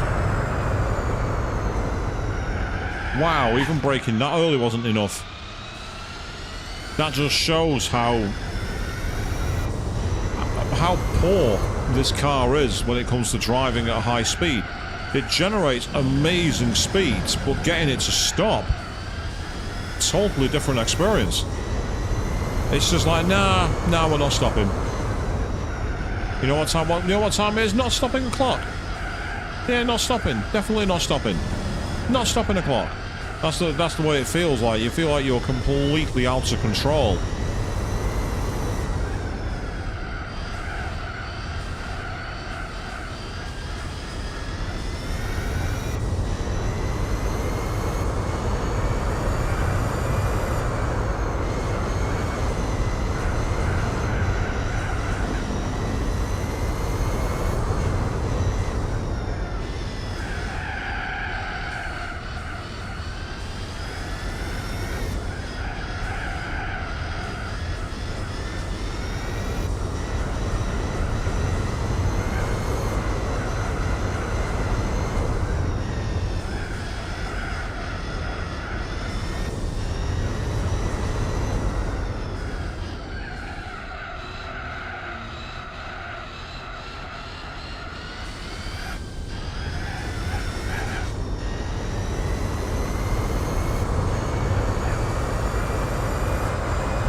And there we go.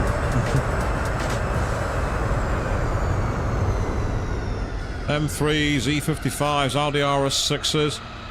But the Roof CTR2 was simply far too powerful for them.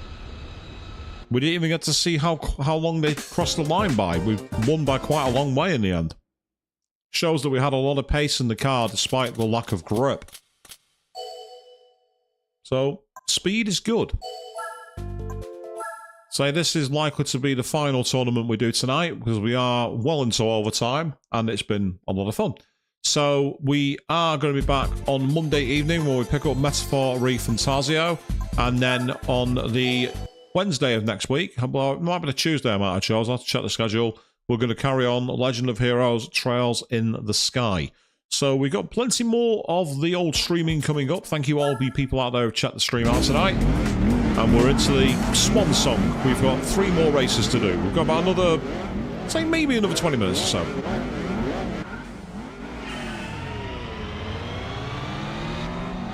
Absolutely great start. Now, oh, you got on the brakes in front of me, you absolute idiot. What were you doing? I must admit, I'm not looking forward to trying to go downhill into this hairpin in this car. It's gonna be horrible. I'm really not looking forward to this. So it already feels about as stable as an old MFI wardrobe, and it's going to get worse. The one advantage I've got is that mile-long straight. That's where I'm going to make all my time back. I'm just going to make sure I get a decent run to it.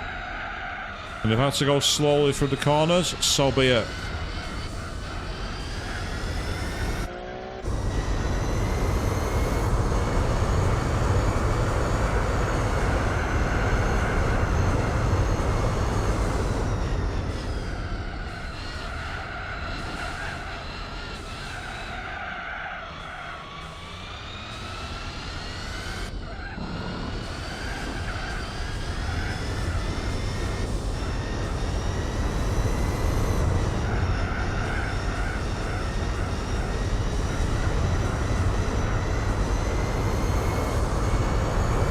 Now here's where our car really opens the taps.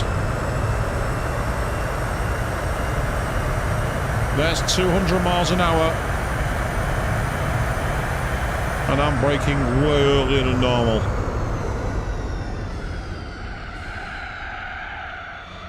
See, even with all that braking, I was still nowhere near the apex because of the sheer lack of grip in the car. It has all the power in the world, but oh my god, is it hard to drive. The roofs in this game have not been made the easiest to pick up and drive, it must be said. They are very, very difficult machines.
Well, we're currently doing nearly 9 seconds a lap faster than the field, so I don't know why I'm worried about winning the race, but I want to make sure.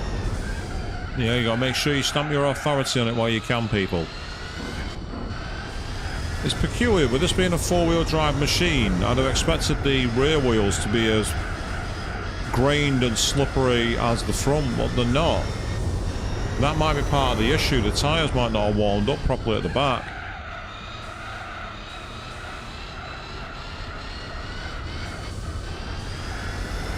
But it's okay because we're still doing well.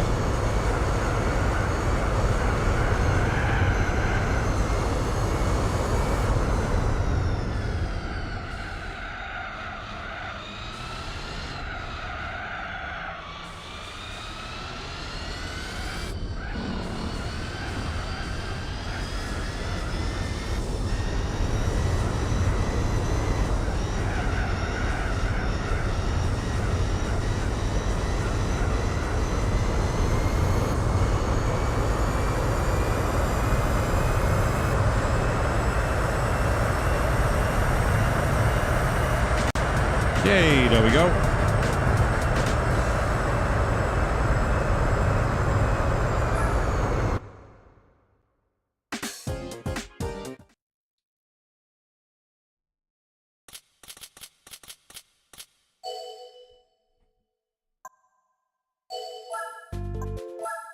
Race 3 down. There are 2 more to go. But unlike in the championship, we have to win them. If we want the prize car, we must win. And that's what we're going to do.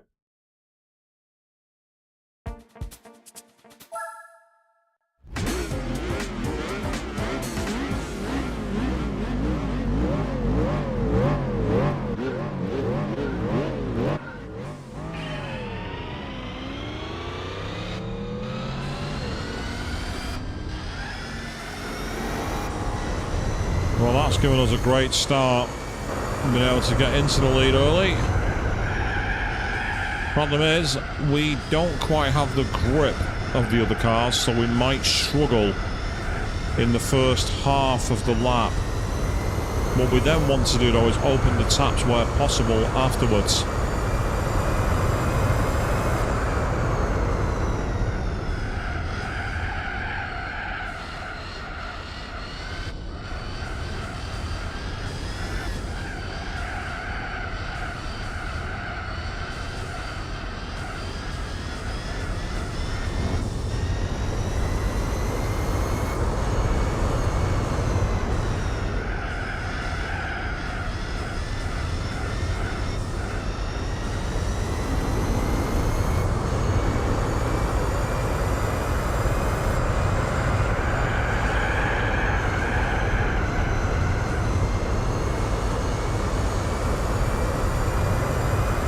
Here we go. Now we can really open the taps.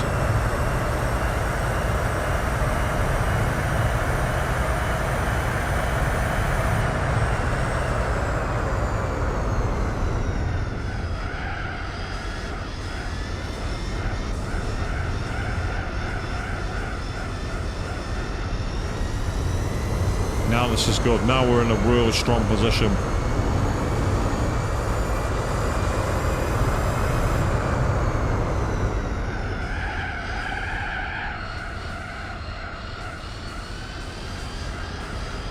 So with these kind of races, it's all about taking it easy, relaxing.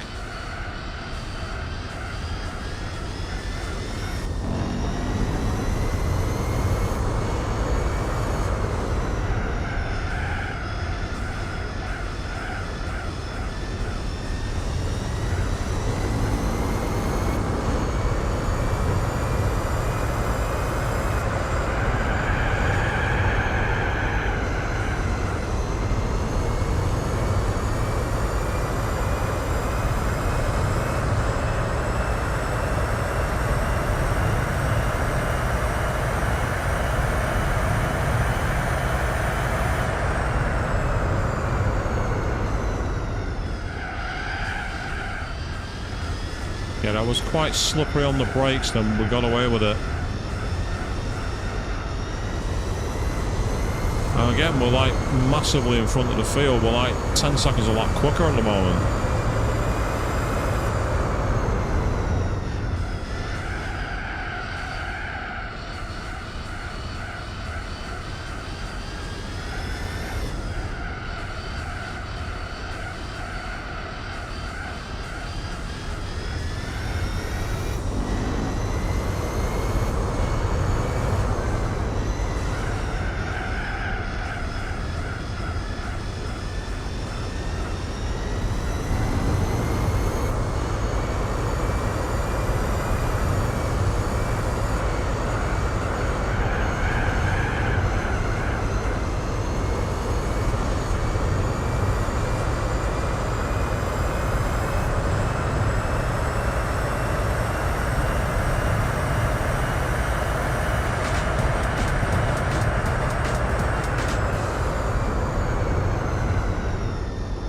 That's fantastic. We managed to get ourselves down to a low point, which is great.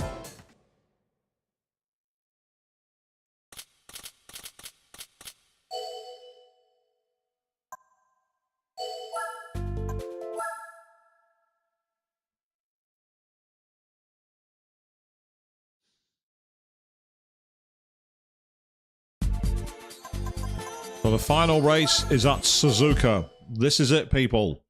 The final race for tonight's stream. We'll be deep into the 4-hour mark. Yay, I thought for a second it had hung then. Just to make sure I've done a quick backup save. We have 2 laps of Suzuka.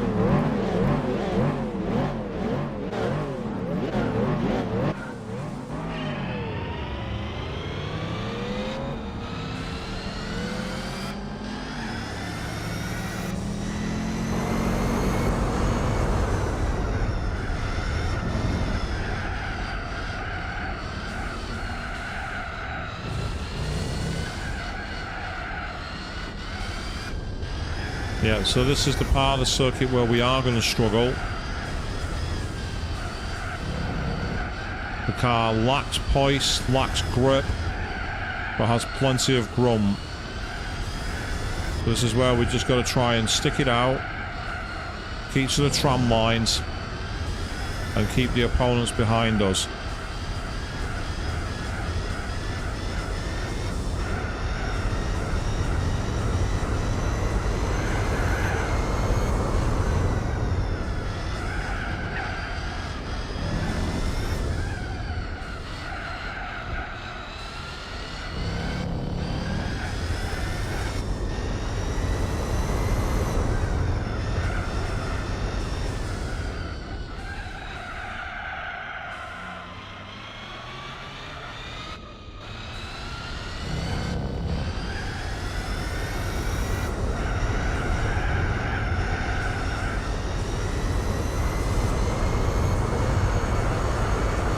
We've opened up a decent gap, so what we've got to do now is just try and not to get too cocky. Make sure we've got enough to get to the end.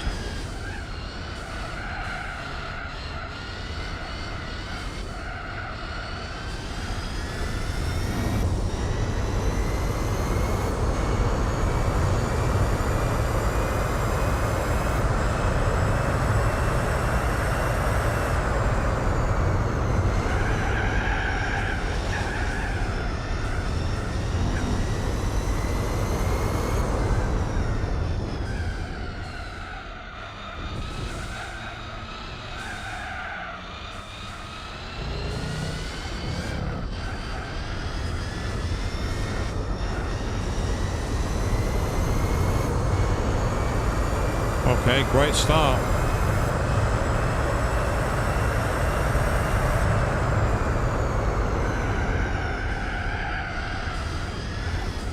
That was the corner I was most worried about, that first hairpin.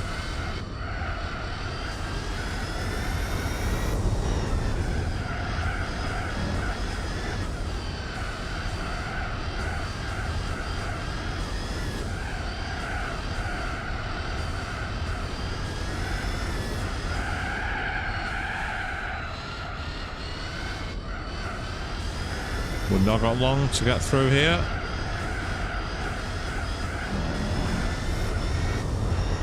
Very nice indeed, and now we are ready to hopefully finish this championship off and find out what our final prize car unlock for tonight is going to be, because we've had some very, very nice surprises, some interesting choices and some rather weird ones.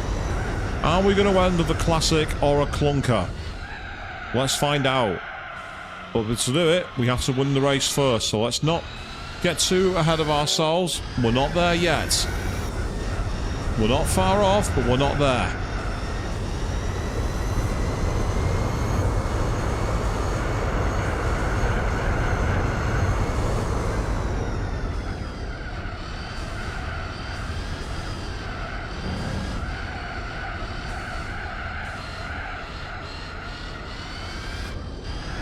Excellent, we're on the attack, we're almost there. We've got the 130R and the Casio Triangle to go. That's it. I want to brake for the 130R here because I don't trust this car. I'll drop to a much lower speed than normal. And then we'll go after the Casio Triangle. Cut the corner there. That wasn't very crooked of me, but never mind. And to finish the lap at Suzuka.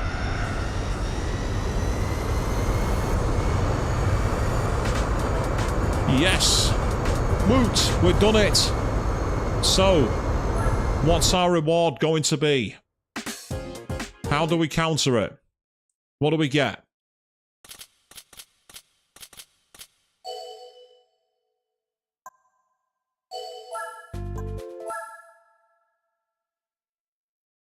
Let's find out. Here we go. The drum rolls for the final time. We have unlocked a Honda Accord.